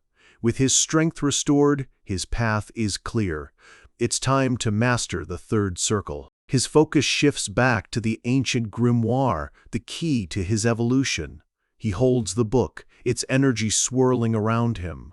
It's time to face the next trial. The grimoire falls open, its pages glowing with an intense golden light. Chapter title. Hayul groans as his consciousness is pulled into the book. He finds himself in a vast, white space filled with shimmering particles of light. He wonders if this is another world inside the grimoire. Suddenly, a wave of intense heat washes over him. A figure descends from the light. A beautiful woman with long, light purple hair and piercing golden eyes. She introduces herself as Beta, the guardian of the second exam. The second exam. Hayul recalls his first trial, wondering if this one will be similar. He remembers the cheerful guardian, Alpha, and the relatively simple task of refining an elemental manalite. But this new guardian, Beta, feels different, more serious, more powerful. Beta explains that if he passes, pages 32 through 81 of the grimoire will unlock, revealing everything about third circle magic. Hyul's jaw drops. He's ecstatic. He was only expecting 10 pages at most. This is incredible. But then, a more serious thought crosses his mind. The sheer volume of information must mean the third circle is on a completely different level. The challenge is exciting, but also terrifying. Beta closes her eyes, her form glowing with power. The exam is about to begin. A pillar of pure white light descends from above, enveloping Hyul. A new voice echoes through the space, one he recognizes instantly. It's his master. Baitaneo explains the trial. 100 magic circles will appear in order, and Hyul must activate all of them. Hyul prepares himself, ready to face the challenge. The magic circle before him begins to shift and change at incredible speed. His master tells him to align his own resonating circle with the magic circle to activate it. It's a test of pure instinct. The pattern changes again, catching Hyul completely off guard. He can't keep up. The rules are brutal. He has only 1.5 seconds per circle. If he fails, he's sent back to the very beginning. His master confirms it, the order changes every time. Trying to memorize it is pointless. Of course, it was never going to be that easy. Back in the trial, Hyul closes his eyes, centering himself.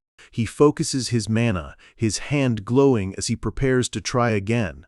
But time passes. Back in the real world, at the Obelisk Academy Library, Hyul is slumped over his desk, surrounded by books. He looks completely drained, his face pale and his eyes wide with exhaustion. He glances at an hourglass. 8 hours have passed, and he's only managed to clear 10 of the 100 circles. He picks up the grimoire, sighing. At least he's slowly getting the hang of it. But he knows that's not enough. He has to find a hint somewhere. He looks out the window, deep in thought. He sits down, poring over the grimoire's text. He finds it, a reference to another book written by someone named Thebos. He realizes this is the key, but he has no idea where to even start looking for it. Frustrated, he stares out at the city. He decides to get some fresh air and heads to a nearby convenience store. While at the counter, a familiar voice asks for their bill. He turns and his eyes widen. It's Adela, holding a bag full of banana milk. They're both just as surprised to see each other. They end up sitting on a bench outside. Hyul smiles, remarking that they seem to run into each other often. He notices she looks tired, and she admits she was up all night reading. Hyul seizes the opportunity. He pulls out a modern-looking binder, telling her he was reading an interesting paper and asks if she wants to see it. Adela takes it, reading the title skeptically. The Feasibility of Magic Related to Space Travel. She calls it a fake, but Hyul insists. He eagerly urges her to read it. Surprised by his passion, she agrees. She opens the binder and her eyes widen. The text inside is written in a complex, ancient script. She takes a sip of her banana milk, completely absorbed. Her entire bag is full of her favorite drink. She exclaims that it's actually pretty good, but she has one criticism. She points to a specific part of the text, noting that the author's conclusion is weak. Hyul leans in, pretending to be confused. Adela explains that the author claims the paper is based on Bataneo's work, but it's clearly not. She points out various sections of the dense, coded text. She says that while the form is different, there are many theories that are eerily similar to Bataneo's style. She compares it to skimming a watermelon. It looks right, but it's hollow. Then she asks who the author is. Adela gives the name Go Sang-jun. Back in his room, Hyul is typing furiously on his laptop. He searches for Go Sang-jun, but there's almost nothing. An unknown magic researcher with no affiliation, age, or gender listed. The only paper he ever published was the one Adela just read. It seems he just vanished after that. Hyul leans back, frustrated. He's hit the limit of what an ordinary student can find. He picks up his phone. a sly grin spreading across his face. But he's not an ordinary student anymore. He dials a number, greeting the Blue Tower Lord. Because Hyul knows he is anything but ordinary, Kangen's interest is immediately piqued. He sits up, a sly smile of his own forming. Hyul lays out his offer. He needs Kangen to help him find someone. Chapter title. The scene shifts to the bustling campus of Obelisk Academy. Inside a training room, Hyul is sparring. He weaves through the air, blue mana swirling around him as he practices. His training partner is his best friend, Junho, who frantically puts up a shield to defend himself. Hyul surrounds him with dozens of small, sharp blades of wind magic, moving with a speed Junho can barely track. Junho cries out, struggling to block the onslaught, yelling that this is cheating. Hyul lands lightly, looking unconcerned. He points out it's just a one-circle spell, so what's the problem? Junho is sent flying by the barrage of attacks, complaining that a one-circle spell shouldn't be this overwhelming. He grits his teeth, frustrated by Hyul's insane skill. As Junho finally manages to conjure a proper defense, Hyul praises him cheerfully. Junho stumbles back, completely drained, muttering that he almost died. He gets to his feet, determined to switch to hand-to-hand combat. Hyul just smiles, asking if he really thinks he can win in a close-quarters fight. Junho yells, seeing his chance, and lunges forward to throw a punch. But Hyul meets his attack effortlessly. In a flash, he uses Junho's own momentum against him, flipping him over his shoulder and slamming him to the ground.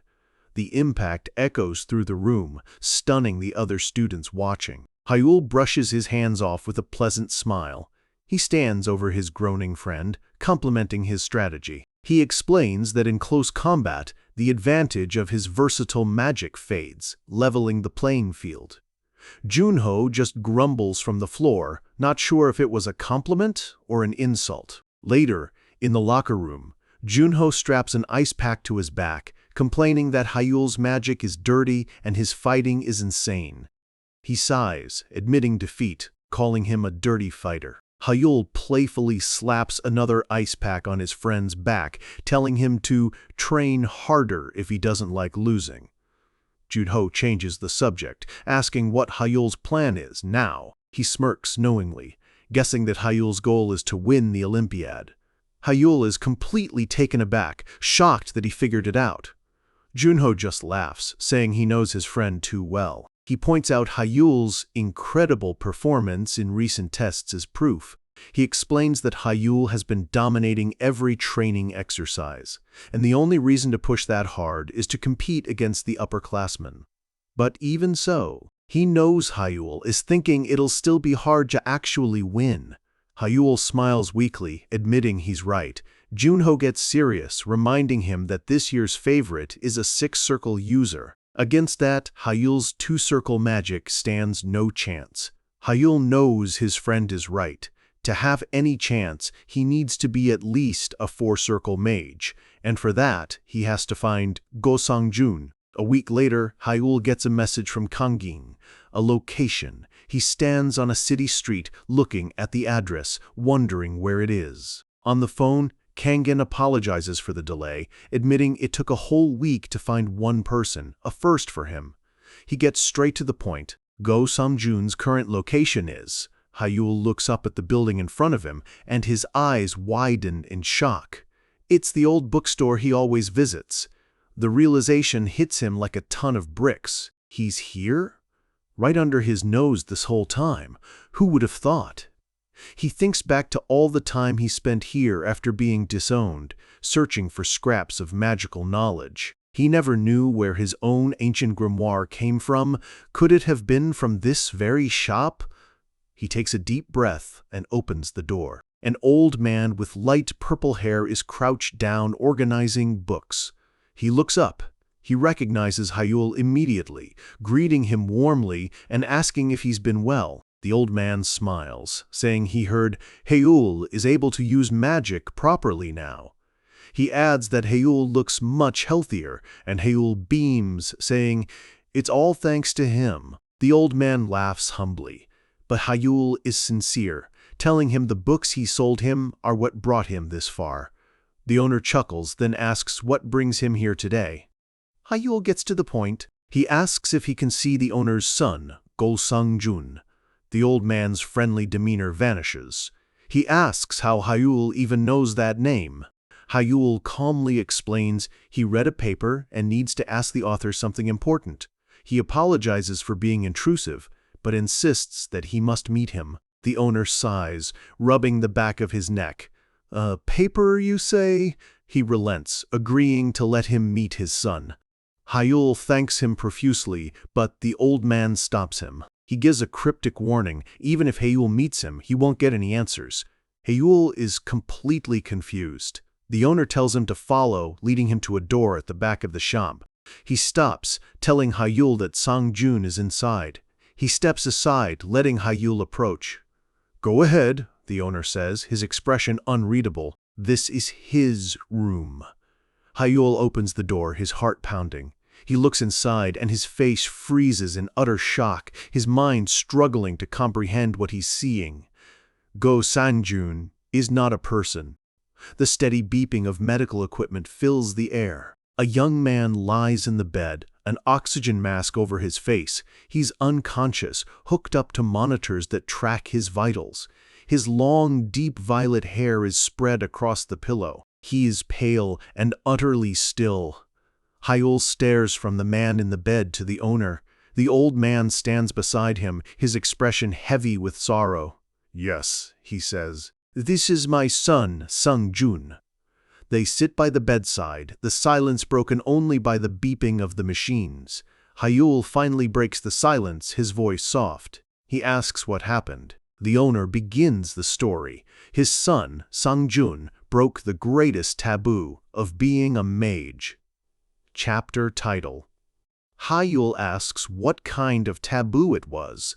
The owner explains that when performing mana circulation, his son committed the ultimate sin. He circulated mana directly into his brain. The words hit Hayul like a physical blow. His mind reels. Mana into the brain? That's the same thing I did. A vision of his own agonizing ritual flashes before his eyes. He clenches his fist, his knuckles white. He has to know why. Why would he do something so reckless? The owner's voice is filled with a deep, weary sadness. It was necessary. He explains that his son was trying to prove a flawed, magical theory. He had no other choice. The owner looks at his son's still form, his heart heavy with regret. He says he should have stopped him. Hayul looks at the comatose scholar, a new question forming. He wonders just how close Sang-jun came to mastering Baiteneo's magic. The owner apologizes, saying he can't satisfy Hayul's curiosity. Hayul quickly bows, saying he's the one who is sorry for bringing up painful memories. The owner places a comforting hand on his shoulder, telling him not to worry. He says that watching Hayul search through the old magic tomes always reminded him of his son, and it made him happy. A beautiful sunset fills the sky outside. As Hayul stands to leave, he hesitates, asking if he could look at the books his son used for his research. The owner considers it, then agrees it's better for them to go to someone who needs them. But he has two requests. First, if Hayul ever writes a paper on spatial magic based on the research, he must include Sang-jun's name. Hayul agrees without hesitation. And the second is, the owner looks him dead in the eye, his tone absolute. Under no circumstance should you ever recklessly send mana to your brain. Hayul feels the weight of the warning and promises. The owner leads him back to the study. Hayul scans the packed shelves, wondering which book he needs. Then, his eyes are drawn to one book in particular. It's radiating a faint golden aura that only he can see. It's an ornate, leather-bound volume with intricate designs on the cover. He pulls it from the shelf and is stunned. It looks just like his own grimoire. He asks the owner about the book. The owner explains that it was a book Sang-jun always carried, as if it were the most important thing he owned. He tells Hayul to take it, saying whatever he's looking for is probably inside. Hyul opens it and recognizes the familiar, messy handwriting. But then the realization hits him. This isn't Sungjun's writing, it's his master's. He looks at the owner with pleading eyes, asking if he can borrow the book. The owner just smiles kindly and tells him to take it, along with any others he needs. Hyul thanks him profusely. He hesitates, then asks if there are any other books written in a similar style. He describes his own red hardcover grimoire, but the owner has never seen anything like it. This leaves Hyul with a burning question: how did Go Sang-jun get this book? He pushes the thought aside for now and thanks the owner again. As he leaves, his mind is racing. If the owner doesn't know, then how on earth did his own grimoire end up in his bag all those years ago? Back in his dorm room, he sits on his bed, the two ancient books in front of him. This new one was the only one he found that resembled his own. He picks them both up, a hopeful smile on his face. Still, one is better than none. Suddenly, both books begin to glow with a powerful, pulsating light. Image Shno 254. The light intensifies, and Hyul shouts, shocked, that both books are glowing at the same time. A whirlwind of magical energy erupts from the books, and a voice echoes, "To the rightful successor of the Book of Idred, I leave this book." Hyul is pulled into the vortex, shouting that he's being sucked in again. The voice continues, explaining that this new book is called the Book of Mimir, and it is a blessing of knowledge for Baituneo's successor. The Book of Mimir transforms, a cute teddy bear clasp appearing on its cover as it glows. Hyul lands in a fantastical new space, a cozy library with a fireplace, all contained within a massive magic circle. He looks around, dazed, wondering where he is. Suddenly, a figure in a frilly maid's outfit pops up from behind him. She pokes him in the neck. Hyul turns around, confused. A cheerful, doll-like girl with blonde hair and red eyes grins at him mischievously. "Gotcha," she says. "Welcome to the Book of Mimir." Hyul is completely taken aback, staring at the tiny girl. She's dressed like a doll, but she's clearly in charge here. He asks who she is. She lets out a high-pitched laugh, her expression full of playful energy. "I'm Mimir," she announces proudly. She strikes a dramatic pose, declaring herself the administrator of this place, Mimir's Well.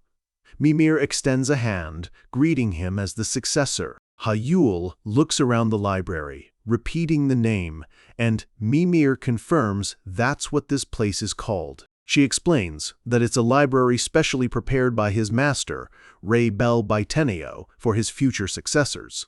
Hyul's mind races.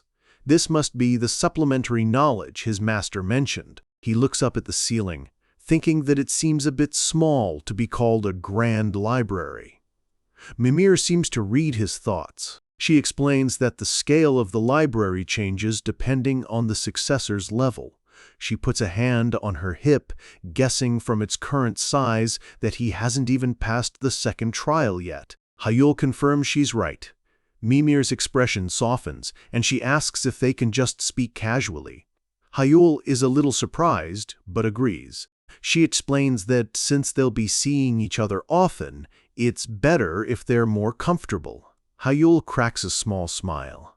After everything he's been through, this is hardly a big deal. Mimir chirps happily, then compliments him on being a talented successor, impressed he found her so quickly. Hyul doesn't quite understand why that's a good thing. Mimir grins excitedly, explaining that it means he can now progress smoothly all the way up to the 5th circle. Hyul's eyes fly open in shock. 5th circle? That level of power is almost unheard of in the modern world. Mimir floats into the air, and the entire library hums with magical energy. A single, ornate book glows brightly on a shelf before flying towards her. She catches it effortlessly, presenting it to him with a confident smile. "Read it," she says. "Then you'll understand." Hyul takes the book and opens it. His expression shifts to awe. It contains the detailed theory of resonance, a concept far beyond modern magic. Mimir explains that this place is filled with all the information that couldn't fit into the main grimoire. Hayul asks why it was separated. Mimir explains that the first codex was for trials and verification. Adding all this extra content would have overloaded it. So, only the most essential information was included there. This place, Mimir's well, is the archive for everything else. The pieces click into place. Hayul realizes his master recorded far more detailed content here. Exactly, Mimir confirms. If the first book is a summarized guide, this is the full textbook. The library seems to expand around them, revealing its true, vast scale. A look of excitement grows on Hayul's face. He realizes that as he grows stronger, more of these incredible books will become available to him. Mimir winks, asking if he now understands how to easily reach the fifth circle. Hayul looks at the book in his hands with conviction. With this, passing the second trial will be a piece of cake. The scene shifts. We see the glowing pages of a magical book. Hayul is floating in a void, panting from exertion, deep in his training. He wipes sweat from his brow. 79 circles. He remembers how it took him 8 grueling hours just to do 10. But now, thanks to Mimir's well, he's synchronized 79 in a single attempt. A confident smirk plays on his lips. So far, everything has been a struggle. But now, things are different. He clenches his fist, a fiery determination in his eyes. At this rate, he'll clear all 100 circles by tomorrow at the latest. Finding Mimir's codex before the Olympiad was an incredible stroke of luck. The scene pulls back to the sprawling Shin family mansion under a dark, starry sky. Inside, Hayul walks down a long, polished hallway, now dressed in a sharp, formal suit. He wonders why his father has summoned him now, guessing it's a reward for the Bayek Sahyuk incident. As he walks, he passes the unconscious body of another young man on the floor. He doesn't even spare him a glance. He thinks with some annoyance that he'd planned to spend the whole day training. Still, a summons from his father is not to be ignored. A maid announces his arrival. A cold, authoritative voice tells him to come in. Hayul enters the grand office and bows slightly to his father, who gestures for him to sit. Without wasting a moment, he gets straight to the point. His father looks at him with cold, calculating eyes, stating that his contribution this time wasn't 100%. However, he admits it was over half. Combining this with the previous case, he declares that Hayul's share of the family's manastone mining rights is now 20%. Hayul's expression is unreadable as he simply says, yes. His father continues that since he's brought the family great profit, he deserves a reward. He leans forward, his gaze intense, and asks if there's something he wants. A glint appears in Hayul's eye. This is the moment. Yes, there is, he says firmly. With a surge of determination, Hayul makes his demand. He wants the ancient relic stored in the deepest part of the family vault. His father scoffs, telling him not to believe in nonsensical fantasies about secrets hidden in relics. To him, they're just antiques. Hayul retorts that he doesn't care about legends. He believes even myths hold a kernel of truth. His father sighs, dismissing him as young and naive. But despite his skepticism, he agrees to respect his choice with one condition: he can only take one item. A triumphant smile spreads across Hayul's face. He got what he came for. His father asks which relic he wants. Hayul's plan is ready. The scene shifts to an imposing vault door, hidden deep within the mansion. Hayul's eyes burn with intensity as an image of a magnificent, glowing robe appears behind him. This is the item that will change everything. Ray Bel Betenio's robe, he declares. Credit page. The gamble has paid off.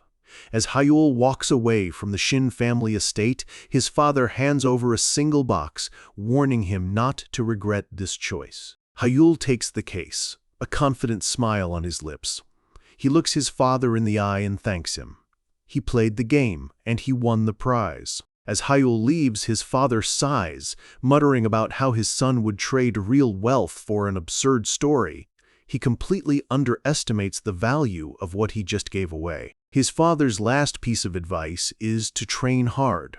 But Hyul, clutching the box, just thinks to himself that his father's limited perspective doesn't matter. In the back of a sleek black car, Hyul sits with the relic box beside him. He knows most of his family's relics are genuine, which gives him hope. He stares at the box, thinking about the robe of Ray-Bel Bateneo. He reasons that if this is truly his master's robe, the Mbroilsat, Yuzi has a master's robe, the Mbroilsat, each was nothing. A smirk crosses his face, but a flicker of doubt follows. What if it's a fake title card?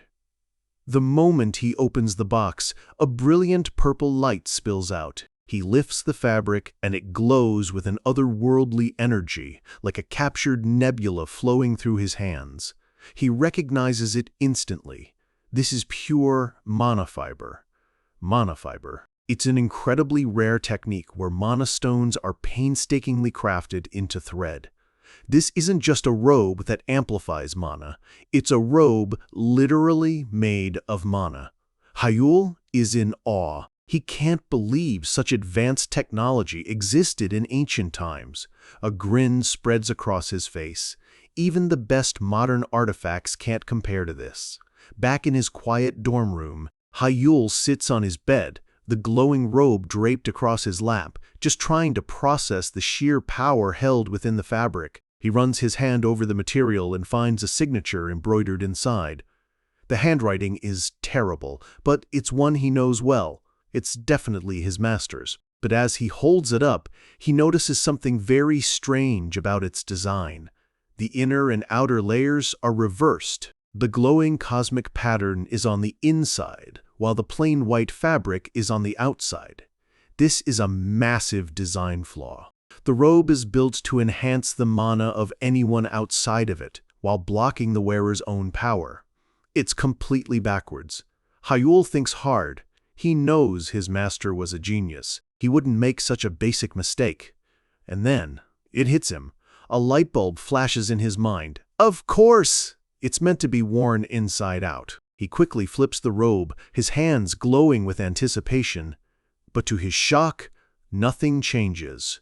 The magical properties are identical no matter which way it's worn. He's left completely baffled. If it's not a mistake, then it was designed this way on purpose. But why? He finally understands why his father was so willing to part with it. To anyone else, this relic would seem like a beautifully crafted, but ultimately useless piece of junk. With no other options, Hyul knows who to ask. He summons Mimir's codex. He's pulled back into the peaceful, magical library of Mimir's well. He materializes inside and calls out for Mimir. He finds her sitting comfortably on a sofa, reading a book. She looks up, surprised to see him again so soon. Her eyes immediately lock onto the robe in Hyul's hands, and they go wide with shock. She rushes over to him, pointing at the robe in disbelief. Isn't that their master's robe? Her eyes turn into sparkling stars. She can't believe he found it already, exclaiming that his luck is insane. But Hyul is still focused on the problem, telling her the robe seems strange. She asks what's wrong, humming thoughtfully as she examines the fabric. Suddenly, she gasps, a look of sudden realization on her face. She holds up 2 fingers, her expression serious. "Successor?" she asks. "You're still at the second circle, right?" Hyul is confused by the random question, but confirms that he is. Mimir turns away, saying it's natural he wouldn't know then. She apologizes, explaining that she actually can't tell him anything about the robe. "Why not?" Hyul demands. Mimir just shakes her head, refusing to even touch it. She starts to say that Baiteneo-style magic has a very special spell. And then she gasps, her eyes wide with panic as she realizes she's said too much. She waves her hands frantically, trying to take it back, telling him to forget she said anything. But it's too late. She takes a deep breath and decides to commit. She reveals the secret Bateneo-style magic has a special spell called True Magic. Hyul is completely lost. He's never heard of it. Mimir regretfully confirms that everything he's been doing so far isn't real magic. But regarding this true magic, she's forbidden from saying anything more until he reaches a certain level. Hyul puts a hand to his chin, piecing it together. It's some kind of restriction. Yes, Mimir exclaims. She explains that the robe is an artifact that exists specifically to support this higher form of magic. Hyul finally understands. She can't explain the robe because he's not ready for it yet. Mimir claps happily, impressed that he catches on so quickly. He holds up the robe, his confusion replaced by a new, burning determination. A new goal has been set. He asks what level he needs to reach to finally understand.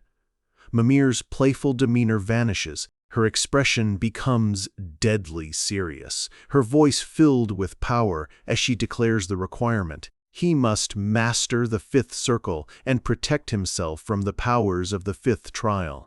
Only then will his magic transform into true magic, and only then will he understand the robe's true purpose. A new goal is set.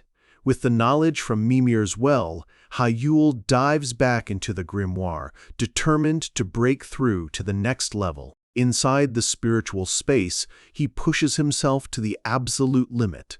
One magic circle after another synchronizes, 98, 99, and finally, with a massive surge of energy, he hits 100. A wild, triumphant grin spreads across his face. After all the struggle, he's finally done it. A familiar, warm light envelops him, and a voice echoes through the void, congratulating him on passing. Hyul's body goes limp with exhaustion, but a sense of relief washes over him. He recognizes the voice instantly. It's his master. The voice of Rey Bel Baitaneo commends him, acknowledging how difficult the second test must have been. Baitaneo's voice continues. Now I will teach you how to weave the third ring. Hyul's attention is instantly captured. The third circle, the next stage of his power. Baitaneo explains that this is the third stage of his technique, the third infinity circle. Its name is interference. Hyul repeats the word, a question in his mind. The ring of interference? Title card. Hyul returns to his body, the grimoire closing with a soft thud. He lets out a long breath, the trial's exhaustion still lingering. He sits in his room, now wearing the glowing robe. He's finally mastered the second test. Now it's time to weave the ring of interference. He stands holding both ancient books. He knows that without the robe and Mimir's help, this would have taken him much, much longer. The scene flashes back to the night before, in Mimir's well. Mimir had explained that he could only learn the robe's true purpose once he reached the fifth circle. Hyul had been ready to just store it away, but Mimir stopped him, asking why he would waste something so precious. "Just give it to me," she'd insisted, snatching the robe from him. She draped it over herself, a brilliant purple aura flaring around her. She revealed the robe's secondary function. It prevents mana from leaking out, allowing the wearer to reach a state of complete mana saturation. This meant his infinity circles would spin faster, speeding up his recovery and boosting his physical potential. In other words, he could train more and grow faster. But then she'd winked, revealing the most shocking benefit of all. Wearing the robe means he doesn't need to sleep. Hyul had been utterly dumbfounded. Not even a little, she'd confirmed it. 5 hours a day in the robe, and he'd maintain peak physical condition without ever needing to close his eyes. But then she'd added something crucial. This amazing effect is just a bonus. It's nothing compared to the robe's true power. Back in the present, Hyul clenches his fist, a determined smirk on his face. The thought of the robe's true power and the true magic that awaits fills him with an intense desire to reach the fifth circle as soon as possible. He recalls Mimir's final warning. The robe only works for the successor. For anyone else, it's poison. With an overpowered item like this, the road ahead might just get a little easier. 2 days later, Hyul is in deep meditation, the hood of the robe pulled up, its cosmic energy flowing around him. His eyes snap open, sharp and focused. He's been trying to weave the ring of interference for 2 days straight. He feels like he's close, but something is still missing. He recalls the grimoire's description. The third circle possesses the power to interfere with another's mana. To do this, he must be able to completely synchronize with and seep into their magic. A wicked grin spreads across his face. The thought of hijacking his opponent's magic sounds like a lot of fun. He realizes now that the second test, synchronizing with 100 circles, was merely a preparatory exercise for this. The instructions are clear. He must resonate his second circle and synchronize it with the mana in the world around him. If he can maintain that resonance, the third ring will form. "All right," he says aloud, his voice full of resolve. He clenches his fist, the robe flaring with power. "This time, I'll definitely succeed." He closes his eyes, entering a deep meditative state. Thanks to the robe, his own mana is already saturated. Now, he just needs to synchronize with the abundant mana in the air. In the void of his mind, he imagines the ambient mana as playful spirits, and he builds a welcoming space for them within himself. The mana spirits begin to circle him, drawn to his power. They're being absorbed, flowing into him naturally. A warmth spreads through him. He can hear the mana whispering, inviting him to play. The feeling of peace is so nice, he never wants it to end. He knows he's halfway there. He just needs to maintain this state. The spirits' voices join together, whispering for him to join them, to become one. They begin to form a perfect circle around him. But then, a sharp pain hits him. It's hot. He knows the balance is incredibly delicate. Even a 1% difference in the amplification rate and the mana won't settle. He focuses, carefully managing the rate, letting the raw external mana form its own circle around him, quietly, without force. The scene shifts to a bright, clear sky, a feeling of peace and completion.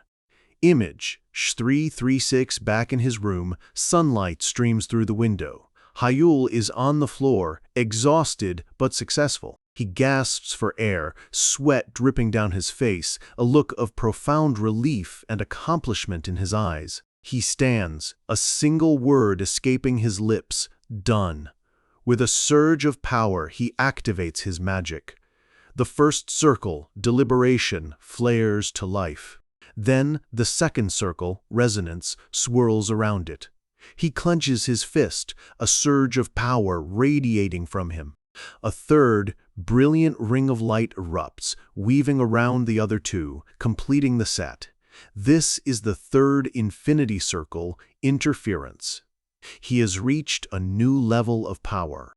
A bead of sweat rolls down his temple, but a wide, ecstatic grin is on his face. He's finally done it.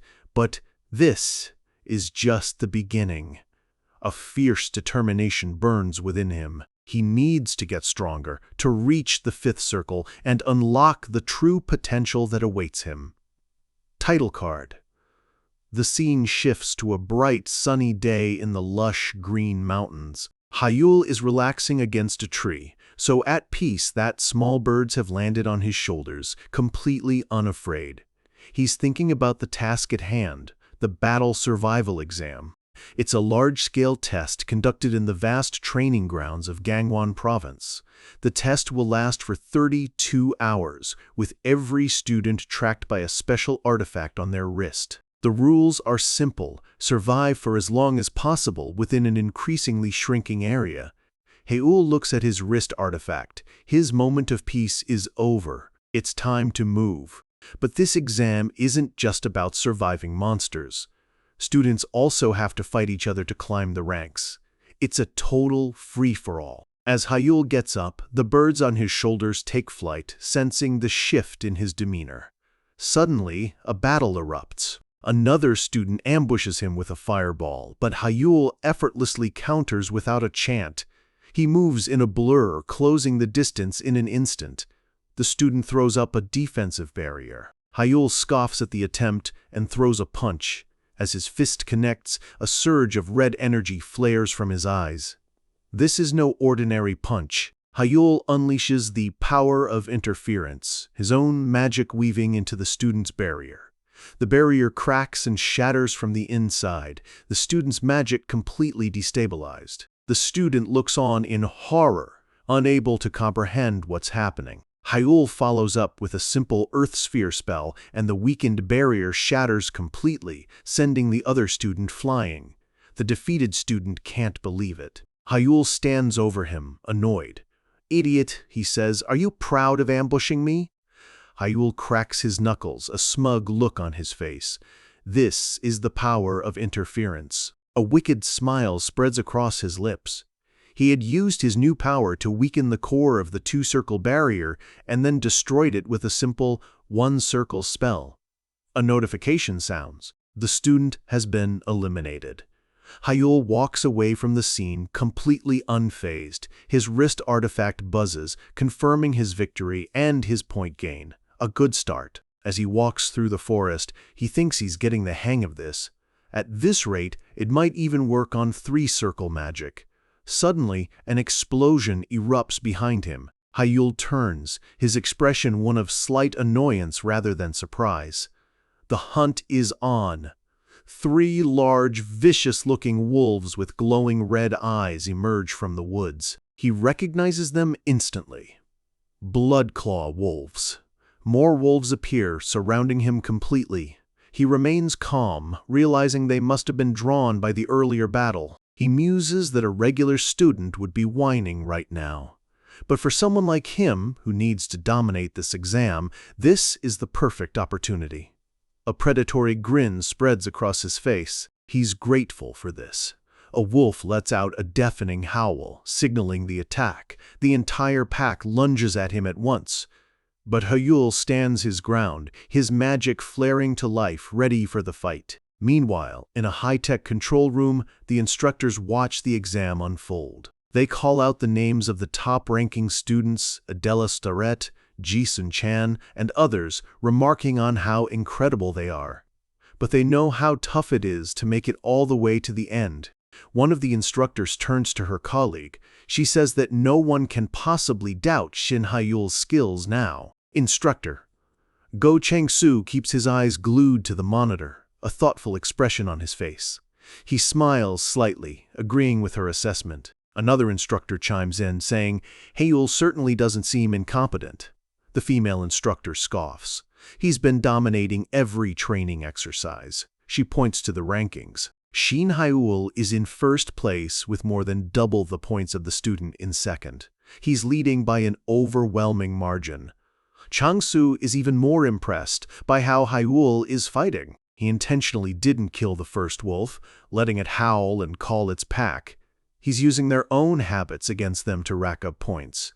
It's an incredible display of tactical genius. The female instructor sighs in admiration. At this rate, they might as well prepare for an Olympiad victory. Down on the battlefield, Hyul stands amidst the defeated wolves, calculating his new point total. He's about to move on when he feels a sudden tremor. Something is wrong. The ground shakes violently. An earthquake? He quickly dismisses the thought. No, that can't be it. The ground itself is moving. He leaps into the air just as massive emerald crystals erupt from the ground beneath him. He looks down, teeth gritted, as he realizes what this is. A colossal creature emerges from the earth, its shell made of shimmering emeralds. A named monster, the Emerald Turtle.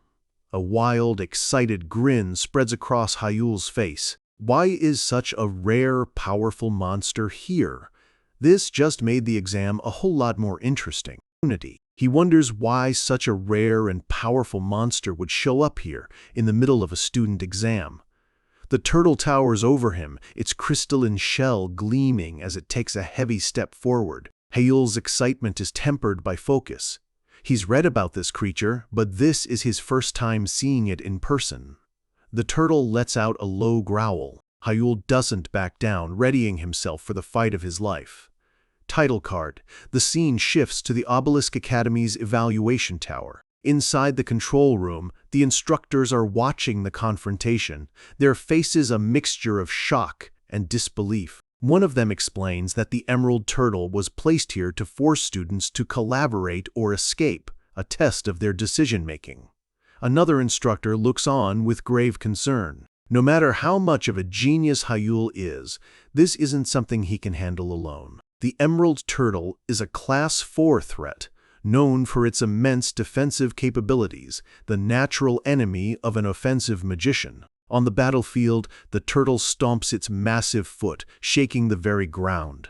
It lets out a furious roar and charges, a speeding mountain of crystal. But Hyul isn't thinking about escaping. He's thinking about the reward. If he can capture this thing, he'll get a massive amount of points. He instantly throws up a defensive barrier to block the turtle's follow-up attack. Using the barrier as a foothold, he leaps into the air.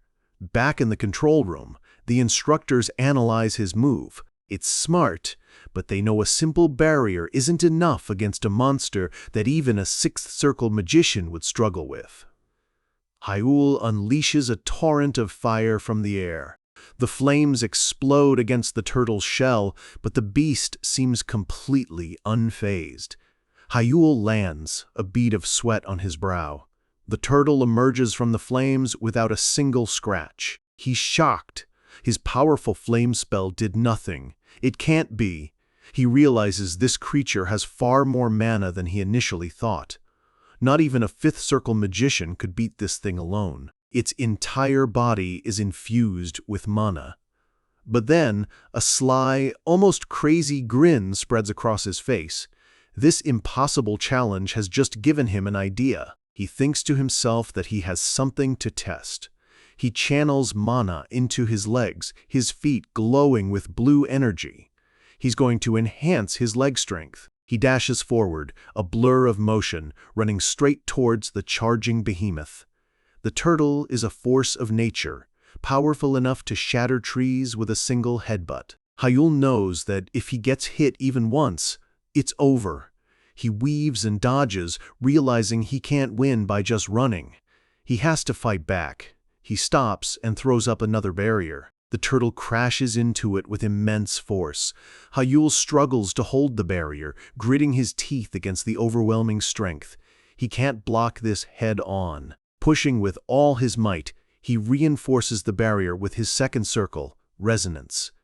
It's a direct confrontation of raw power. He knows that after an attack like this, the turtle will be temporarily immobilized. As the turtle recoils, Hyul creates distance, remembering something he read in a picture book as a child. The turtle's double charge puts tremendous pressure on its joints.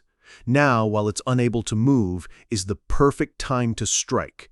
He uses the opening, leaping onto the monster's back. This is his chance. He channels all his power, forming a massive, shimmering spear of pure ice above him. In the control room, the instructors are on their feet, their mouths agape in utter disbelief. They can't believe a single student is taking on a named monster and creating a spell of this magnitude. Hyul plunges the ice spear into the turtle's back. At the same time, he activates his third circle, Interference. The spear doesn't just pierce the shell, it sends waves of disruptive energy through the monster's body, shattering its defenses from the inside out. Hyul lands on the ground, panting heavily, his heart pounding. A look of exhausted disbelief is on his face. He won. His wrist artifact lights up, confirming a massive point gain. A wave of satisfaction washes over him, and a tired but triumphant smile spreads across his face. Good. The day is bright and clear. Meanwhile, in the lavish mansion of the Shin family, Hyul's father is watching the same battle on a large screen in his private study. His bodyguard, Seok-hyun, stands silently behind him. The father touches his chin thoughtfully, a small, almost imperceptible smile on his face. He murmurs that while the turtle is weak to ice, he can't understand how Hyul managed it with just 3 circles. He asks Seok-hyun if he knows. Seok-hyun replies simply that he doesn't know either. The father continues his analysis. Hyul took the turtle's meat, a smart move for a survival test. He adds, with a hint of pride, that he didn't raise his son to be weak. On the screen, Hyul is now carrying a massive chunk of turtle meat. Seok-hyun speaks up, asking the family head a question. Why does Mr. Hyul act so boldly? He explains that such moves are toxic, drawing unwanted attention from his manipulative siblings. The father leans back, a look of profound understanding on his face. He explains that these are all premeditated actions. Seok-hyun is confused. The father elaborates. In the past, when Hyul was weak, he was naturally excluded from the family competition. As a result, his status within the family is currently pathetic. But now, it's different. Hyul has gained great strength and made remarkable progress. He recalls his conversation with Hyul. His son promised to perform as prominently as possible during his 2 months of protection. The father understands his son's plan perfectly. He's drawing the world's attention to himself to rapidly enhance his position within the family. He chuckles to himself. And after his 2 months of protection are up, he must be confident that his siblings will no longer be an issue. On the screen, Hyul casually roasts the turtle meat over a fire. The father sighs, a mix of admiration and apprehension in his voice. What a bold man. Night falls over the training grounds. Under a star-studded sky, the first day of the survival exam comes to a close. Hyul sits by a crackling fire, wearing his master's robe. A large piece of meat from the emerald turtle roasts over the flames. This is the designated rest period, a temporary ceasefire. No fighting is allowed between 11 p.m. and 1 a.m. Hyul looks at the meat, a contemplative expression on his face. He knows this break is for safety, but he feels it's a weakness. Easy training doesn't produce strong mages. He knows that in other countries, the training is far stricter. But for now, he'll take the win. The master's robe allows him to recover his fatigue without needing to sleep, a huge advantage. The meat is finally ready. Time to eat. He finishes his meal, letting out a satisfied sigh. Suddenly, a rustle in the bushes. His expression sharpens instantly. 2 figures emerge from the darkness. It's his best friend, Sunchan, and his rival, Adela Storette. They're just as surprised to see him as he is to see them together. Transition panel. Hyul eyes them suspiciously, asking how the 2 of them ended up in the forest together. The 3 of them are now sitting around the campfire, an awkward silence hanging between them. Sunchan sits on a log, looking thoroughly exhausted and dejected. Adela explains that they were fighting. Sunchan grumbles that it wasn't a fight, he was just getting beaten one-sidedly. Hyul correctly guesses that the delicious smell of his roasting meat drew them here after the ceasefire. Sunchan admits he's right. They're both practically drooling. Sunchan asks when he's going to share. Hyul glares at them, protectively holding his food. It's my meat. They give him puppy dog eyes, begging for a piece. Hyul closes his eyes, exasperated. He sighs and gives in. He tosses them the rest of the meat. Sunchan catches it, exclaiming how amazing it smells. Adela politely thanks him. They both take a huge bite, their eyes widening in delight at the incredible taste. It's delicious. Hyul just looks on, a smug little chef-like expression on his face. Adela's expression turns serious. She asks if the meat is from a honey bear, a monster known for its delicious taste. Hyul casually says no. He explains that only 2 monsters in this entire training field are actually edible. Adela lists them off, the honey bear and the emerald turtle. All the others are either toxic or tasteless. Her eyes widen as the realization hits her. Impossible! Did you hunt an emerald turtle? Sunchan freezes mid-chew. Hyul just smirks and confirms that he did. Sunchan's face goes pale. He's only ever seen an emerald turtle online. He asks how Hyul could possibly have hunted it. "You're amazing," Sunchan continues, talking with his mouth full. Hyul is secretly pleased. Adela, however, is silent, a thoughtful, almost disturbed look on her face. She's never heard of a magician with less than 5 circles hunting an emerald turtle. It should be impossible. As she looks at Haewol, a faint glow of power emanates from her. She knows there's more to him than he lets on. Haewol suddenly raises a hand to the sky, incanting a powerful spell. A massive pillar of fire erupts nearby, swirling into a fiery tornado that lights up the night sky. Sunchan and Adela are thrown back by the sheer force of the spell, their eyes wide with shock. Adela can't believe it's a 3-circle spell. The fiery tornado dissipates into streams of flame that dance across the sky. Adela is completely floored. The only explanation is transformation magic, but the level of power she just witnessed, that was on par with a 6-circle spell. Haewol stands there calmly. He's not showing off, he's sending a signal. Sunchan and Adela are sparkling with awe.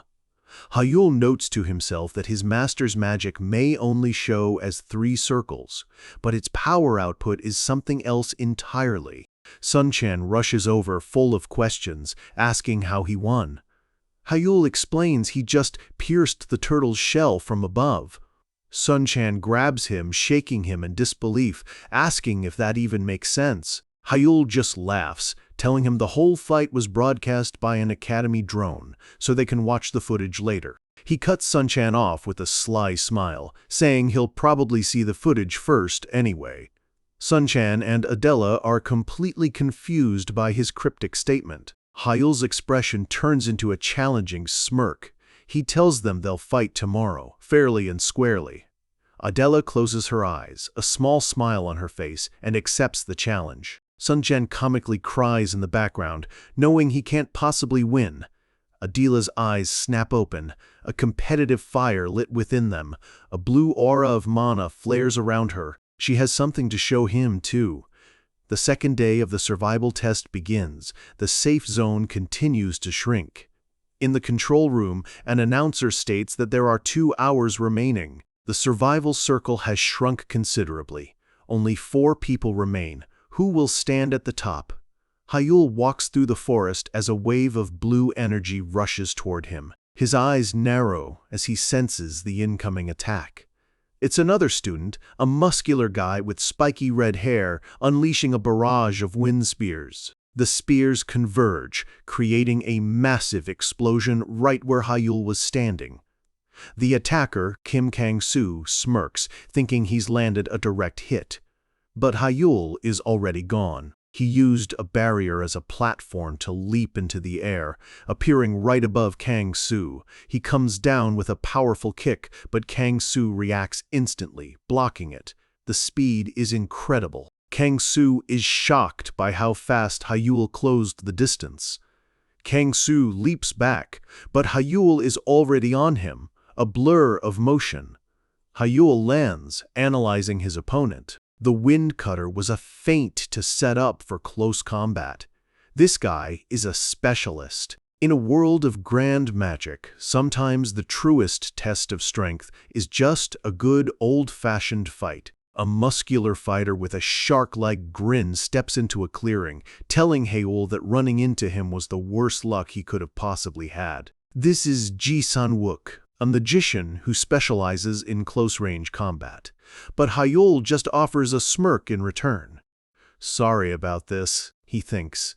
He clenches his fist, a determined look on his face. He's not sorry at all. In fact, he believes this is his lucky day. Title card. The scene flashes back to the prestigious Obelisk Academy. We see a student collapsed on the ground while San-wook walks away without a second glance, the heavy impact of his blow echoing through the hall.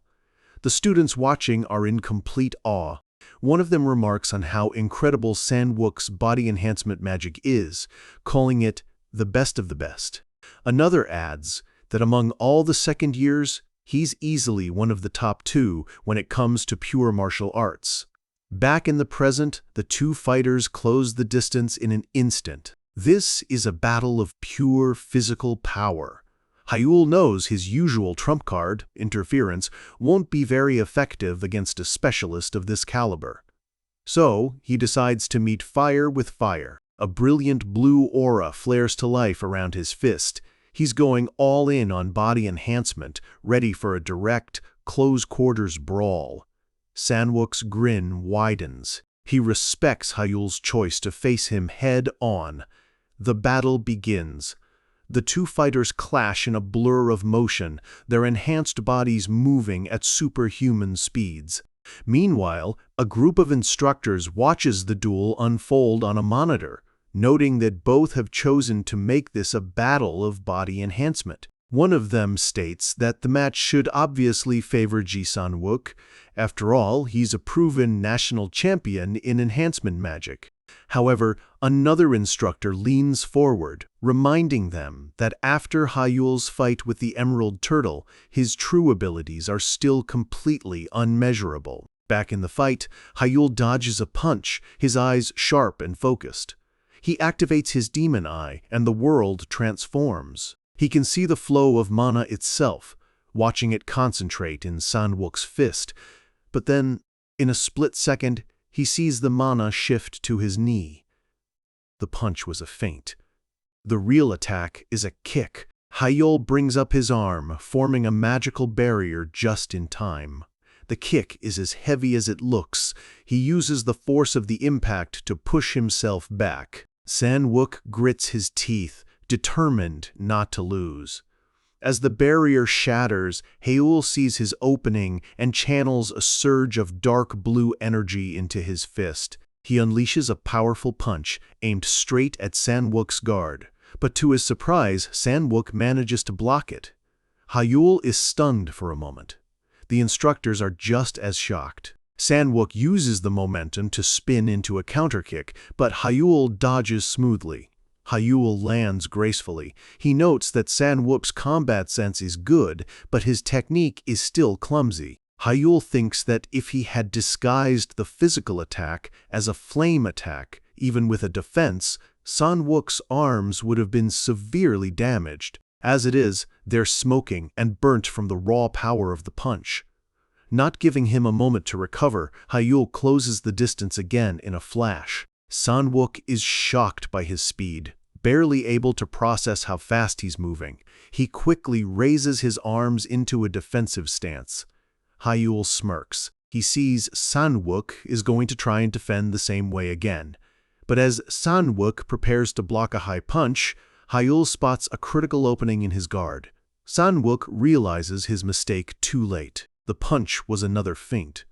The real attack is a kick, enhanced with magic that seems to appear out of nowhere. The kick lands square in Sanwook's side. He stumbles back, clutching his ribs, the pain intense. But a fierce, determined glint appears in his eyes. He's a fighter. He tells himself he can endure this. He tries to push through the pain and counter, but Hyul is already there, striking again.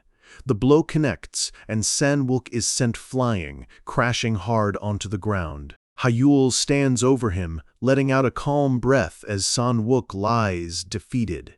Hyul reflects on the end of the fight. He realizes that in that final moment, Sanwook had instinctively concentrated all his remaining mana into his jaw to minimize the impact. As expected, Hyul pulls at his shirt, a look of genuine appreciation on his face. Sanwook's combat sense is truly incredible. His defensive skills were on another level. A holographic notification confirms Sanwook's elimination. Hyul concludes that he was definitely not an easy opponent. Time passes. The sky transitions from a beautiful sunset to a deep, starlit night. Hyul checks his device. Only 3 people remain. But as he watches, the number suddenly updates to 2. His eyes narrow. The scene cuts to Adela Starrett, lying defeated on the forest floor. Standing over her, Hyul delivers a calm, chilling greeting to the final opponent. "Good evening. It's a fine night." Night has fallen. The battle survival test is nearing its end. The long, grueling competition has whittled the contestants down to the final few. Hyul stands alone in the quiet forest, checking the glowing device on his wrist. The number is down to just 2 people. The scene flashes back. Adela Starrett, the world-class prodigy, lies defeated on the ground. Hyul stands over her, his greeting simple and direct. "Hello, it's a good night." And now, the final confrontation is set. Under the starry sky, Hyul and Adela face each other, the tension so thick you could cut it with a knife. Title card. The scene cuts away to a skyscraper in the city. The entire exam is being broadcast live across the nation. On a massive screen, a highlight reel shows Hyul's explosive power. Inside a lavish room, Hyul's siblings are watching. His sister, Shinsei-ah, is in disbelief that the family failure has made it to the final round. Her frustration boils over into pure rage. She yells that they can't even touch him now, furious that he's slipping out of their control. She turns to her older brother Shin Ji-han, panicking that Hyul might become a candidate to inherit the family fortune again. Ji-han, however, remains completely silent, his expression unreadable. Seiya gets even more frantic. "Brother, say something," she pleads, reminding him that Hyul took down the emerald turtle all on his own. She can't wrap her head around it. Their father must have seen it. The entire family must have seen it. Just as she's about to continue, Ji-han finally speaks, his voice dangerously calm. "Seiya." He tells her to calm down. But Seiya is too far gone, screaming that it's impossible to stay calm. A sudden, intense pressure fills the room. Seiya's eyes widen in terror, feeling a chilling aura coming from her brother. Ji-han's expression turns cold. He says slowly, "I'm not saying it twice." The threat is clear. Instantly, Seiya is on her knees, trembling, stammering out an apology. A slow, unnerving smile spreads across Ji-han's face. "Punish?" he asks, as if the thought had never crossed his mind. He walks over to her, his movements smooth and predatory, and gently pats her head. He leans in close, his voice soft and patronizing. "Why would I punish you?" His smile turns into a chilling, sinister grin. "We're siblings, aren't we?" Seiya can only manage a terrified, "Thank you," completely broken by his manipulative display. As Ji-han turns away, his true thoughts surface. He thinks about his sly little brother, who's always so good at snatching up opportunities. The mask of the calm older brother falls away, revealing a twisted, angry expression. He knows if Hyul keeps this up, he can't just leave him alone. Back in the forest, the duel explodes into action. Adela unleashes a massive spell, moonlight shower, a torrent of energy raining down from the sky. She recalls their last fight, where she lost to him again and again. She remembers how he cleverly used the sun to his advantage. But tonight, under the full moon, will be different. Adela declares she won't give him a single chance to counterattack, unleashing a relentless barrage of spells. Hyul is on the defensive, forced to weave and dodge through the storm of magical energy. Beams of moonlight crash all around him. Adela is certain that dodging all of this is impossible. She believes a mage like Hyul, who focuses on control, is fundamentally weak against simple, overwhelming power. "This is your weakness," she declares, vowing to surpass his every effort. Hyul grunts as he narrowly avoids the blasts, his clothes getting torn. But as another wave of attacks barrels toward him, he scoffs. He grits his teeth. This isn't strategy, she's just brute forcing him with her massive magic circle. He thinks to himself, what exactly did she analyze about him? He laughs at her miscalculation. He acknowledges that this level of power is expected from the heir of the renowned Shinji-yu family. Then Hyul gets serious. He asks when she reached the fourth circle. He reveals that he'd already sensed it and tested her with a tiny hidden ice needle. Adela calmly dissipates the needle. She smirks, admitting that, as expected, he noticed right away. She confirms she reached the fourth circle days ago. But that's not all. She summons a new, powerful spell, telling him to get ready. She declares she won't fall for such obvious tricks anymore. As her attack shatters, she reveals her true trump card. Her eyes glow as she identifies his hidden spell. It's a special ability called Heart's Eye. Hyul is genuinely shocked. The Heart's Eye is a unique privilege given only to the direct heir of her family. It allows the user to see the truth of magic, to analyze and deconstruct any spell. He realizes with dawning horror that this fight just got a whole lot harder. Adela stands tall, surrounded by glowing magic circles. She declares she will now fight with everything she has. She looks him dead in the eye and asks when he plans to show her the magic he used to take down the emerald turtle. She summons a volley of powerful magic spears, ready for his answer. 4 glowing orbs of light appear in the sky above Hyul. A confident smirk spreads across his face. "Ah, I was just about to show it now," he says. His own eye begins to glow with an intense crimson light as he activates his mystic eye, analyzing every detail of her complex magic. And with all the data gathered, he prepares to unleash his ultimate counter, interference. The battle is at its peak.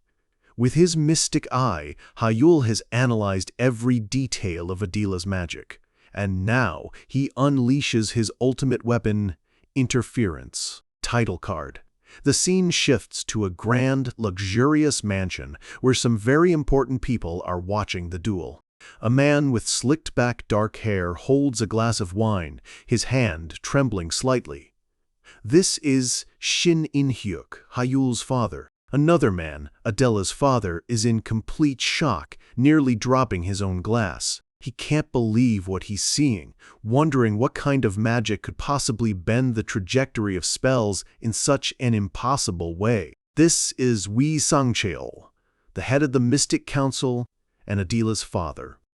He turns to Hyul's father and asks if he knew anything about this ability. But In-hyuk simply replies that he doesn't know either.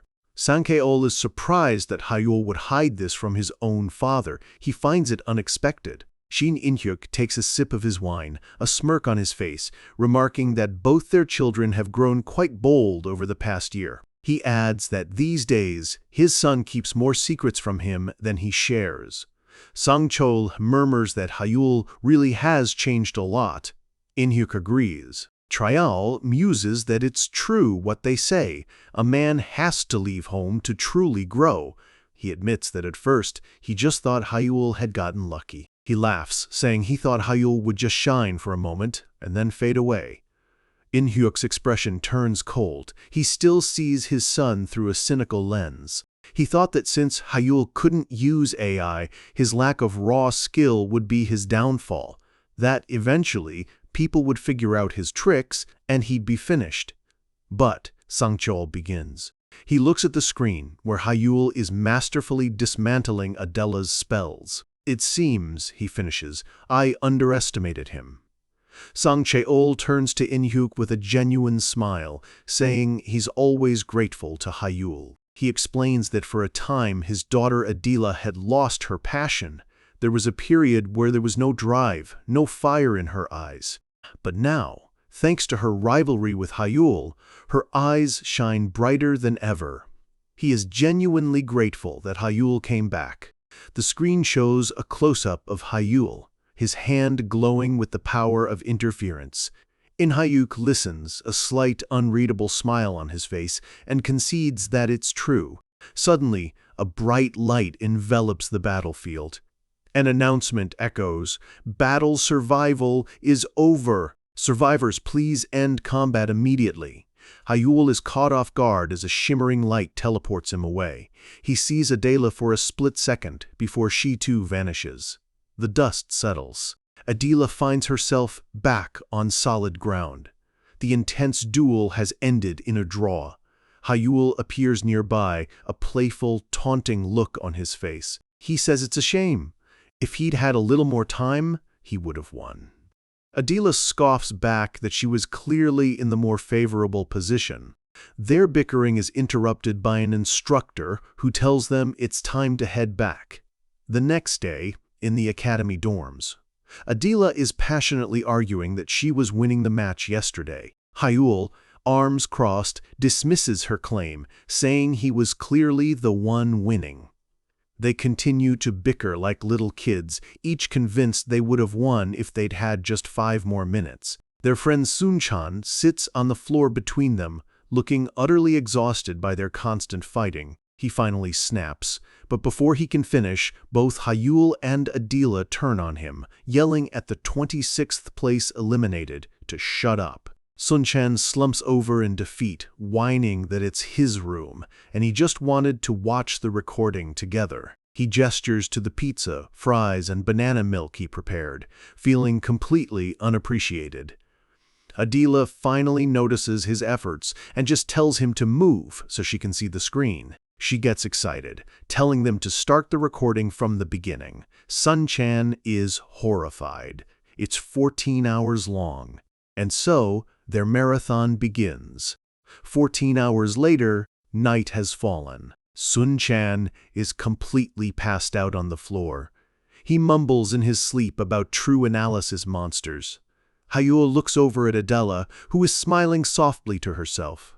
He asks her why she's laughing. She stands up and drapes a blanket over their sleeping friend, saying it was just so fun. She admits she honestly thought Hyul would give up and run away halfway through the 14-hour analysis. Hyul smirks, turning the tables on her. He thought the same thing about her. Adela smiles, saying he has a really good friend. Hyul agrees.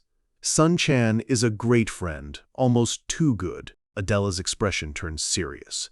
"I'm sorry," she says suddenly. She explains that for a whole year, she pretended not to know about his situation, keeping her distance, but now she feels like that choice was wrong. Hyul smiles gently. He asks why she would be sorry for that, admitting he was the one who rejected the signals she sent. He tells her he was the one who chose to keep his distance, and that she shouldn't worry about it. He adds that at first, he kept his distance from Sunchan too. Sunchan suddenly bolts upright, asking if that's true. Adela is shocked he was awake. Hyul chuckles, confirming that he's been awake for a while. He gets a determined look on his face. He tells them he's not the same person he was a year ago. He's gained new power. He looks at his friends, his eyes shining with resolve. He has reliable comrades now, and there's something he wants to show them. He holds out his hands, and a brilliant sphere of pure, stable, magical energy forms between them. Adela and Sunchan are stunned into silence, their jaws dropping in disbelief. Hyul holds the glowing orb, a confident smile on his face. He has perfectly replicated one of Adela's signature spells, Moonlight Bullet. In his hand, Hyul holds a swirling orb of moonlight energy, a perfect copy of a spell that should be impossible for him to create. His friends, Adela and Sunchan, can only stare in stunned silence. Their minds race, trying to make sense of what's in front of them, an exact replica of Adela's own signature magic. Hyul calmly holds the crackling sphere, the light reflecting in his focused eyes. A confident smirk plays on his lips as he finally gives the spell its name, Moonlight Bullet. He looks up at his shocked friends, his red eyes sharp with satisfaction, and confirms their unspoken question. The energy dances in his palm as he makes a simple, powerful declaration, "This is my magic." A brief musical sting for the chapter title card. The gears in Sunchan's head finally click into place. He stammers, the terrifying implication dawning on him, asking if Hyul's alteration magic can actually target an opponent's spell formula itself. Hyul calmly confirms it, pointing to his eye. He reveals he also possesses mystic eyes, which let him see the very structure of a magic formula. Adela is floored, so that's how he saw through her magic. Hyul clarifies that this isn't some family secret. It's a technique he figured out all on his own. Sunchan immediately makes the connection, his eyes widening as he remembers their fight with the giant monster. He asks if that's how Hyul managed to pierce the emerald turtle's shell. Hyul confirms it was his alteration magic again. He explains that he simply interfered with the shell's magical properties, weakening its durability from the inside out, since the creature's defense was basically pure magic. Sunchan throws his hands up in defeat, calling Hyul a monster. Hayul just smirks at Adela, asking if he needs to explain again how he bent her own moonlight bullet's path during their duel. Adela's expression turns sharp and serious. She realizes that if he needs to fully understand a spell to interfere with it, it means he couldn't use his ability at the start of their fight. He had to learn it first. Hayul's grin widens, impressed by her quick thinking. He praises her for catching on so fast. He explains that because she only used Moonlight Bullet over and over, he was able to completely analyze its mana flow. If she had mixed in other spells, he admits it would have been much harder for him. Adela closes her eyes, a flicker of frustration crossing her face. She understands now that her single-minded focus was her biggest mistake. Sun-chan, ever practical, asks if the magic has any other weaknesses. Hayul explains that the calculations to analyze mana are incredibly complex. Because of that, he can only interfere with spells that get very close to him. In the heat of a real battle, there's just not enough time for anything more than a slight change in a spell's trajectory. Adela follows up with a strategic question. Could he turn an opponent's spell back on them, a full 180-degree reflection? A small, cartoonish version of Hayul shakes his head, admitting that something like that is impossible. There's just not enough time. A disappointed chibi, Adela sighs, thinking that if reflection were possible, the spell would be unbelievably efficient. Sun-chan jumps in, insisting that it's already an overpowered ability, but Adela cuts him off, her mind still working through the possibilities. Suddenly, Sun-chan snaps. He grabs Hayul, getting right in his face and yelling, demanding to know why on earth he's just freely sharing all the secrets of this incredible power. Hayul just looks back at him, genuinely confused, as if the answer should be completely obvious to them both. His expression turns serious, a predatory glint in his eye as he says the one word that will change everything for them: the Olympiad. Sun-chan's face goes pale, the color draining from it in an instant. Hayul places a hand on his own chest, his voice filled with determination. "I'm taking you guys to the Olympiad," he declares. "Help me."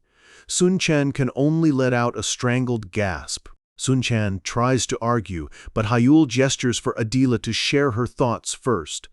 Panicked, Sun-chan starts making excuses, saying he doesn't have the skill for a tournament that huge. He points out how hard it will be to even get a spot from the academy.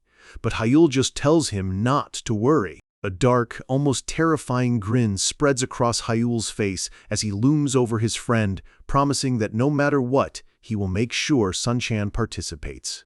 Sun-chan can only let out a terrified shriek. Adela, however, is clearly intrigued. A small smirk appears on her face as she notes that even with its limits, Hayul's interference magic could be a powerful wild card. She sees its potential in team battles, like a match where they have to destroy an opponent's magic stone, or a siege where they have to steal the enemy's flag. Hayul agrees completely. In those specific scenarios, his magic is practically a cheat code. Adela's expression grows serious once more. She asks him if he has another hidden card up his sleeve. A slow, confident smile spreads across Hayul's face, full of unspoken secrets. "Of course," he replies simply. Later, Hayul stands in the ethereal, endless library, wearing his master's ancient robe. He closes the grimoire in his hands. Mission accomplished for now. He places his hand on the book, and with a brilliant flash of light, he prepares to enter his spiritual training ground. He finds himself in the heart of the library, a beautiful, magical space filled with infinite shelves of knowledge. A cheerful voice calls out to him. Hayul turns to see Mimir, the doll-like guardian of the library, lounging casually on a sofa. He greets her warmly, glad to see her again. Mimir playfully scolds him for taking longer than she expected, asking if he failed to get first place in his exam. Hayul just smiles smugly, confirming he took first place with ease, thanks to the points he got from the Emerald Turtle fight. He then reminds her of their previous conversation about him needing to win a gold medal in a certain competition, and Mimir immediately knows he means the Olympiad. Hyul confirms it, adding that he's already told his friends his plans and revealed his interference magic. Mimir seems surprised he shared his secret so quickly, but he insists the timing was perfect. Mimir floats up, her expression turning serious. She asks if he's truly mastered interference magic. In response, Hyul is surrounded by swirling magical energy, a clear demonstration of his newfound control. Mimir is amazed by his progress. Hyul, however, is already looking ahead. He asks her to find him books on destruction magic, his eyes filled with a new resolve. It's time to master the third circle. Just then, his phone buzzes. The caller ID shows a name he recognizes instantly, the Blue Tower Lord. Hyul answers the call immediately. The Tower Lord, Kim Kangan, sounds incredibly excited. He says he watched the exam footage and was blown away that Hyul defeated an emerald turtle all by himself. Hyul just laughs, modestly brushing it off as luck. Kangan continues to praise him, impressed that he fought on equal footing with Adela, a fourth circle mage. Then, his voice brimming with curiosity, he gets to the real question: how did Hyul break the turtle's shell? He gushes with excitement, adding that he also saw how Adela's moonlight bullet suddenly veered off course, and he can't figure out how it happened. He admits he first thought it was a mana distortion field, but his analysis showed that wasn't it. The mystery is clearly baffling him. Hyul smiles but politely declines to answer. He apologizes, explaining that he can't share the details of his magic. Kangan laughs, immediately backing down. He apologizes for getting too excited and says Hyul doesn't have to answer. He understands the unspoken rule among mages. Everyone has a right to keep their own secrets. But his curiosity hasn't faded one bit. He tells Hyul his magic is truly fascinating and vows that he'll figure out the secret on his own one day. As the Tower Lord and his assistant walk away, he changes the subject, ready to get to the real purpose of his call. He tells Hyul he's calling about the elemental manarite artifact he had requested some time ago. Hyul's breath catches in his throat. He asks hopefully if it's good news. The Tower Lord pauses dramatically, teasing him for a moment. Or is it bad news? A massive grin spreads across Kangan's face as he shouts that, of course, it's good news.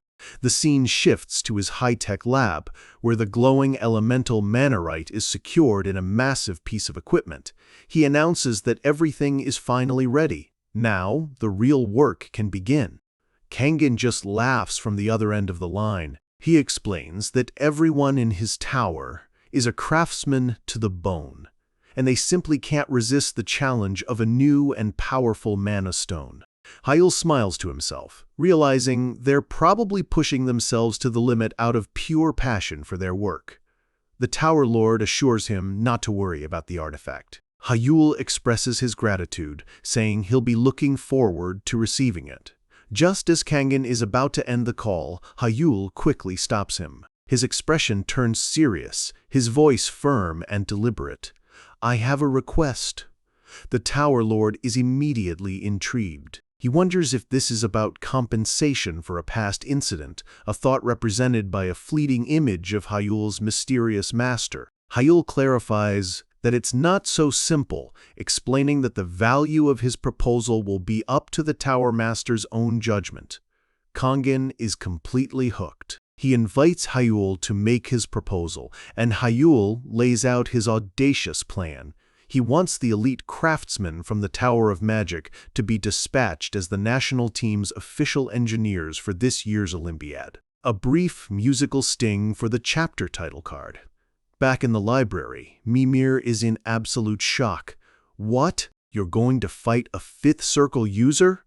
Hyul lets out a heavy sigh, sitting amongst a pile of ancient texts.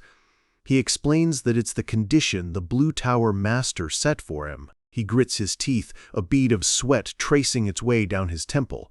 For a moment, he wonders if he took this gamble too lightly. In a flashback, the Tower Lord repeats Hyul's request, asking for confirmation that he wants his craftsmen for the Olympiad. Kangen bursts into a hearty laugh before giving a blunt, simple answer. "I refuse." A small, dejected version of Hyul appears, thinking that, as he expected, the request was unreasonable. But Kangen's sly voice cuts back in, hinting that his refusal isn't the final word. He lays out his counteroffer. If Hyul can win a one-on-one duel against a Fifth Circle mage, then the discussion changes completely. Hyul is stunned into silence, barely managing to process the challenge. Kangen reminds him that there are already 2 Fifth Circle mages among the foreign students participating in the Olympiad. He says it's not that he doubts Hyul's ability, but moving his craftsmen costs an astronomical amount of money. He can't justify such a massive commitment based on honor alone. Back in the present, Mimir demands proof that he can actually win. She points out that with his current skills, defeating a Fifth Circle mage should be impossible. Hyul tells her that he managed to secure a grace period of about 10 days. Mimir floats around him, piecing his plan together. He's going to master a countermeasure within that time and somehow win the match. Hyul admits that mastering a new technique in just 10 days won't be easy. Mimir then asks if getting the Blue Magic Tower involved was really necessary. Hyul confirms that without them, his entire plan for the Olympiad is meaningless. He explains a crucial detail. The only people in the entire country who can properly adjust and customize the official Olympiad-approved artifacts are the craftsmen of the Blue Magic Tower. Mimir gasps, realizing just how incredible their skills must be. Hyul continues, explaining there's at least a 10% difference in performance between artifacts made by regular craftsmen and those from the Blue Magic Tower. More importantly, they are the only ones capable of handling the powerful elemental mana light artifact he just acquired. Mimir finally understands. That difference in artifact performance could decide who wins the entire tournament. With a new fire in her eyes, she declares that they absolutely need the tower's support. She eagerly grabs a stack of books and pulls on Hyul's robe, urging him to hurry and start the 3rd trial. But Hyul holds up his own pile of books with a confident smile, saying he plans to read through everything she prepared for him first. Mimir is clearly impressed by his diligence and praises his excellent mindset. She closes her eyes, a soft, mysterious smile on her face. "All right then," she says. "When you enter the 3rd trial room, send my regards." Hyul is confused. He asks if she knows someone in there, but Mimir just spins around playfully, saying it's a secret. She hugs her stuffed bunny and giggles, telling him it wouldn't be any fun if he already knew what to expect. A brief transition of magical particles. The scene shifts to a grand, opulent party hosted by the Mado Shinga group, as a speaker welcomes the honored guests. A guest whispers to another that, at this point, it's clear that Shin Ji-han, the president, is the next head of the powerful family. Shin Ji-han, Hyul's older brother, just laughs it off with practiced charisma, humbly saying he was just lucky. He smiles, radiating a false modesty, telling the crowd that everything he has is thanks to their support. The crowd murmurs its approval, declaring that the future of their company is incredibly bright with him at the helm. But then, another guest chimes in. And on top of that, the youngest master has been making a name for himself again. The moment Hyul's name is mentioned, Jihan's polite facade twitches. His eye narrows, a flicker of raw irritation breaking through his perfect composure. The guests are now buzzing with excitement about Hyul's recent performance, talking about how he defeated an emerald turtle all on his own. Another guest laughs, saying that a genius is always a genius. Shin Jihan's hand tightens around his wine glass, the red liquid sloshing violently, a sign of his barely contained rage. The praise for Hyul continues, with guests marveling at how he fought on par with Adela, a Fourth Circle mage. They call his performance amazing, holding his own against the secret magic of another powerful family. The whispers spread through the crowd like wildfire, all of them focused on Hyul's incredible comeback. But for Shin Jahan, every word of praise is like a physical blow. All he can hear is his brother's name, over and over, fueling a dark fear that the position of heir might be stolen from him. His internal monologue is a storm of silent fury. So noisy, he thinks. He remembers the past, how his father would ignore him while doting on a young, brilliant Hyul. Every single one of them, he seethes internally, running their mouths as they please. About him. He recalls an image of a carefree, happy younger brother, a memory that now fills him with poison. But the one who annoys me the most, he thinks, is Hyul. His thoughts spiral into pure hatred. I had finally gotten rid of you, and now you're crawling back up again. Suddenly, the party guests notice he's gone, wondering when he disappeared. On the floor lies a shattered wine glass and a pool of red wine, a perfect symbol of Jihan's broken composure. Jihan walks briskly down an empty hallway, his steps echoing his frantic thoughts. His mind is racing, repeating a frantic mantra of denial and panic. He steps onto a dark balcony, looking out over the city lights, but all he can see is his brother's face. A dark, murderous aura begins to swirl around him, thick and suffocating. He touches his lip, his expression twisting into a mask of pure malice. A single, deadly thought solidifies in his mind. He needs to die. Inside the shimmering, magical library, Hyul pushes himself to the limit, preparing for the most difficult challenge he has ever faced. He sits surrounded by towering stacks of ancient books, absorbing every last drop of knowledge. Finally, after hours of intense focus, he closes the last book and lets out a sigh of relief. Mimir looks up from her sketchbook, asking if he's finally finished reading everything. Hyul replies casually, confirming that if this is all the material on destruction, then he's done. Mimir twirls with delight, announcing that he's now read every book on the subject. She asks him if he has a better understanding of destruction magic now. Hyul leans back with a confident look. Not at all, he says, clarifying that of course he doesn't truly get it yet. Mimir agrees that at least he's moved beyond a vague idea of it. Hyul admits he can grasp the general concept, but Mimir explains, that's natural. She holds up a simple drawing, comparing it to telling a human to fly. They can't truly understand the feeling until they can do it themselves. She explains that until he meets the right conditions, he can never truly master destruction. A small, cartoonish Hyul pops up, noting that while the drawing is a bit rough, he gets the point. Mimir pouts, grumbling that he's disrespecting her masterpiece. Hyul's expression turns serious. He realizes that to meet those conditions, he has no choice but to face the ordeal of the third trial. Mimir confirms that all the answers he seeks lie within the third page. He then asks if the person she wanted him to send regards to is waiting for him there. Mimir gets flustered, turning away with her arms crossed, telling him to just go see for himself since he's finished reading. Hyul's eyes narrow, pressing her further. He asks if there's some kind of magical restriction that stops her from talking about the third trial.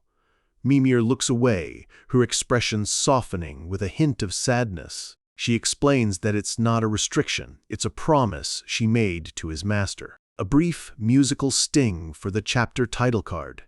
A beautiful, magical aura radiates from the grimoire, pulsing with contained power.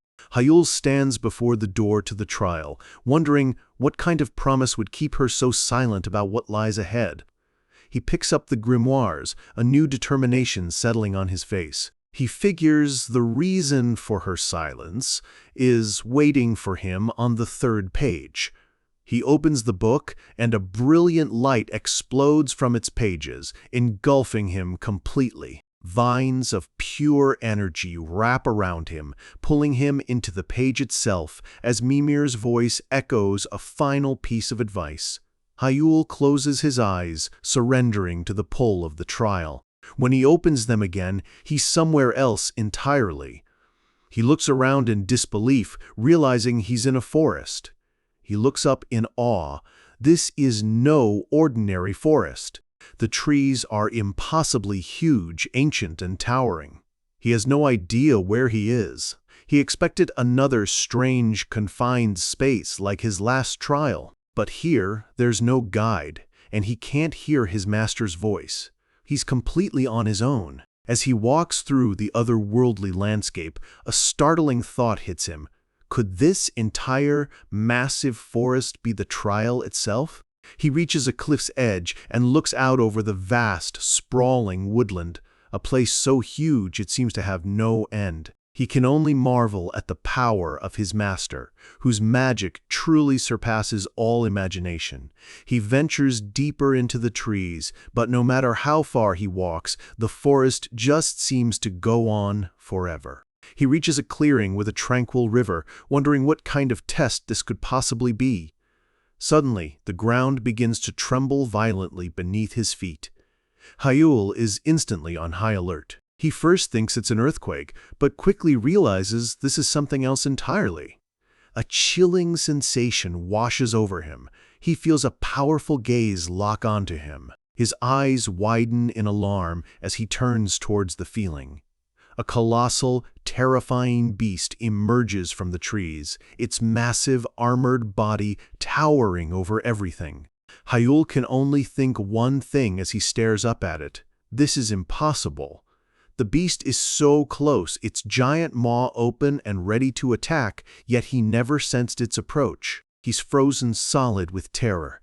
He lets out a yell as he's thrown backward by the sheer force of its presence, landing hard in the river. He surfaces, gasping for air, his heart pounding in his chest as he analyzes the monster before him. Reptilian eyes, impenetrable, armor-like scales, and claws and fangs as sharp as blades. He looks up at the horrifying creature, his mind racing. There's no doubt about it. This is a rank-exempt, disaster-class monster. A drake. He can't believe it. He thought creatures like this were only myths. The horrifying reality of the situation crashes down on him. Defeating this thing must be the test. "Take that down," he mutters, sweat pouring down his face. That's impossible. He's completely paralyzed, unable to move as the monster's breath alone makes the very air tremble with mana. This is on a completely different level from anything he has ever faced before. He realizes that to the drake, he's nothing more than a bundle of mana, the perfect prey. A wave of despair washes over him as he wonders if he can even escape. He tries to push himself up, but his body refuses to obey his commands. The drake's massive eye closes in, filling his entire vision. No way, he thinks, completely submerged in dread.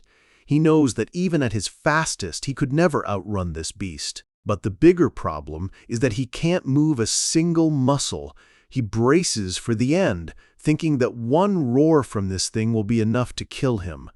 But then he notices something strange. The drake has stopped. He wonders why it isn't moving any closer, as if something is holding it back. A soft, ethereal voice breaks the suffocating silence. Impressive. Hyul looks up to see a pair of elegant feet appear beside him in the water. A woman with long, flowing green hair speaks, her voice filled with gentle praise. She notes that even when faced with an impossible monster, he refused to give up hope. His will like steel. She looks down at him, her presence radiating a serene, ancient power. "You pass," she says. "You should be able to move now." Hyul stares up at her, completely bewildered, and asks who she is.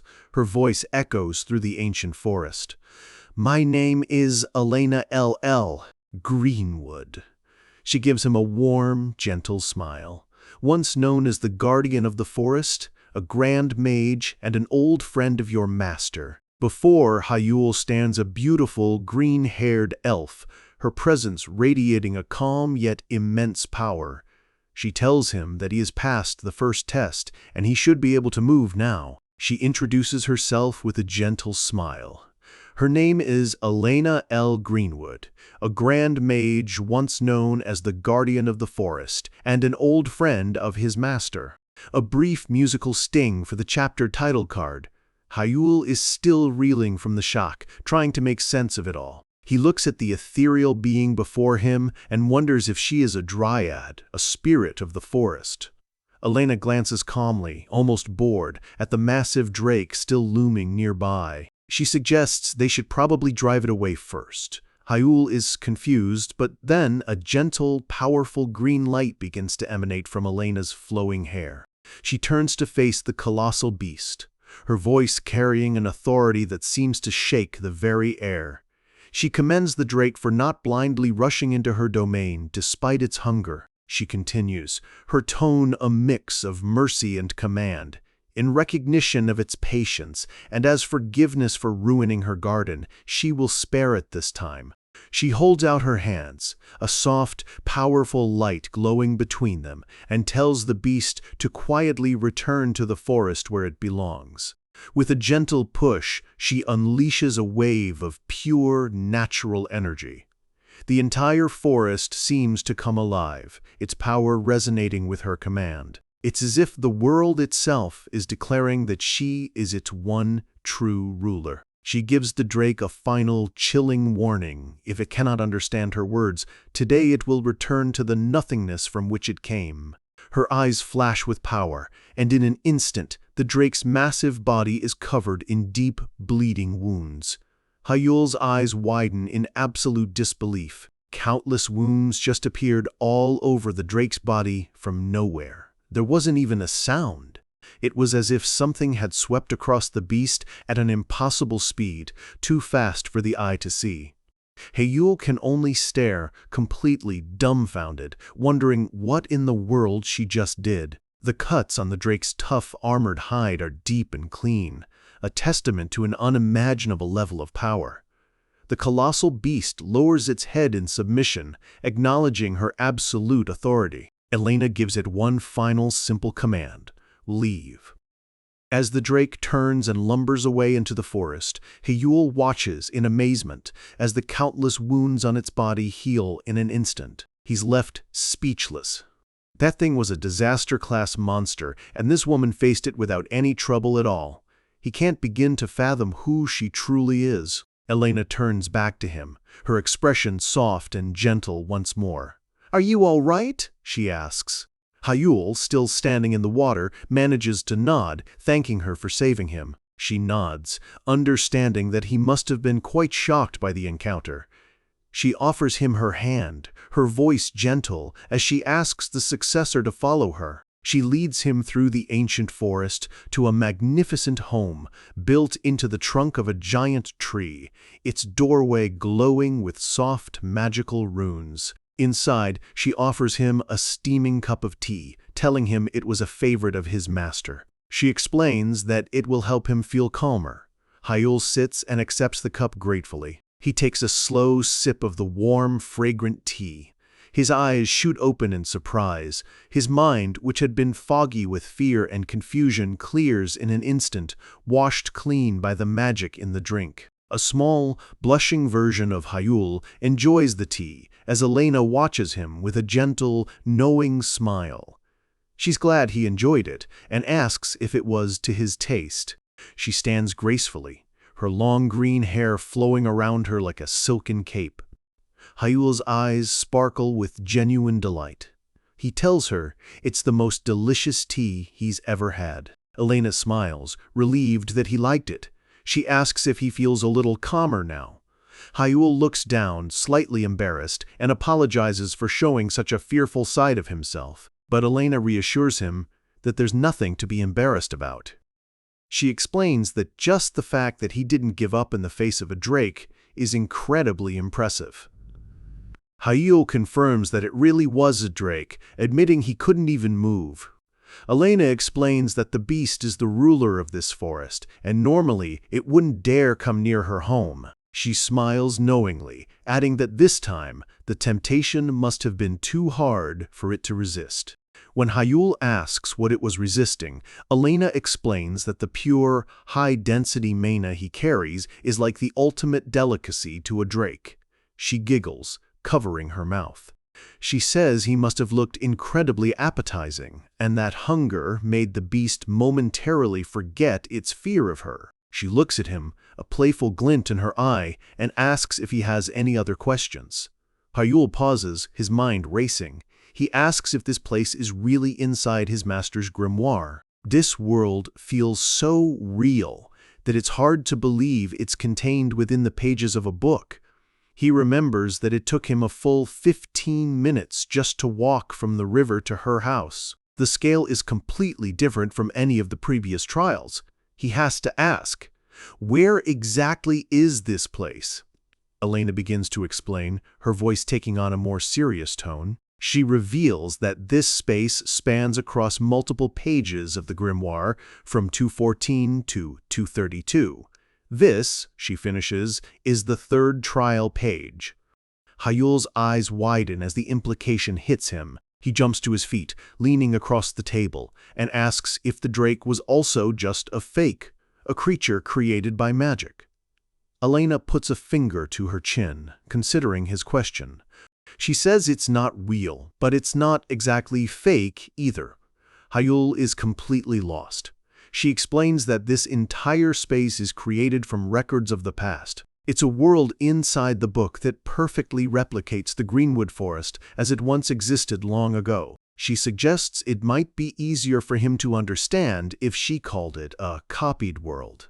In that sense, it is neither real nor fake. Hayul slowly processes this incredible information, realizing they recreated an entire world from the past and placed it inside his master's grimoire. He wonders how such a thing is even possible. Elena smiles mysteriously, admitting she doesn't know the details either. She says the only ones who could ever understand this magic are his master or her sole successor, which is him. Once he reaches his master's level, he too will understand. Hayul asks the most important question: why did his master create this space? Elena replies simply, "It was to pass down a certain magic to you."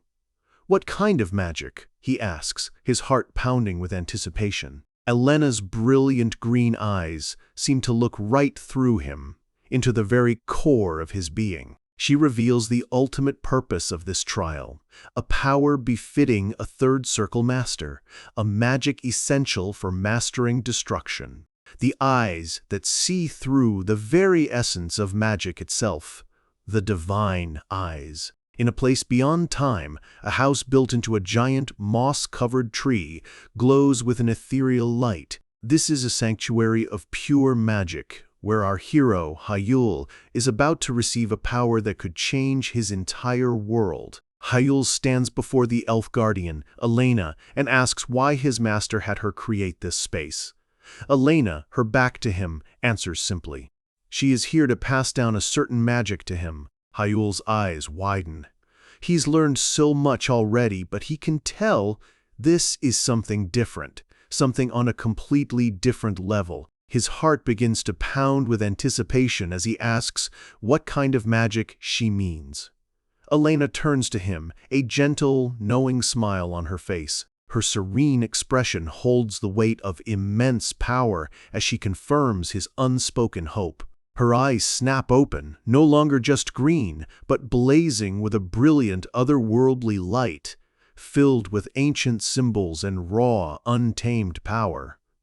She begins to explain. This is a power that touches the realm of a ninth circle master, a level of magic beyond legend. It's a magic not of creation or destruction, but of sight, the ability to see the very essence of all things. She calls it the divine eye. The power is so legendary, it is also known by another name, the golden eyes.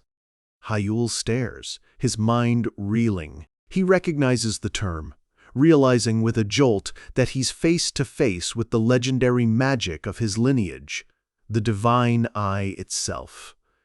Elena confirms it, though she admits her own version is imperfect. She explains that the only ones who could ever fully master this power are his master, Rei, and now him, the true successor. She reveals that she only exists here as a record, a consciousness left behind by Rei, who asked her to awaken this legendary magic within Hyrule. A brief pause for the title card. The scene shifts dramatically, from the ancient magical forest to a sprawling modern metropolis, its glittering towers reflecting a cold, artificial light. Inside, a luxury car gliding down the highway. Hyule's father, the cold and imposing head of the Shin family, gives a single command: report. From the passenger seat, his top subordinate begins to deliver an update on their private investigation. The man reports that the other children of the powerful families have shown little interest in Hyule. Most surprisingly, Hyule's own volatile sister, Shin Se-a, has also kept her distance. Hyule's father lets out a soft hum of acknowledgement. It seems his orders to his children to stay away have had some effect. His subordinate adds that, while Se-a seems calmer, he doesn't believe for a second she's given up. He suspects she's just being cautious, knowing full well that her father's shadows are watching Hyule's every move. The report turns to Hyule's older brother, Jihan. He seemed wary, but otherwise he showed no suspicious behavior, not even at the recent family party. He's playing his part perfectly as the dutiful heir. Hyule's father closes his eyes, coming to a chilling conclusion. Both of his children have learned to separate their personal feelings from their public actions. They've become better at hiding their true intentions. He gives a firm order. They are not to let their guard down until Hyule's protection period is over. They must keep a close watch on everyone. His subordinate acknowledges the command, then his tone shifts. He begins to activate a spell, purple energy swirling around his hand and a nearby tablet. A sound-dampening spell envelops the car, sealing them in silence. The subordinate explains he's blocking the sound for a confidential report about potential collusion with their enemy, the Black Tower. He begins, stating they investigated 32 elders and executives who were unhappy about Hyule's return. The father's face hardens as he listens to the list of potential traitors. The subordinate delivers the first finding. Regarding any connection to the Black Tower, he reports, they are clean. But Hyule's father is sharp. He leans back, a dangerous glint in his eye, and dissects the careful wording. That means, he says, if it's not about the Black Tower, they are not clean. His man confirms it. Among the 32, 5 are highly suspicious for other reasons. He pulls up their profiles on a holographic display, adding that if their schemes had continued, they would have drawn the attention of rival families. A dark, cold fury settles on the father's face. These people were plotting against his family from within. His voice is dangerously low as he declares, "These people, I will take care of them myself." We transition back to the glowing treehouse, where Hyule's own trial is about to reach its peak. Elena stands before a seated Hyule and announces that from this moment on, they will begin the training to master the Divine Eye. Hyule's eyes burn with determination. He's not afraid. "Yes," he says eagerly, "please make it as intense as possible." Elena gives a faint, fond smile. She muses that just like his master, he too rushes headfirst into danger. She tells him to close his eyes. As he does, she places her hands on his back, instructing him to slowly infuse his mana into hers while she explains the secrets of the Divine Eye. A brilliant blue light begins to emanate from him. She starts by explaining that information on the Divine Eye is normally found in a fourth circle tome. This confuses Hyule as he's been studying a third circle book. He realizes that's why he couldn't find anything on it, and his thoughts drift to the other grimoire he found, Mimir's tome. Elena's expression shifts to one of genuine surprise. She asks how he knows about Mimir's tome. Hyule confirms that he does, and adds that he has a message from Mimir for her. He relays the message Mimir gave him from his master. It was simple. "Tell her I am doing well." Hyule suddenly feels the mana connecting them waver for a split second. He calls out to her, but she quickly apologizes and regains her composure. Hayul closes his eyes again, worried that he might have said something he shouldn't have. Elena gathers herself, a touch of sadness in her eyes. She says she is relieved to hear that he has already met Mimir. She decides to postpone the conversation, suggesting they can talk about Mimir later. For now, they must return to the Divine Eye. She clarifies something for him. The reason the Divine Eye is only revealed at the fourth circle isn't actually that significant. The real reason, she explains, is because she herself is a part of the third trial page of his master's grimoire. Hayul looks up at her, realizing the implication.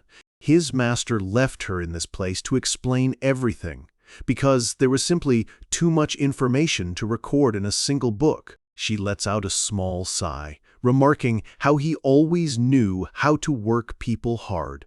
Hayul thinks to himself that Mimir had said the exact same thing about the grimoire's limited capacity.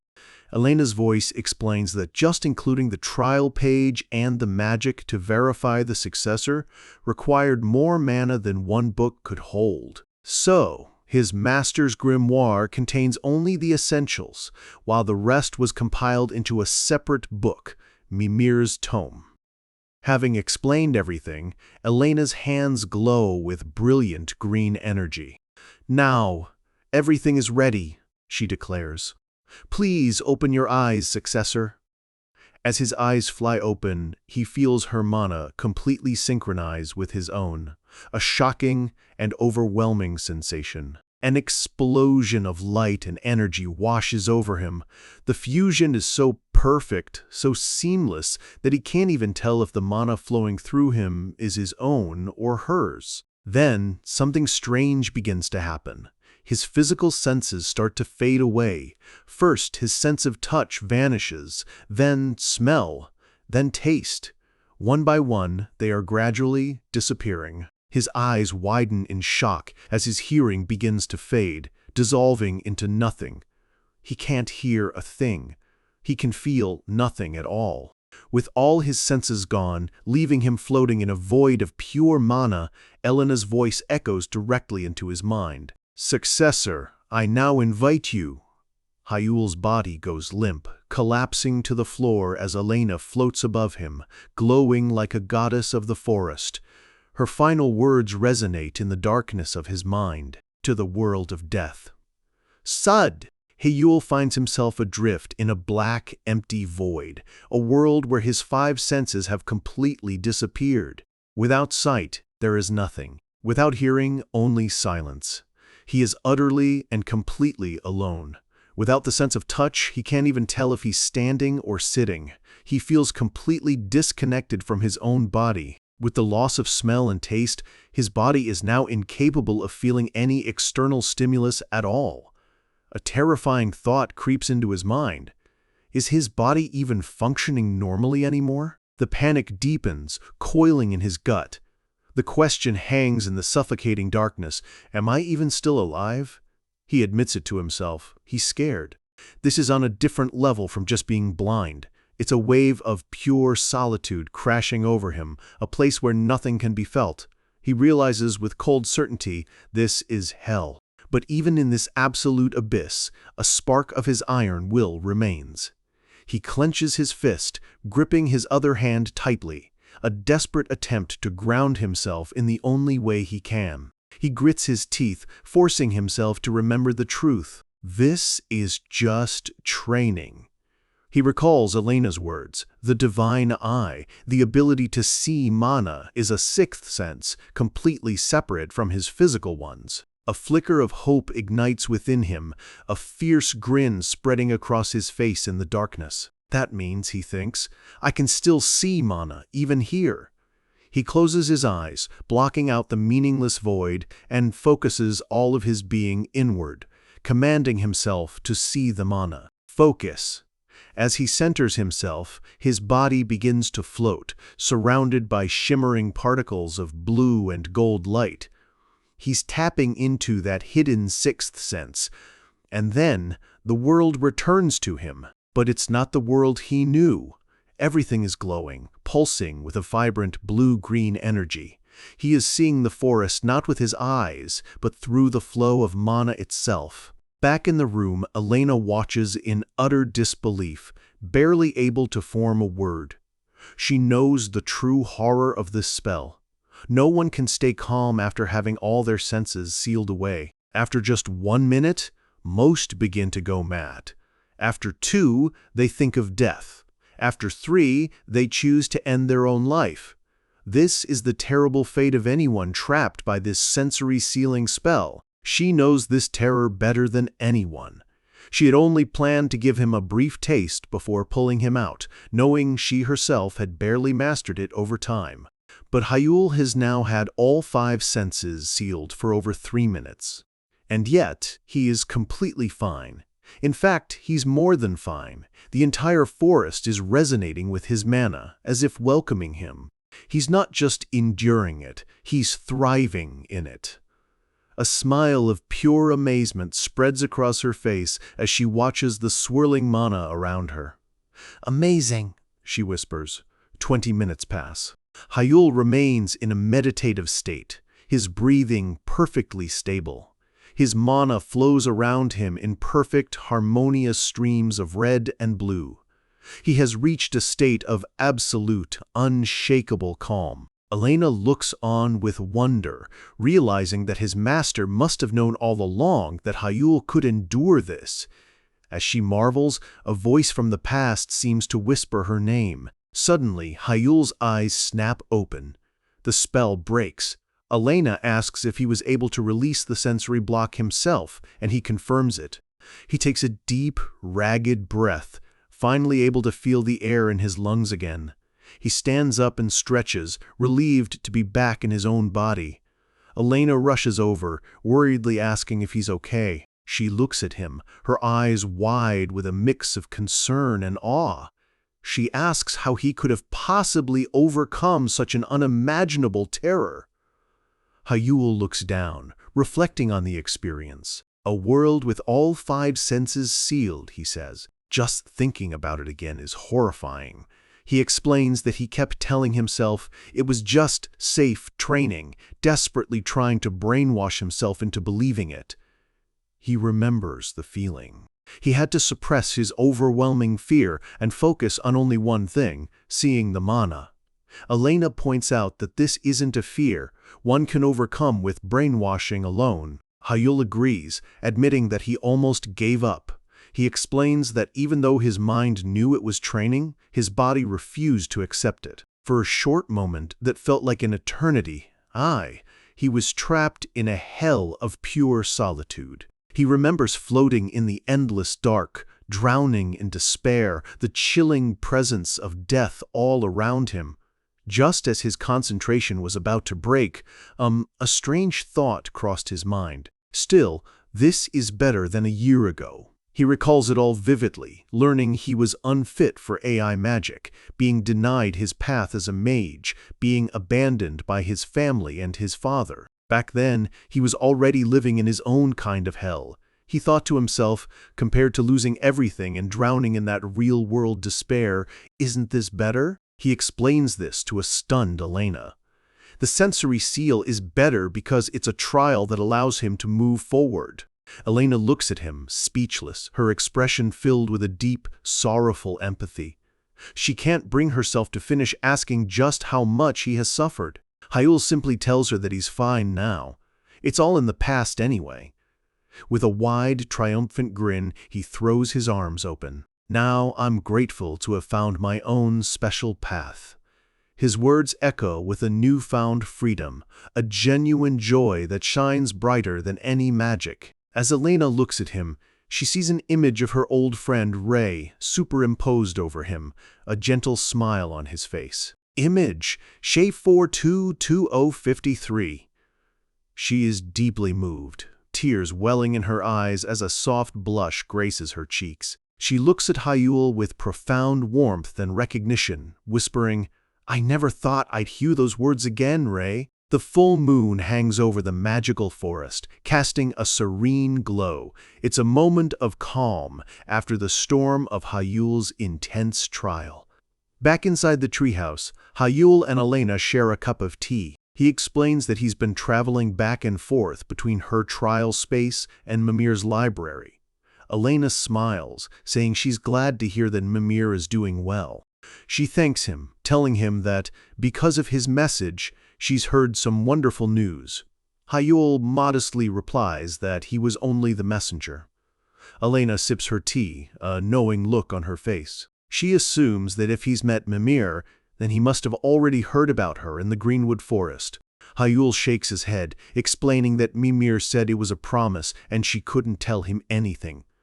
Elena looks down, a flicker of sadness in her eyes. "So, Mimir still remembers that promise," she murmurs, "but I can't keep it anymore." Hyul notices her change in mood and asks if she's all right. Elena quickly brushes it off with a gentle laugh, apologizing for making the atmosphere heavy. Hyul reassures her that it's okay, but his curiosity gets the better of him, and he brings up the promise again. Elena's mood brightens instantly, a playful, cartoonish version of her appearing as she giggles. She teases him, saying that since he's so interested, it seems Mimir has taken quite a liking to him. Hyul is taken aback, momentarily confused by her change in topic. Elena presses on, asking if she's wrong about their relationship. Hyul gets a bit flustered, scratching the back of his head with a nervous laugh. He admits they don't have a bad relationship, but quickly pivots back, still curious about the promise. Elena leans back, a gentle but firm smile on her face. She can see the question is bothering him, but apologizes, saying it's a secret. In a brief flashback, she stands with a younger, doll-like Mimir, both looking out at a celestial void. "It's a promise just between the two of us," she had said. A promise she couldn't even tell his master, Ray. Hyul processes this. The fact that Mimir made a promise like that must mean that, just like Elena, Mimir was once a real person. Elena looks surprised, sighing that it's just like Mimir to keep secrets. She explains that she can't reveal what Mimir herself is keeping hidden. Hyul understands. "If you can't tell me, that's fine," he says, clenching his fist with resolve. "If it's an oath, it can't be broken." Elena looks at him with genuine gratitude, a warm smile spreading across her face as she thanks him for understanding them. As the conversation winds down, Hyul decides to head back for the day. He knows he has to keep training until he masters the Divine Eye. But before he goes, he has one last question. He looks at her seriously and asks what her relationship with Mimir is. Elena's expression softens into one of fond memory. "We are friends," she says. She explains that they both share the duty of protecting Ray's magic and legacy. Like constellations in the night sky, even if they are far apart, they are still connected. With that, Hyul leaves the trial and reappears back in Mimir's library. "I'm back," he announces cheerfully. Mimir, startled, asks why he came back so fast. Hyul explains he has school tomorrow. Mimir looks at him skeptically, her eyes narrowing as she questions if he really went through proper training. "Of course," Hyul says with a confident laugh. To prove it, his eyes flash a brilliant gold, the Divine Eye activating with a newfound power. Mimir flies around him, inspecting him closely. She notes that his sluggish mana flow is gone and admits he seems to have trained properly. But she still senses some instability, while Hyul is just amazed at how he can now see and compose his own mana. Mimir floats in front of him, a smug look on her face, letting him know she's not easily impressed. She sits down, arms crossed, and questions him further, wondering if Elena went easy on him. She asks if the magic of the forest helped him. When Hyul looks confused, she continues. Mimir is shocked. "What? Didn't you go through trauma therapy?" She's completely baffled. He didn't develop any trauma? He went through that horrifying magic and didn't suffer any mental backlash? She's convinced he must have pulled some kind of trick. A small, smug version of her demands to know what he did. So, Hyul decides to tell Mimir the same thing he told Elena about the hell he endured a year ago. Mimir is absolutely livid. "What? That really happened?" She explodes in a rage. Those sons of… If it were me, I'd just… Hyul calmly continues, explaining that until a year ago he was completely lost. And because everyone had such high expectations of him, the backlash from his failure hit even harder. He was completely alone, living in the darkness of despair. Mimir sits quietly, listening. She finally understands. The darkness she always sensed in him wasn't a flaw. It was the scar left by an environment of absolute despair. Her expression softens, filled with a new understanding and empathy. So that's how it was. Hyul is surprised by her serious reaction, realizing she truly gets it. He recalls Elena's words that she and Mimir would become people who understand him. He smiles to himself, thinking she was being a little too hard on herself. Mimir, however, seems to think he's crazy for making light of it. But she moves on, asking if he thinks he can win his duel within the promised time. Hyul's confidence returns in a flash. He stands up decisively. Yeah, of course, I'll do it. His mind is clear. That year of despair was unbearable, but it made him realize how lucky he is now. There's no time to stand still. As the successor to his master, he has to keep moving forward. Later that night, Hyul lies in his dorm bed, thinking. He recalls Elena's explanation of the divine eye. It's a power that grows alongside his own magical development. At the third circle, he can see the essence of magic itself.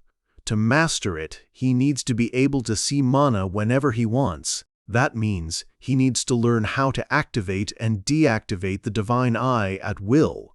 He gives himself a little pep talk, confident he can do it. Just then, a thought strikes him. He remembers a message came from the Blue Tower Master today. Lying in his bed, Hyul remembers the message he received from the Blue Tower Master. He looks at his phone again, the screen illuminating his face. His fifth circle opponent has been decided. The profile shows a man with confident, almost lazy eyes. Ju Hanwook, age 29. Hyul stares at the name, a look of complete disbelief on his face. A brief pause for the title card. The next day, on the sprawling campus of Obelisk Academy, the next generation of powerful mages are hard at work. Inside a magic training ground, Sunchan is exhausted, watching as Hyul and Adela continue their spar. A whirlwind of red and blue magic clashes between them as he mutters to himself, wondering if they're even human. Hyul is just as impressive, expertly deflecting a storm of magical blades that explode around him. The sheer scale and speed of their duel is on another level. Adela, wreathed in golden energy, brings up the email from the Tower Master. She can't believe they sent a full-blown strategy guide. Hyul confirms it was a detailed breakdown of his opponent's every move. Adela leaps through the air, dodging Hyul's attacks while firing back her own, her mind racing. She lands, trying to figure out the hidden meaning behind the Tower Master providing such a detailed guide. Hyul comes to a stop, the glowing energy around him fading. He tells her that's exactly what he's been wondering. He doesn't understand the intention behind it either. He holds out the phone to her, asking for her opinion. Of course, she agrees to look. Looking at the data, Adela's expression is serious. She confirms that this is far more than a simple profile. It's a complete strategy guide. Sun Chen rushes over, waving his arms, eager to see the information for himself. Adela continues her analysis, a holographic display appearing before her. She speculates that maybe this is the Tower Master's way of telling Hyul to focus on his own skills, instead of wasting time on research. Hyul agrees that might be part of it, but he thinks there's a simpler reason. Since he's at such a disadvantage, they're giving him a helping hand. Sunchan shrugs. Either way, it's a good thing. They don't have much time to train as it is. Hyul agrees, but something still feels off to him. Sunchan claps his hands together, ending the discussion. Still, training beats overthinking. He pats Hyul on the back, telling him their break is over and sends him running to build stamina. As Hyul runs off, Sunchan chases after him, laughing like a little devil. But his laughter is cut short by a massive surge of magic from behind him. He turns to see Hyul and Adela have already resumed their intense spar. "You crazy idiots," he screams, ducking for cover. "This is indoors. You can't just unleash magic on the running track." Later that night, we see the quiet student dormitories of Obelisk Academy. Adela arrives back at her room, completely exhausted from the day's training. She collapses face first onto her bed, too tired to even change, muttering that she should before she falls asleep. But just as she's about to drift off, a memory flashes in her mind. It's a vision of Hyul from their training session, effortlessly weaving her own moonlight bullet spell, but faster and stronger than hers. Her eyes snap open. She sits up, clutching her chest. "It's frustrating," she thinks. "I worked so hard, and there's still such a gap between us." A shadow falls over her face as she clenches her fists. "I can't stay like this. I have to try harder." Her eyes blaze with a renewed fire. She's not just a prodigy, she's a competitor. She declares to herself that she will not lose to Shin Hyul, at least not when it comes to moon attribute magic. She jumps out of bed, her drowsiness completely gone. She needs to review the training footage and take a cold shower.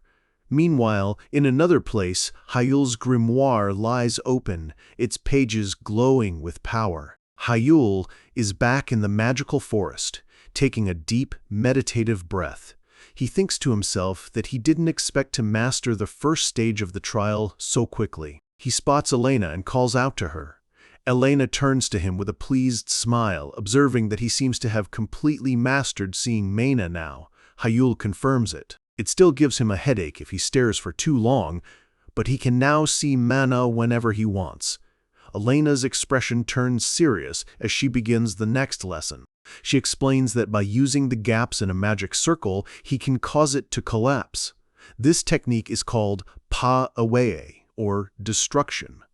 Hyul is stunned. Erasing a magic circle entirely? Elena confirms it. Pa-hway is about using his mystic eye to completely nullify another's magic. "Try it first," she says with gentle confidence. "I'm sure you'll get the hang of it right away." She conjures a complex, glowing green magic circle in front of her. Hyul focuses on it. He can feel its strong aura, but he can't see any obvious gaps. Elena guides him, telling him to activate his eye and analyze the circle's structure. Yes. Hyul's eyes blaze gold as he activates the divine eye, ready to put it to the ultimate test. A fundamental principle of magic comes to his mind. In magic theory, there is no such thing as a perfect formula. He remembers a passage from the Book of Mimir.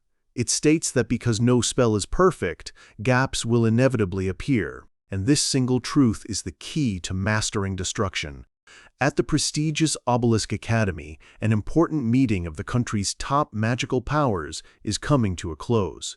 The man at the head of the table officially concludes the Olympiad Preliminary Strategy meeting. As the attendees file out, we see a familiar, imposing figure, Hyul's father, Shin In-hyuk, his expression as cold and unreadable as ever. As he walks through the grand hall, someone calls out to him. It's the Blue Tower Master, Kim Kangan, who greets him with a cheerful, almost mocking smile, remarking that he didn't expect the head of a great clan to personally attend.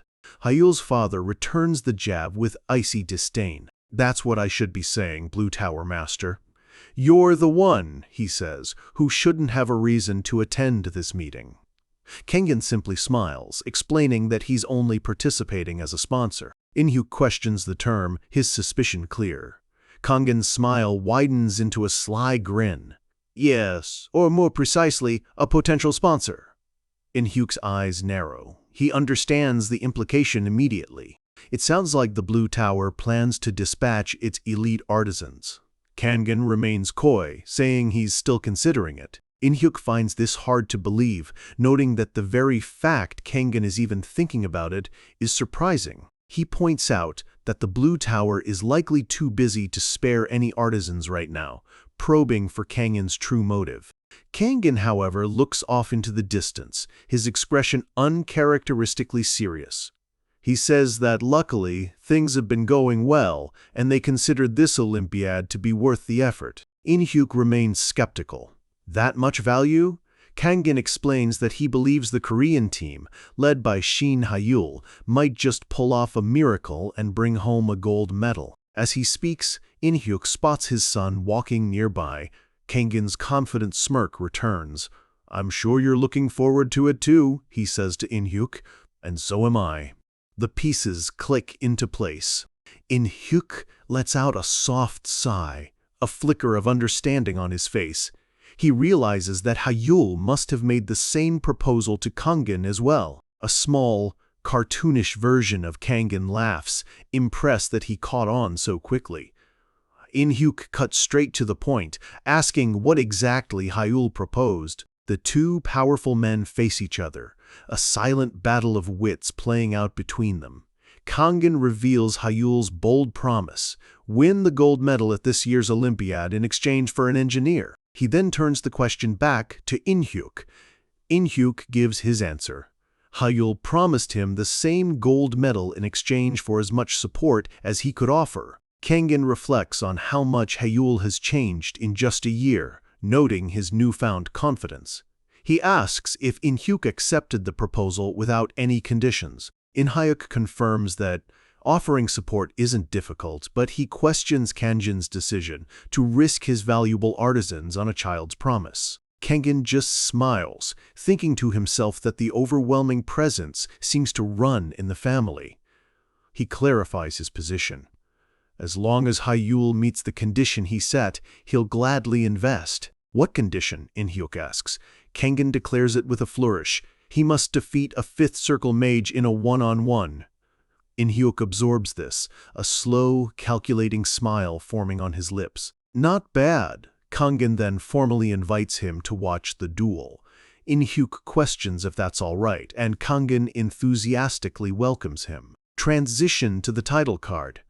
Back in the magical forest, Hyul's intense training is finally over. He collapses to the ground, completely spent. Elena approaches with a tray, telling him he did a good job. She announces that this concludes all of his training. Hyul, still on the ground, quietly acknowledges her. He sits up, expressing his sincere gratitude. "You're the one who worked hard, Lady Elena. I've come this far thanks to you." Elena smiles gently, hoping she didn't push him too hard just because it was their last session. Hyul laughs, showing off the shimmering robe he's wearing. "It was manageable thanks to this robe from my master." Elena offers him a cup of tea to relieve his fatigue, and he accepts it gratefully. She observes him, noting how different he is from his master, Ray, who she says hated anything physically demanding. She laughs, recalling how Ray was the type to solve everything with magic and would always grumble whenever something required physical effort. Her expression becomes somber. "From the moment I began waiting for you, successor," she says, "I knew that a time to part would eventually come." Hyul is confused. "What do you mean?" Elena begins to glow, her body starting to dissolve into particles of light. "Once my role is complete," she explains, "the page of dismantling disappears." "I vanish with this forest," she says, her voice soft but resolute. "This was a promise I made with Ray." As she starts to fade away completely, she asks him not to make a sad face. "Just as this world was created, so too must it silently melt away. This is goodbye now, successor," she says. Hyul cries out in protest, telling her that if it weren't for her, he never could have even dreamed of mastering this power. Elena smiles gently, her form now translucent. "I'm glad you're Ray's successor," she says. "Someone truly capable of inheriting his magic properly." It's such a relief. A single, glowing tear falls from her eye. "If there's one regret," she says, "it's that I won't be able to see you grow any further." Hyul reaches out for her, his face a mask of desperation. She meets his hand with her own. No matter what hardships you face in the future, she implores him, never give up. Their hands touch for a brief, fleeting moment. Her last request is for him to take good care of Mimir. She gets lonely easily, she says, and she might be a bit of a bother. Yes, Hayul promises, his voice thick with emotion. Of course. And with that, she is gone. A farewell forever.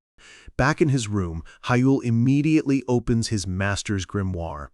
The page of dismantling, the trial space he just left, has completely vanished. He looks out his window at the rising sun, a solemn expression on his face. Thank you, Lady Elena. The days he spent in that forest, he will keep them in his heart, along with this eternal farewell that now allows him to move forward. The scene shifts to the massive, modern structure of the Blue Tower dual training grounds. Kim Kangen stands before the crowd, a grin on his face. The duel between Hayul and the Fifth Circle Mage, he announces, is about to begin. Somewhere in the audience, Kangen's subordinate looks incredibly stressed out. Hayul's father, also in attendance, asks Kangen what he thinks his son's chances of winning are. Kangen's subordinate continues to have a mental breakdown, wondering why in the world he got dragged into this high-stakes affair. The gleaming blue tower stands tall against a clear sky. This is the stage for a duel that will decide Hayul's entire future. Inside a VIP viewing box, the Blue Tower master, Kim Kangen, smiles with anticipation. The duel is about to begin. Next to him, his subordinate looks like he's on the verge of a nervous breakdown. On his other side sits Hayul's father, Shin In-hyuk, looking as stern and impatient as ever, wondering when the match will finally start. Stuck squarely between these two titans is Hayul's best friend, Sun-chan, who is sweating bullets. This is so uncomfortable, he thinks. Why am I stuck between these two? Sun-chan fidgets, wishing Adela were here instead of down in the arena with Hayul. He silently urges them to hurry up and start the match. Hayul's father breaks the silence, asking Kangen a direct question. Do you think he has a chance? Kangen casually holds up a single finger, a smug grin on his face. I'd say around 10%. Down in the arena, Hayul's opponent, Ju Hanwook, stands confidently, waiting for the duel to begin. In-hyuk finds Kangen's assessment interesting, remarking that it's different from his own. Kangen leans forward, intrigued, and asks what percentage he gives him. In-hyuk's assessment is even more brutal. His face a mask of cold calculation, he states. At best, 2%. Kangen finds that harsh and turns his attention to the nervous wreck sitting between them. Then what about you, Sun-chan? Sun-chan jumps, startled to be addressed. Kangen's eyes gleam behind his glasses. Yes, putting your friendship aside and thinking objectively. What do you think Hayul's chances of winning are? Sun-chan sweats, feeling the immense pressure from both powerful men. After a moment of thought, looking down at his friend in the arena, Sun-chan gives his answer with surprising conviction. I think, he says, it's about 50%. Kangen is surprised. Half. That's a generous estimate. What's your reasoning? Sun-chan admits he doesn't have a logical reason. He just feels that until the duel is over, it's an even match. He's seen Hayul's incredible growth up close and knows his friend hasn't even shown his full power yet. Kangen listens, a sly smile playing on his lips. The announcer's voice echoes through the arena. All magical defenses have been checked. The match will now begin. Adela turns to Hayul with a confident smile, telling him it's time to go. Hayul, a little taken aback by her energy, agrees. Across the arena, his opponent, Ju Hanwook, watches them with a look of detached amusement. As Adela walks off the stage, Sun-chan breathes a huge sigh of relief. I'm saved! Adela, good job! He exclaims. Adela just looks at him, confused by his overly dramatic reaction. The two duelists, Hayul and Hanwook, stare each other down. The air crackles with tension. The referee takes her position. Now then, both of you, take your positions. Hanwook looks at Hyul with a condescending smile, remarking that he never expected to face the clan's famous prodigy. "Ready," the referee shouts. Hyul's expression is dead serious as he gives a polite but firm warning. "Please go easy on me, senpai." The referee's hand drops. "BEG." Hanwook, oozing with arrogance, offers Hyul the first move. Hyul doesn't hesitate. "Then I'll gladly accept your kindness." In an instant, Hyul conjures not one, but 3 complex magic circles simultaneously. "Since I gave up the first strike," he thinks with a fierce grin, "I'll pour everything into this first attack." Hanwook watches, intrigued. "So this is the adaptive magic I've only heard rumors about. Fascinating." Hyul smirks. "Aren't you being a bit too relaxed?" "I'm relaxed because I can afford to be," Hanwook replies with unshakable confidence. Hyul's grin widens. "That confidence. Let's see how long it lasts." He unleashes his spell, a storm of flaming and wind-infused projectiles hurtling towards his opponent. Hanwook analyzes the attack. It's impressive, a complex web of trajectories impossible to predict. For a standard mage, it would be terrifying. He activates his own magic, data streams flowing around him. He calmly casts a 5th circle defense magic, Absolute Shield. A massive, impenetrable dome of blue energy materializes around him, effortlessly stopping every single attack. As expected, even a complex attack is easily blocked by the famed Absolute Shield. But its greatest weakness is that it also completely isolates the user. While Hanwook is safe inside, he's also trapped. And Hyul is already closing in. He sprints toward the shield. Right now, Hanwook can't stop him from closing the distance. Hanwook realizes Hyul's plan. He left a gap for an approach, meaning his plan from the very start was to charge in, but he remains unfazed. "Well, it won't change anything." "Are you sure about that?" Hyul says, reaching the shield. He places his hand on it and unleashes his true ace in the hole. Interference! Red lightning cracks across the blue shield. Up in the viewing box, everyone is stunned. Adela and Sunchan can't believe it. A crack in a 5th circle shield. Kengan exclaims that this can't be, while Hyul's father watches in grim silence. Hyul's hand glows with power. It's already too late. This was his strategy all along. He baited the shield, and now the overlapping paths of his spell converge and ignite into a massive, swirling vortex of flame. Firestorm. Hanwook is completely engulfed by the raging inferno. The Absolute Shield shatters into a million pieces. Adela and Sunshan are in shock. It broke. Down on the field, Hyul looks up with a triumphant, vicious grin. "It would have been good to let your guard down a little more, senpai." He recites the lesson his master taught him. "Be relaxed if you must, but never let your guard down." As the firestorm rages, Hyul conjures his own shield, protecting himself from the blast. Hanwook emerges from the flames, his clothes singed but otherwise unharmed, a smirk on his face, impressed by the power of a 5th circle spell. Hanwook's body begins to glow with an intense, fiery aura. "All right then, Junior. This time I'll be the one making the move." 2 figures stand opposite each other in a vast, silent arena. On one side, a vortex of fire whips around Hanwook, a 5th circle mage radiating immense power. On the other, Shin Hyul stands calm and ready, the underdog in a fight that will decide his future. Hanwook cracks a confident smile as the flames around him intensify. "Then this time," he says, his voice echoing in the arena, "I'll make the move." Across the field, Hyul's expression hardens. He knew this was coming. He recalls the information from the Tower Master. Hanwook, a specialist in flame magic and physical enhancement. Proactive, with a strong curiosity for new magic. It all matches perfectly. This means Hanwook's first real move is predictable. He'll rely on his specialty, overwhelming flame magic combined with a close-range physical attack. Right on cue, Hanwook conjures whips of fire, ready to close the distance.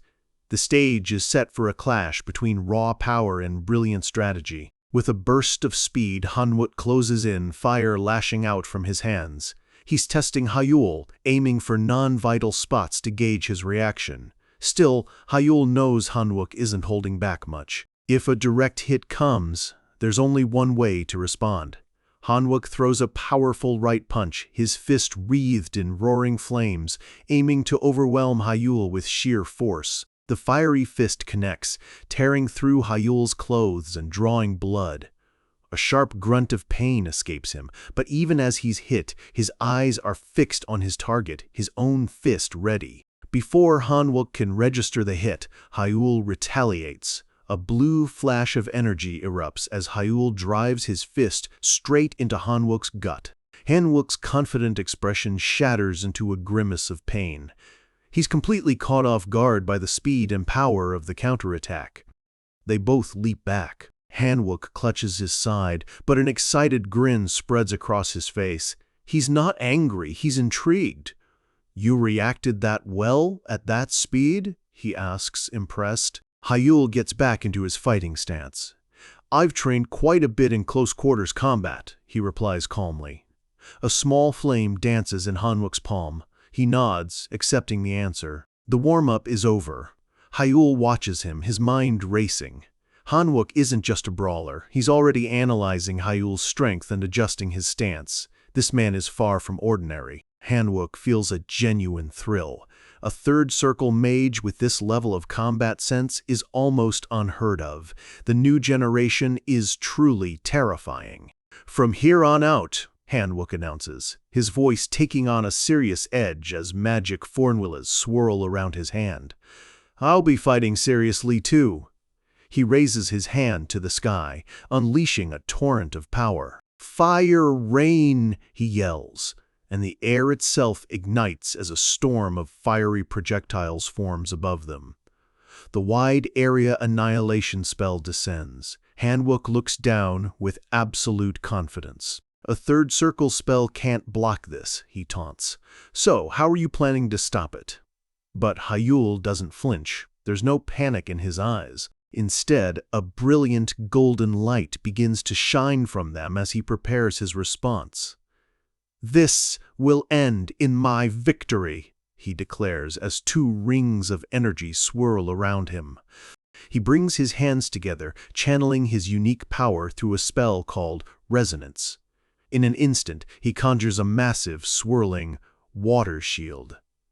The fiery rain slams into the wall of water, creating an explosion of steam. Hanwook stares in disbelief. A third circle shield shouldn't have been able to stop that. His mind struggles to comprehend what he just saw, wondering if this is another application of Hyeol's rumored alteration magic. From the viewing lounge, the spectators can only see a massive cloud of steam obscuring the entire arena. Adela leans forward, worried. Kim Kangan adjusts his glasses, his expression sharp. "Water shield is a third circle spell," he murmurs, "but it's behaving with the power of something above the fourth circle." Even Hyeol's father watches with silent, intense focus, his face giving nothing away. Down in the arena, Hanwook strains to see through the thick mist. "Damn, my vision," he thinks. "So, where are you planning to launch your surprise attack from?" As he catches a glimpse of a silhouette. But Hyeol doesn't need his eyes. A golden light flares as he activates his greatest weapon. Mystic Eye, open. The world transforms into a sea of flowing energy. He can't see Hanwook's body, but he can see his mana. Through the mist, he sees it clearly. A bright, burning red aura. The mana of a flame sword. "Over there," he thinks, pinpointing Hanwook's exact location. Hanwook lunges forward at what he thinks is Hyeol's outline. "Got you," he cries, unleashing his flame sword.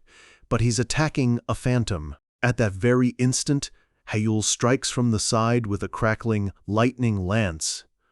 Hanwook's eyes widen in shock. When did he get this close? His instincts scream for him to use his ultimate defense, the absolute shield.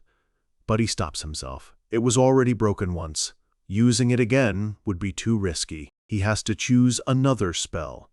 As the lightning lance barrels towards him, he makes his decision, desperately trying to conjure a defense. Hyul's mystic eye sees the shift in energy instantly. Yellow mana, he notes. He knows exactly what's coming. Hanwook summons an earth shield just in time. The lightning lance slams into the rocky barrier with a deafening crash. Hyul pushes the attack, determined to break through. The shield cracks, then shatters into pieces. A surge of lightning arcs past the broken shield, shocking Hanwook and making him cry out in pain. But the Master Mage had used that moment to prepare a counter. A small fireball appears in his hand as a water orb flies right at Hyul, striking him. "Blast!" Hanwook shouts. The combined magic sends a stunned Hyul flying backward as chunks of the broken shield rain down. Not giving him a moment to recover, Hanwook combines his magic into an even more devastating attack, Impaction. A massive beam of energy hurtles toward Hyul, who desperately summons another water shield. The two spells collide, creating another massive explosion that once again fills the entire arena with thick, blinding steam. Hanwook shields his eyes, his frustration mounting. "Damn it, again with the vision," he growls. "This is starting to get annoying." Image Shore 7A048. He gathers his power, preparing to end it. "But your little tricks end here," he declares. Across the misty battlefield, Hyul lands gracefully, crouching low, a calm but intense energy radiating from him. Hyul closes his eyes, recalling his master's teachings. With the mystic eye, pierce through the essence of the spell. Listen to the voice of Mana and catch the opening. He remembers Elena's final lesson. From that moment on, magic will no longer be magic. A profound energy surges from him. He has found the flaw. With a silent command, he unleashes his ultimate technique. Pa, Wei, Destruction. Hanwook freezes. The complex spell he was weaving begins to flicker and glitch, the magic formulas around him shattering like glass. "My magic?" he thinks in horror. It disappeared. The massive inferno he was about to cast dissolves into nothing. In that single, vulnerable moment, Hyul strikes. A swirling vortex of wind erupts around him as the announcer's voice booms, filled with shock. "Shin Hyul." As he unleashes his final, devastating attack, Tempest Circus. The arena explodes with power. Just as Hanwook's most powerful spell fizzles into nothing, Hyul unleashes his counter, Tempest Circus, a swirling vortex of magical blades, striking at the moment of his opponent's greatest vulnerability. From the stands, the announcer's voice cuts through the roar of the spell, shouting, "Match over!" The winner is Shin Hyul. The name echoes through the arena, sealing the impossible victory. Moments later, in the Blue Magic Tower's waiting area, the adrenaline has faded. Hyul leans against a wall, sweat beading on his forehead as a wave of exhaustion hits him. "I'm so tired," he breathes out, the full weight of the battle finally settling in. Suddenly, a cheerful voice calls his name. It's the Tower Master, Kim Kangen, looking absolutely thrilled. Shin Hyul. That was an incredible match. Hyul is too tired to even respond, but Kangen is buzzing with energy, getting right in his face with a huge, excited grin. "I couldn't believe my eyes the whole time," he gushes. Pacing around the room, Kangen can't contain his excitement. He raves about how Hyul's elaborate setup, culminating in that jaw-dropping moment he just erased the magic, was like watching a perfectly designed chessboard. The memory alone gives him goosebumps. Kangen leans in again, bombarding Hyul with questions. "So, what was that last spell? And Tempest Circus is a fourth circle spell." How did you overcome the drawbacks of memorize to use it? Hayul, leaning back, offers a teasing non-answer. If I told you I modified memorize with a transformation spell, would you believe me? Kangen's expression turns sharp. Of course not, he retorts. Modifying third circle spells is one thing, but a fourth circle spell is a completely different story. Hayul didn't just fix the flaws of memorize, he completely erased them, which should be impossible. Kangen continues his analysis, listing off the impossible feats he just witnessed: near-instant spell activation, free-form magic that broke all rules, and, most shocking of all, the ability to nullify an opponent's spell entirely. He looks at Hayul with a mix of awe and bewilderment. Seriously, what kind of magic are you using? Hayul's expression turns serious. A bead of sweat rolls down his face. He knows he can't reveal his real power. He stands up, facing Kangen directly. That is, the scene shifts, the story of the duel now being recounted elsewhere. We are now inside Kim Kangen's lavish office at the Blue Magic Tower headquarters.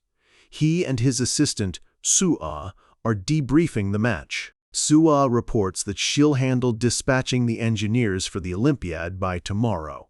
Kangen takes a sip from his mug, a satisfied smile on his face. All right, coordinate with the contractor so it won't affect our other projects. He sets his mug down. So, what do you think? He asks. She looks back, confused. What do you mean? Kangen leans forward, his eyes alight with excitement. Do you think we can really win the gold medal at this Olympiad? Su considers it for a moment. I don't think it's entirely impossible, she admits, a significant shift from her previous skepticism. Kangen leans back, amused. Oh? Yesterday you said even a bronze medal was out of reach. Su calmly looks at her magical interface. The situation's changed since yesterday, hasn't it? A grin spreads across Kangen's face. Right? You thought it was amazing too? Her fingers glide over the glowing keyboard as she recalls the match. Yes, she confesses. It was impressive. Kangen teases her, saying she was so into it she forgot she was a judge. A small, flustered version of Sua protests, telling him not to tease her. Kangen's expression turns serious again. By the way, what kind of magic is Hayul's anyway? He asks if she observed the match with the Eye of Ruby. She confirms she did, but admits that, even after seeing it, she couldn't figure it out. Kangen reflects on the fight. Hayul had cleverly used the steam to hide from her Eye of Ruby, a high-level detection ability. The fact that Hayul even thought to conceal his magic from her observation is, frankly, a bit frightening. Kangen admits he understands that Hayul disrupted the spell formula, but he has no idea how he did it. Sua adds that even with the Eye of Ruby, one of the top 3 detection-type mystic eyes in existence, she couldn't grasp what magic he was using. Kangen reveals it bugged him so much he asked Hayul directly right after the match. And? Sua asks, leaning forward. We flash back to the waiting room. Hayul gives Kangen a sly grin. Remember what you said? That a mage has the right to keep their magic secret. I can't tell you about my magic. Back in the office, Kangen sighs dramatically. Yeah. He refused, said it was a secret, told me to figure it out myself. Sua asks if there's a chance Hayul is using something illegal, like a forbidden spell. That's not it, Kangen says firmly. The manga's purity and structure are way too clean for that. He picks up a tablet, a thoughtful look on his face. He thinks back to what Hayul said, that his magic wasn't transformation magic, at least not as they understand it. He turns to Sua, a look of anticipation on his face. Either way, he declares, this year's Olympiad will be worth watching. With a sly grin, Kangen asks if she wants to grab something to eat. Sua looks up from her work, a wry smile on her face. You'll give me overtime pay, right? She asks, as the camera pans out over the sprawling city. the scene changes. To the Obelisk Academy dormitory. Hyul's alarm goes off at 7:30 a.m. He reaches for his phone, groaning as he sits up in bed. My whole body aches. He realizes he slept for 8 hours straight, but the fatigue isn't going away. It must be the after effects of using resonance and his dispelling technique, leaving him completely unable to use his mana.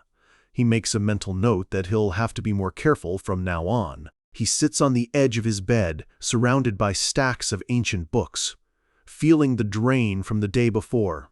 He picks up his phone and sees a notification from his father. The message is surprisingly considerate. You probably overexerted yourself a bit in yesterday's fight. I've arranged a medical leave for you. Take the day to rest and manage your condition. Hyul stares at the message, completely taken aback by this unexpected show of concern. His father's text continues, mentioning that he was worried when Hyul left without a word after the match. Hyul reads the words, a small, thoughtful smile forming on his face. Well, that's good then, he murmurs to himself. He wonders if he's finally regained a bit of his father's trust. But he quickly pushes the thought aside. No, not yet. The real part starts now. He knows there's no time to waste. With renewed determination, he opens his master's grimoire. A bright light flashes, and Mimir, the doll-like guardian, appears with a pop.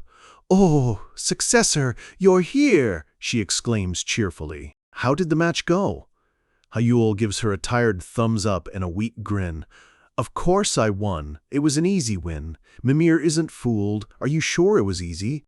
Your face looks like you're about to collapse. Hyul sighs, admitting it wasn't easy at all. He reveals that thanks to the information from the Tower Master, he had a huge advantage. Because of that, even though he won, it doesn't feel satisfying. He looks at Mimir, his eyes burning with focus despite his exhaustion. So, Mimir, bring me a book.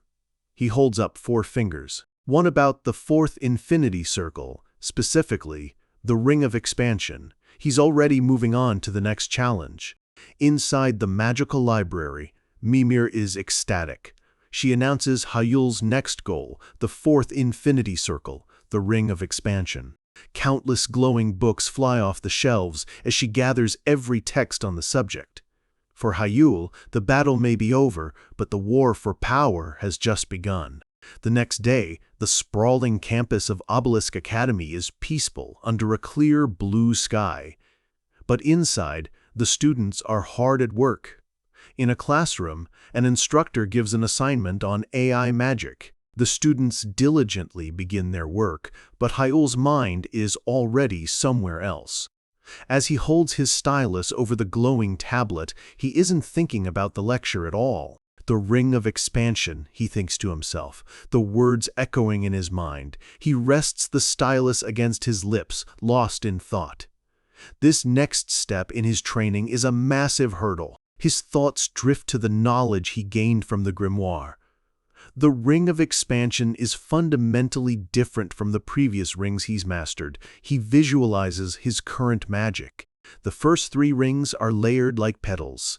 The Ring of Expansion, however, is meant to encircle the other 3, binding them together in a much more stable form.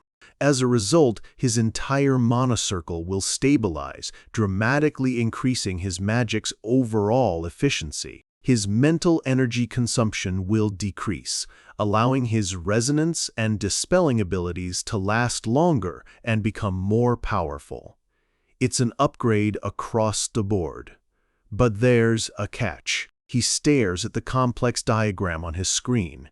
Since this new ring is a completely different structure, it won't be easy to weave into his existing mana circle. This is the biggest problem. According to the texts he's read, there's a severe time constraint. It takes, on average, at least a year to form the Ring of Expansion. A small, stressed-out version of Hyul appears. He knows that the more circles you have, the harder the next level is. But a whole year is just too much. He doesn't have that kind of time before the Olympiad. The pressure is on, and the clock is ticking.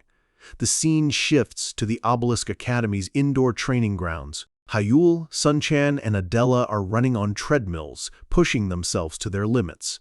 Sunchan calls out that there are only 5 minutes left, but he looks like he's about to collapse. Finally, Hyul turns off his machine. "Okay," he calls out, wiping the sweat from his neck. 10-minute break. The moment the break is called, Sunchan collapses onto the floor, utterly spent. "I feel like I'm dying," he groans. Adela looks down at him with sharp, intense eyes. "Hang in there," she says firmly. Sunchan looks up at her, completely bewildered by her intensity. Adela leans in closer, a slight, challenging smirk on her face. "Didn't we say we'd work harder?" she reminds him. Her words hit Sunchan, and he remembers their promise. We flash back to the night of the fight with Ju Hanwook. A completely drained Hyul had tried to excuse himself, saying he was too tired for a debrief. But Sunchan wouldn't let him off the hook, throwing Hyul's own words back at him. "No way! You're the one who said feedback should be done that same day." Adela had tried to intervene, suggesting they could rest. But Sunchan was adamant. He passionately declared that training while tired is the real training, and skipping it is like throwing away their progress. With a proud, dramatic pose, Sunchan reminded Hyul that those were the exact words their teacher always said, asking if he'd forgotten his own lesson. A vein pops on Hyul's forehead. He's been completely cornered by his own logic. He forces a strained smile. "Yeah, I was being lazy," he admits through gritted teeth. He reminds himself that he must not forget the drive that got him this far. He declares that he's looking forward to the intensive training starting tomorrow, much to Sunchan's horror, who realizes he's just signed them up for hell. With renewed vigor, Hyul announced they'd start immediately, dragging a terrified Sunchan off for more training, while Adela watched on with a small, congratulatory smile. The flashback ends. After their training session, Adela and Sunchan are walking outside. Sunchan lets out a long sigh. "Even if he's my friend, a genius is still a genius." Adela agrees, saying he really is amazing. Sunchan is still in awe, marveling at how Hyul could scrap his entire strategy mid-fight and come up with a new winning plan on the spot. The thought makes him curious. He asks Adela if Hyul was always like that, even when they were kids. Adela thinks back, explaining that when he was younger, he was different, more mentally immature, more optimistic. He tended to overestimate his own abilities. She recalls an image of her younger self holding a trophy, a bit sad. "Of course, so did I," she admits quietly. "But now," she says as she follows in his footsteps, she's enjoying it more than ever, captivated by his unique magic. Sunchan is shocked. Wait, that master of perfectionism had a phase like that? Adela confirms it, saying that's how he was before entering the academy. A realization dawns on Sunchan's face. "Then," he says, a sly look in his eye, "Hyul's AI incompatibility might not have been a curse, but a blessing." Adela stops in her tracks, completely taken aback by the idea. Sunchan quickly backpedals, explaining that he doesn't mean it in a bad way. He compares Hyul to geniuses in stories who often have a unique kind of arrogance. He believes that arrogance is what slows a genius's growth. But Hyul doesn't have that at all. He theorizes that being labeled unfit for modern magic probably erased it from him completely. Adela processes his words. In other words, because he experienced failure, he became as perfect as he is now. "Is that what you mean?" "Exactly," Sunchan says, though he adds that Hyul might get mad if he heard them talking like this. Sunchan looks up with a renewed sense of purpose. "Well, he's found his own path now," he says with a smile. He turns to Adela, his voice filled with determination. "Adela, let's give it our all." He declares that they have to show Hyul that they're on the same path he chose. Sunchan pumps his fist in the air. "Let's go all in. Get ready for the Olympiad." Adela's expression softens, a determined smile gracing her lips. "Yes," she agrees. "Let's work hard together." Back in the gym, Sun-chan finishes recounting his conversation to Hayul. Hayul just looks at him, confused. Huh? Why? He asks, not understanding the point of the story. Hayul cracks a grin and tosses Sun-chan a water bottle. You did well, he says simply. Sun-chan catches it, overjoyed by the simple praise. Hayul retorts, Hey, say it right. I gave you a prescription with the medicine. Sun-chan just laughs. Yes, thank you. Oh, brilliant doctor. Adela watches them, a small, amused smile on her face as she sips her drink. Hayul claps his hands together. Adela, time to resume special training. Adela turns, her expression immediately focused. Yes, she responds, ready for whatever comes next. The sun shines down on Obelisk Academy, a picture of peace and prestige. But for the students chosen for the World Olympiad, the real trials are just beginning. Inside the training grounds, the air is thick with the scent of sweat and determination. Sun-chan is slumped over, catching his breath. Hayul approaches Adela, his expression serious. Adela, he calls out, sorry to interrupt your break, can we talk for a second? Adela turns, her sharp eyes filled with curiosity. The stage is being set for the next phase of their training. Hayul and Adela step outside, standing between the grand pillars of the academy. Hayul gets straight to the point. Now that the Olympiad team is confirmed, he begins, I'm thinking of revising the training schedule. He explains that starting tomorrow, they can officially skip their regular classes to focus on training. Hayul taps his chin thoughtfully. Even though the academy has its own training, I think 8 hours just isn't enough. He grips the tablet, his voice firm. So, from now on, we'll be having tactical strategy meetings in the mornings. Adela looks at the holographic displays he's pulled up. Strategy meetings? She asks, intrigued. Yeah, exactly, Hayul confirms, his eyes glowing with focus. We'll be analyzing each of the Olympiad events. He explains they'll look into the new rules to find ways to win. Adela agrees it sounds good, but asks why he's only telling her. A small, cartoonish version of Hayul appears, explaining that Sun-chan is already struggling with just the physical training. If he told him now, he'd be too tired to listen. Hayul adds that the Blue Tower is already handling the analysis of other athletes. So we're starting tomorrow, Hayul says, ready to walk away. But Adela stops him. Wait a second. She voices a critical concern. Coming up with a strategy is fine, but will the proud third-year students actually follow a plan made by their juniors? A slow, confident smirk spreads across Hayul's face. He knows this is the real challenge. There's a way to handle that, he says, his voice laced with unspoken intent. The next day on the academy field, the 3 second-years stand at the bottom of a large staircase. Sun-chan is already sweating with anxiety.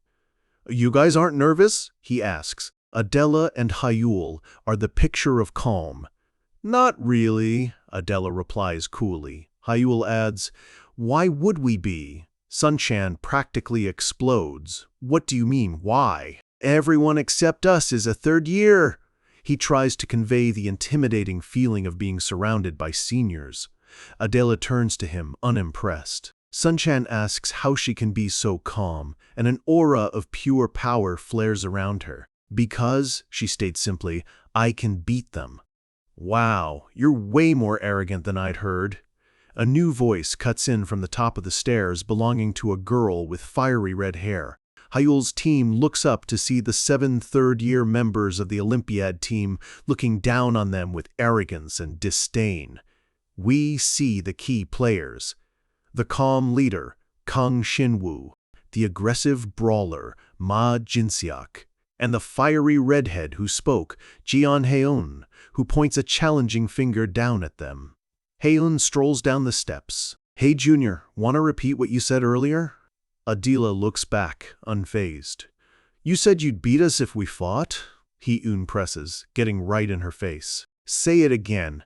Adela looks her dead in the eye. Her voice drops to a cold, confident tone. There is no one currently in third year who can beat me.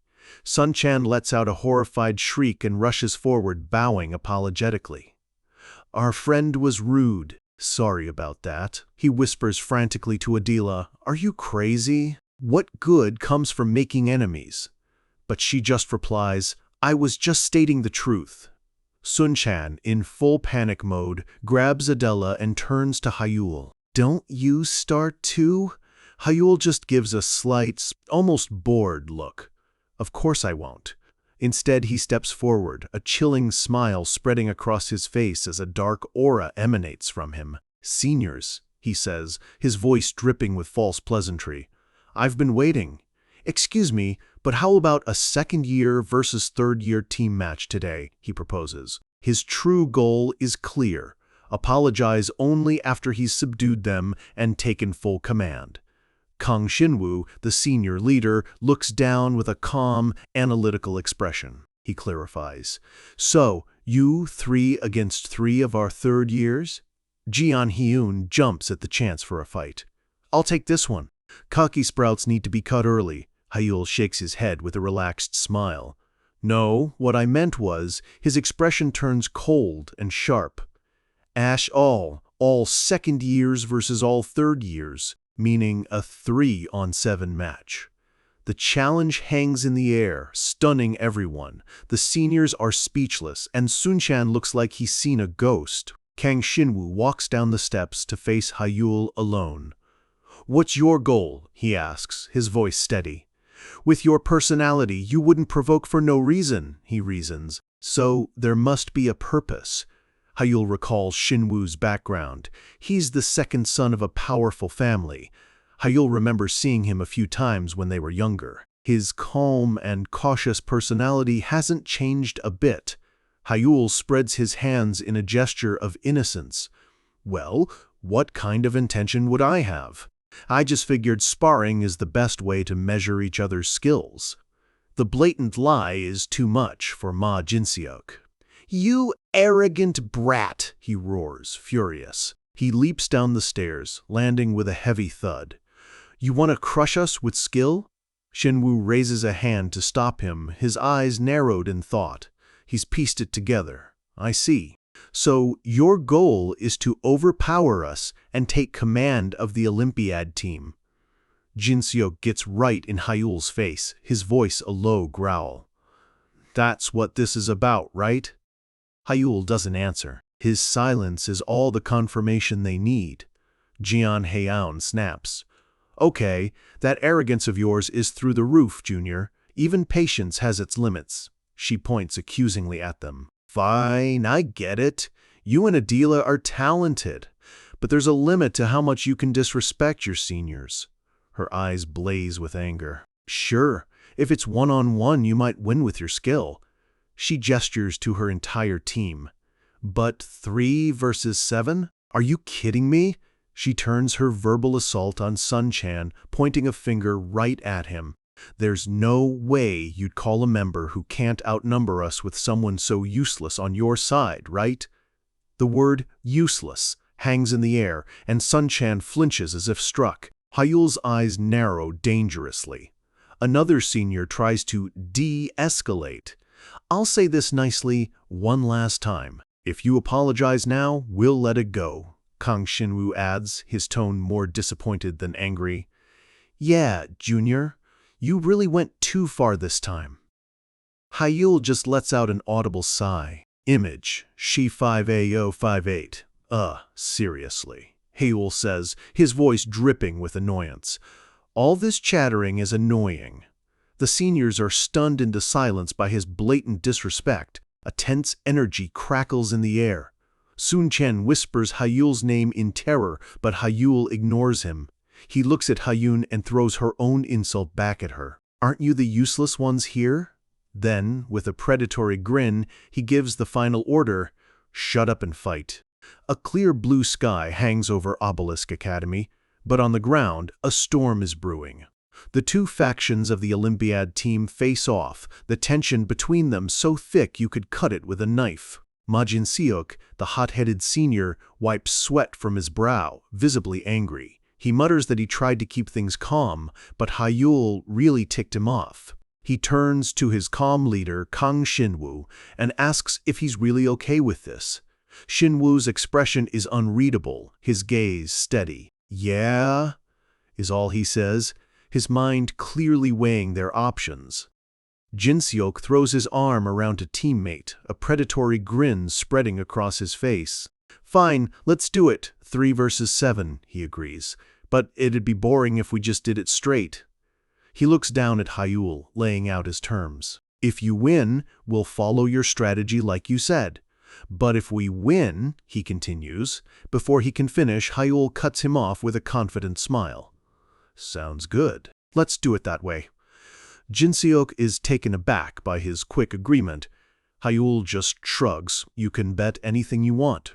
With supreme arrogance, Hyul extends a hand. "If you tell me to quit, I'll quit," he offers, knowing full well it's not going to happen anyway. His absolute confidence infuriates the seniors. They clench their fists in anger while Jeon Hae-yoon grits her teeth, seething. "That bastard!" she snarls. Hyul turns back to his team, Sun-chan still looking horrified. "And there's one more condition," Hyul adds calmly. He points directly at Hyun. "If we win, apologize for calling Sun-chan useless." The challenge is no longer just about leadership, it's personal. The terms are set. A battle for pride and power is about to begin. The two teams head to the massive Obelisk Academy Coliseum, the grand arena where this conflict will be settled. With a flash of magic, the entire field transforms into a dense, starlit forest. The announcement rings out, "Field set, mountain at night." Both teams get into position. 5 minutes before the battle starts, everyone moves to their designated places. The rules are laid out. This will be a simplified siege battle. Each team has a base, and the goal is simple: capture the enemy's flag. Just before they split up, Hyul looks at Sun-chan. Sun-chan grabs Hyul's jacket, his face pale with worry. Hyul turns to him, his expression calm. "Is something wrong?" "Hyul," Sun-chan begins, his voice strained. "Did you really have to take it this far?" Hyul just asks, "What do you mean?" Sun-chan elaborates. "I mean, you provoked the seniors on purpose. Was there really a need to make this an emotional fight?" He argues that it already felt like the seniors were willing to follow Hyul's lead. Hyul's eyes narrow. "Just following my words isn't enough," he states, his voice cold and firm. "They need to obey my words." He reminds Sun-chan that he knows better than anyone what kind of battles they'll be facing. Sun-chan throws his hands up in frustration, asking, "What if this just causes resentment?" He waits for an answer, a bead of sweat running down his temple. A small, confident smile plays on Hyul's lips. "It's fine. There's a way." He looks out at the forest, his voice ringing with absolute certainty. "If we win with overwhelming strength, there'll be no room for resentment." Sun-chan just stares, realizing he's an idiot for ever doubting Hyul's ruthless logic. Meanwhile, on the senior side, Jeon Hyo is losing her mind. "Shin Hae-yul, so annoying," she fumes. "He said bet anything because he knows he won't lose." "That damn bastard." Kang Shin-woo tries to calm her down, but she's too far gone. She shoves a teammate's hand away, screaming, "I can't!" She's completely enraged by Hyul's final condition. "What? Apologize for calling him useless? Why apologize for calling a useless guy useless?" she yells, stomping her foot in frustration. Shin-woo looks on, concerned. He knows he needs to calm his team down, but there's no time left. Jinseok adjusts his glasses, his own anger simmering. He decides to use this rage, believing that anger pushes a person's strength to the limit. He clenches his fists, convinced that rage is the best performance enhancer there is. A flare shoots into the night sky, signaling the end of the prep time. The words "Battle Start" flash in the air. 3, 2, 1, Sri, G-O. The seniors immediately spring into action, charging into the forest. Hyul's team remains behind. He looks at his friend. "I'm counting on you, Sun-chan." Sun-chan, now looking determined, replies with a firm, "Yeah." Sun-chan takes a deep breath, his nervousness replaced by a steely resolve. 5 minutes later, under the starry sky, the seniors are making their move. The forest is quiet and still. Jeon-eun crouches on a large tree root, scouting ahead. She spots her target. "Found their flag," she whispers into her comms. Jinseok's voice comes through. "Nice! Who's guarding it?" A cruel, triumphant smile spreads across Hyeon's face. "Only one visible," she reports. "Just the useless guy alone." Down in the clearing, Sun-chan stands guard by himself. The seniors wonder if he's really alone. Hyeon scans the area. "I don't see any signs of movement," she reports, but adds, "Don't let your guard down."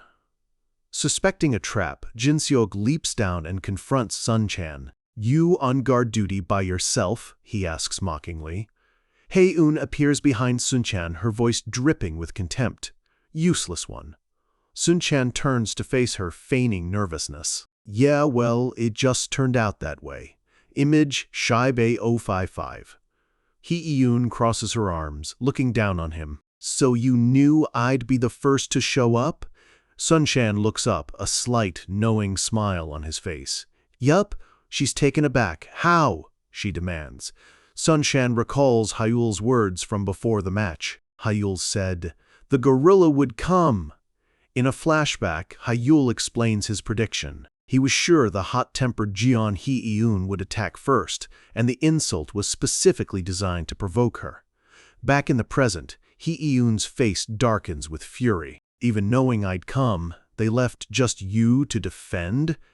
She takes it as a grave insult. "These arrogant punks," she roars, summoning her magic. Flame. Sniper. A massive vortex of fire erupts from her hands and hurtles towards Sun-chan. She unleashes the powerful fourth circle spell, confident in its overwhelming force. "It's not a spell someone like you could block. Useless," she screams. But Sun-chan remains calm. "Hyeon, Sunbae, you know your most important role in this match, right?" he asks. "Are you going to run away after being looked down on?" A powerful blue aura explodes around him as he prepares to counter. "Of course not. Now that you've said that, I can't hold back anymore." We flash back to the training grounds. Hyul is speaking to his friend. "Sun-chan." He looks at him seriously. "You probably think of yourself as a damage dealer, but you're absolutely not. You are, a natural-born tank." Sun-chan is stunned. "Me? A tank?" he asks, bewildered. Hyul explains the theory. Most mages have an elemental affinity that boosts their power and reduces mana cost. Hyul's eyes glow with insight. "Sun-chan," he says, his voice low and serious, "from what I see, your affinity is non-elemental." And more specifically, he continues, as an image of Sun-chan surrounded by a defensive aura appears, it's specialized in defense magic. Back in the present, Sun-chan's massive shield holds strong, effortlessly deflecting the fourth circle spell. Hyeon grits her teeth in frustration. "You've been hanging around with Hyul and Adela," she sneers. "And I think you're starting to get the wrong idea," she snarls. "Compared to those two, you're still nothing but a third-rate extra." Sun-chan winces as she calls him useless again. But this time, he's not defeated by the word. He knows that compared to those two prodigies, he's nothing special, but a fierce grin spreads across his face. "If that's the extent of your attack," he declares, maintaining the shield, "I can still hold my ground." His defiance sends Hishun into a rage. "You brat!" she screams. As she stands there, frozen in anger, two of her teammates suddenly appear behind her. A voice from her comms shouts, "Support Yeon-hyeon!" The two seniors land, ready to back her up. "Don't act tough, you useless trash," one of them yells. They decide to overwhelm him with numbers. Hyeon rallies her team. "We've got 3 people. If we attack together, he can't block it. This battle is ours." As the 3 seniors prepare to launch a coordinated attack, Sun-chan begins calling out seemingly random numbers. Suddenly, a bright flash of light erupts from the forest canopy above. A fiery projectile slams into the back of one of the seniors, sending him flying. Before they can react, blades of pure wind slice through the air, catching the other two completely off guard. "Wind cutter," one of them cries out, trying to pinpoint the source of the attack as Sun-chan continues his countdown. Hae-yoon realizes what's happening. "Shin Hayul," she snarls, screaming a warning to her team that he's hiding nearby. The seniors frantically scan the dark woods. Where the hell is he?" Sun-chan's countdown continues. Another attack, a spear of light, pierces through one of the seniors from behind. Hae-yoon watches in horror. She recognizes the attack instantly. Adila's moonlight blast? She screams into her comms for backup, realizing they're being ambushed. Over the comms, Jin-seok's voice yells back, "Jian Hyun, don't joke around." The scene shifts to the seniors' base, where Ma Jin-seok is guarding their flag. He looks around, confused. Who could possibly be attacking Hae-yoon's group? And then he sees them. Walking out of the woods, right towards him, are Hayul and Adela. He realizes with dawning horror that Hae-yoon's team wasn't being attacked by them at all. It was just a diversion. This is seriously messed up, he thinks, the trap closing around him. From a distance, Haeul watches the chaos. "Looks like Sun-chan's holding up well," he murmurs, his plan working perfectly. The comms are filled with panicked shouts. "Jin-seok, where exactly is Shin Hayul right now? Where should we go?" Jin-seok can only stare in disbelief as Hayul and Adela approach. He replies into his comms, his voice strained. "Shin Hayul and Adela are right in front of me." Hayun's voice screams back, "You idiot! They're here! I'm the one being attacked!" Jin-seok realizes the full extent of the deception. The attacks on Haeun's team weren't from Hayul and Adela. "Shin Hayul," he thinks, "what the hell did you do?" Hayul just smiles. "No need to stall for time. It'll all be over soon anyway." Jin-seok grits his teeth. Damn it, I totally fell for it. He knows he could probably hold out against Hayul and buy some time, but Adela is here too. This situation, it's like being hunted by two apex predators, a dragon and a tiger. Hayul raises his hand, vibrant streams of magic swirling around it. This match, Adela does the same, her power gathering into a brilliant cascade of light. Is our victory. From the other side of the forest, the senior leader Shinwoo hears Jin-seok's name being called and knows it's all over. Moments later, Jin-seok is on his knees in defeat, the second year's flag planted firmly in the ground by Hayul. "Damn it," he mutters, utterly crushed. The rest of the seniors arrive, looking on in shock. "I feel like such an idiot," Jin-seok says before shouting, "We surrender! We surrender!" In the distance, Hee-eun collapses to the ground in disbelief. God damn it. And back at his post, Sun-chan throws his fists in the air, letting out a victorious roar. Let's go! The so-called friendly match is over, and the fallout is just beginning. Inside a bright, sunlit hall of Obelisk Academy, the mood is anything but cheerful. In the Academy's conference room, the newly formed Olympiad team has gathered for the first time since their battle. The 10 members are seated, but they are clearly divided. Hayul, Adela, and Sun-chan sit at the front, calm and victorious. The 7 seniors sit behind them, simmering with frustration. The air is thick with tension as they try to process their humiliating defeat. Jeon Hae-yoon grits her teeth, the bruises on her face a testament to their loss. She erupts, slamming her fist on Ma Jin-seok's shoulder. "So annoying," she yells. "Hey, Ma Jin-seok, what were you doing? You let them take our flag so easily." Jin-seok, equally frustrated, shoots back. "Then why don't you try guarding the flag against those two?" Jin-seok fires back again, placing the blame squarely on her. "If you hadn't mistakenly thought Hayul and Adela were on my side, none of this would have happened." Hayun is left speechless, tears of frustration welling in her eyes. Their leader, Kang Xinwu, finally steps in. "Both of you, stop it," he says, his voice heavy with defeat. "This wasn't either of your faults." He looks over at Hyul's team. "The other team," he admits, "just did better."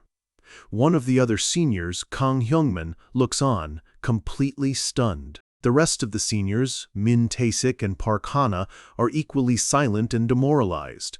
Kim Jae-seok just hangs his head, unable to meet anyone's gaze. Their pride has been completely shattered. Hae-yoon clenches her fists, letting out a frustrated groan.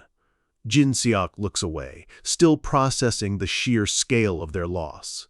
Xinwu finally looks up, his expression serious. He asks the question burning in all of their minds, what trick did Hyul's team use?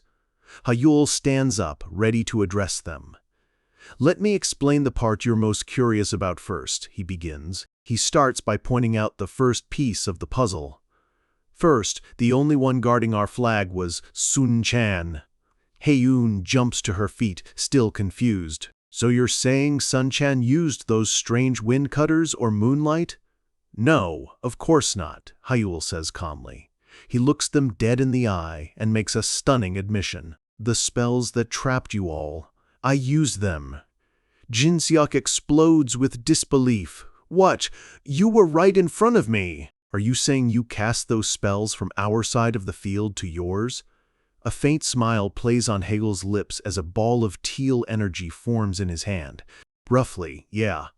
The seniors all flash back to the moment they were ambushed by the powerful Moonlight Blast spell. Hae-yoon points an accusing finger at Adela. "That's a secret spell of the Mystic Authority." Adela, "Don't tell me you broke the rules and leaked a secret spell."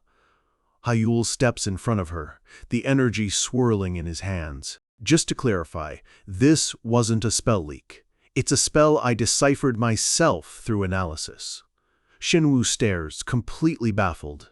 "Analyzed a secret spell? You think that even makes sense?" Hyul's eyes flash a brilliant, intimidating gold.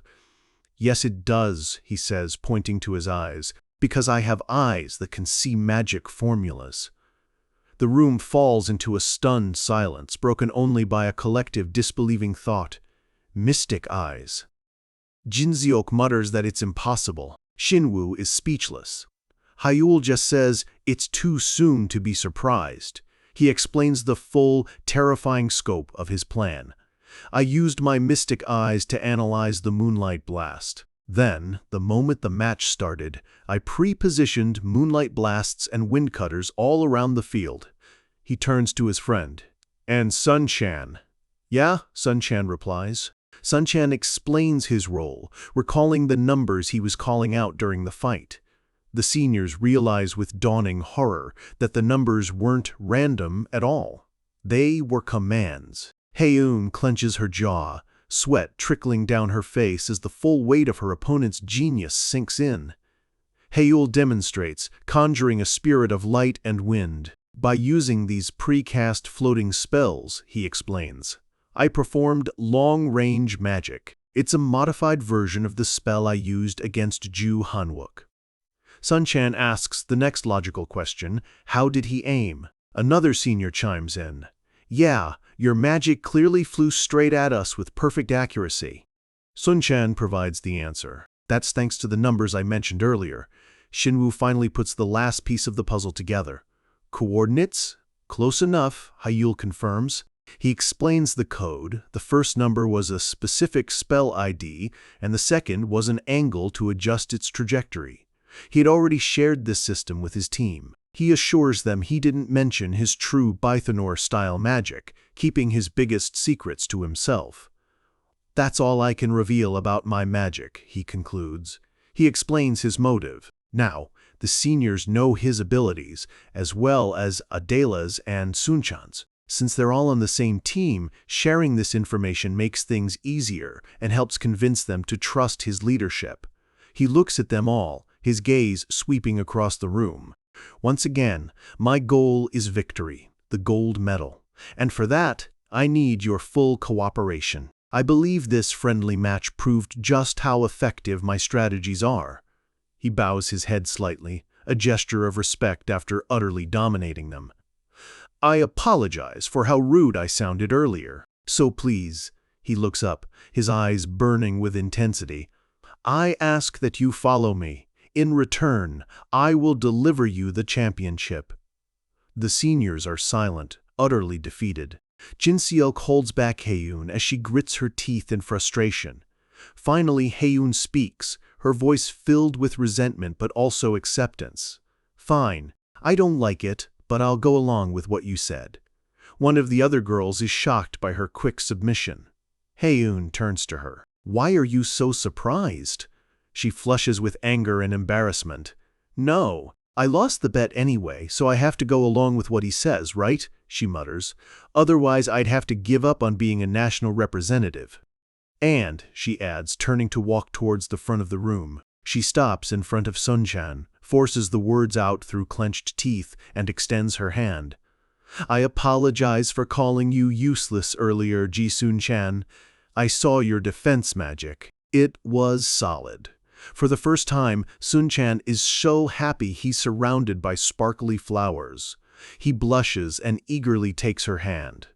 You too, senpai, he says with a bright, genuine smile. Your fire magic was amazing. With the team hierarchy finally settled, a new phase of training was about to begin under the bright sun of Obelisk Academy. Inside the academy cafeteria, the team celebrates their victory. After their instructor leaves, the mood shifts. Hyeol turns to his friends with a serious look, telling them that, before they plan for the Olympiad, he needs to ask a small favor. Sun-chan and Adela look at him, confused. A favor? What could he possibly need? Hyeol puts down his spoon, his voice steady. He asks if they could handle the evening training sessions without him for a little while. He explains that there's something he needs to focus on, alone. Adela sips her drink, guessing he's planning to do some extra mana circulation. A sly, confident smile spreads across Hyeol's face. He smoothly lies that he's starting to see a glimpse of the Wall of Enlightenment. Of course, this was just an excuse. Sun-chan almost chokes on his food. The Wall of Enlightenment? That's the final barrier before the fifth circle. But Hyeol couldn't tell them the truth, that his unique magic was already on par with a fifth circle AI mage. He desperately needs time to construct the difficult fourth circle, and this lie is the perfect cover story to train in secret. Sun-chan turns to Adela in disbelief, thinking Hyeol must be joking. But Adela is already lost in the possibility, her voice filled with awe. If he succeeds, he'd be the youngest person in the world to reach the fifth circle. Her eyes are sparkling with total belief as she whispers how amazing that would be. Hyeol's lie worked perfectly. He apologizes, saying he won't be able to join them for evening training for a while, hoping they understand. But they're more than understanding. They're thrilled for him. Adela tells him not to worry about training at all, and Sun-chan eagerly agrees, telling him not to show up starting tomorrow. Hyeol can't help but notice how happy they seem to be about his absence. Sun-chan even generously offers to handle his physical fitness tests for him. Hyeol just laughs, calling him mean. With his excuse secured, Hyeol now has all the time he needs. That night, under a sky full of stars, Hyeol stands before his father, Shin In-hyuk, in his grand office. His father scrolls through a list on his tablet, his voice cold as he reads off the names of incredibly rare materials. The horn of the octagon beast, the heart of the catastrophe, and even the eye of Leviathan. He looks up from the tablet, his expression sharp. As expected, every single item on the list is outrageously expensive. Staring at his son, he demands to know what Hyeol plans to do with them.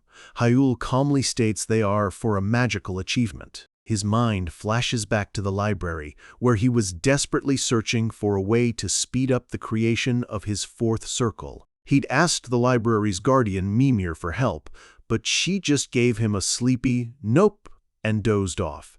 Taking matters into his own hands, Hyeol began digging through a messy pile of ancient books. His eyes landed on a particular volume with a potion on its cover. A magic potion? He opened the dusty book, muttering about Mimir's lack of organization. But as he read the faded text, his eyes widened. He had found it, a breakthrough. As Mimir startled awake, Hayul grinned triumphantly. He knew that with this method, it was possible. Back in the present, under the same night sky, Hayul looks his father in the eye and repeats the lie he told his friends. Right now, I'm standing before the wall of enlightenment. His father is visibly shocked, asking if he's truly about to reach the fifth circle. Yes, Hayul confirms, his gaze unwavering. And those ingredients are essential for me to make my breakthrough. He explains that while he can gather most of the common ingredients himself, he needs his father's power and influence to acquire the three rarest materials. A long, calculating silence hangs in the air as Shin In-hyuk studies his son. He concludes that Hayul isn't lying and correctly deduces the materials are for some kind of potion. Hayul confirms his father's suspicion. His father presses him, asking where he found a recipe for a potion he's never even heard of. Hayul sticks to his cover story, claiming he found the information in an ancient book. His father leans back, skeptical but intrigued by the potential. He agrees to get the materials, but only if what Hayul says is true. Hayul lets out a quiet sigh of relief and thanks him, but his father isn't finished. First, the ancient robe, and now an ancient potion. His eyes narrow with suspicion as he stares at Hayul. I don't know what you're trying to do.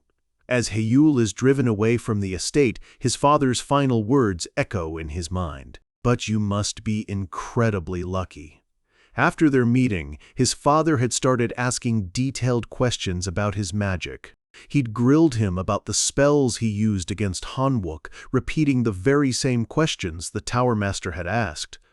Of course, Hayul couldn't give him a straight answer. Leaning back in the car, Hayul reflects on the meeting. His father is suspicious, just as he expected.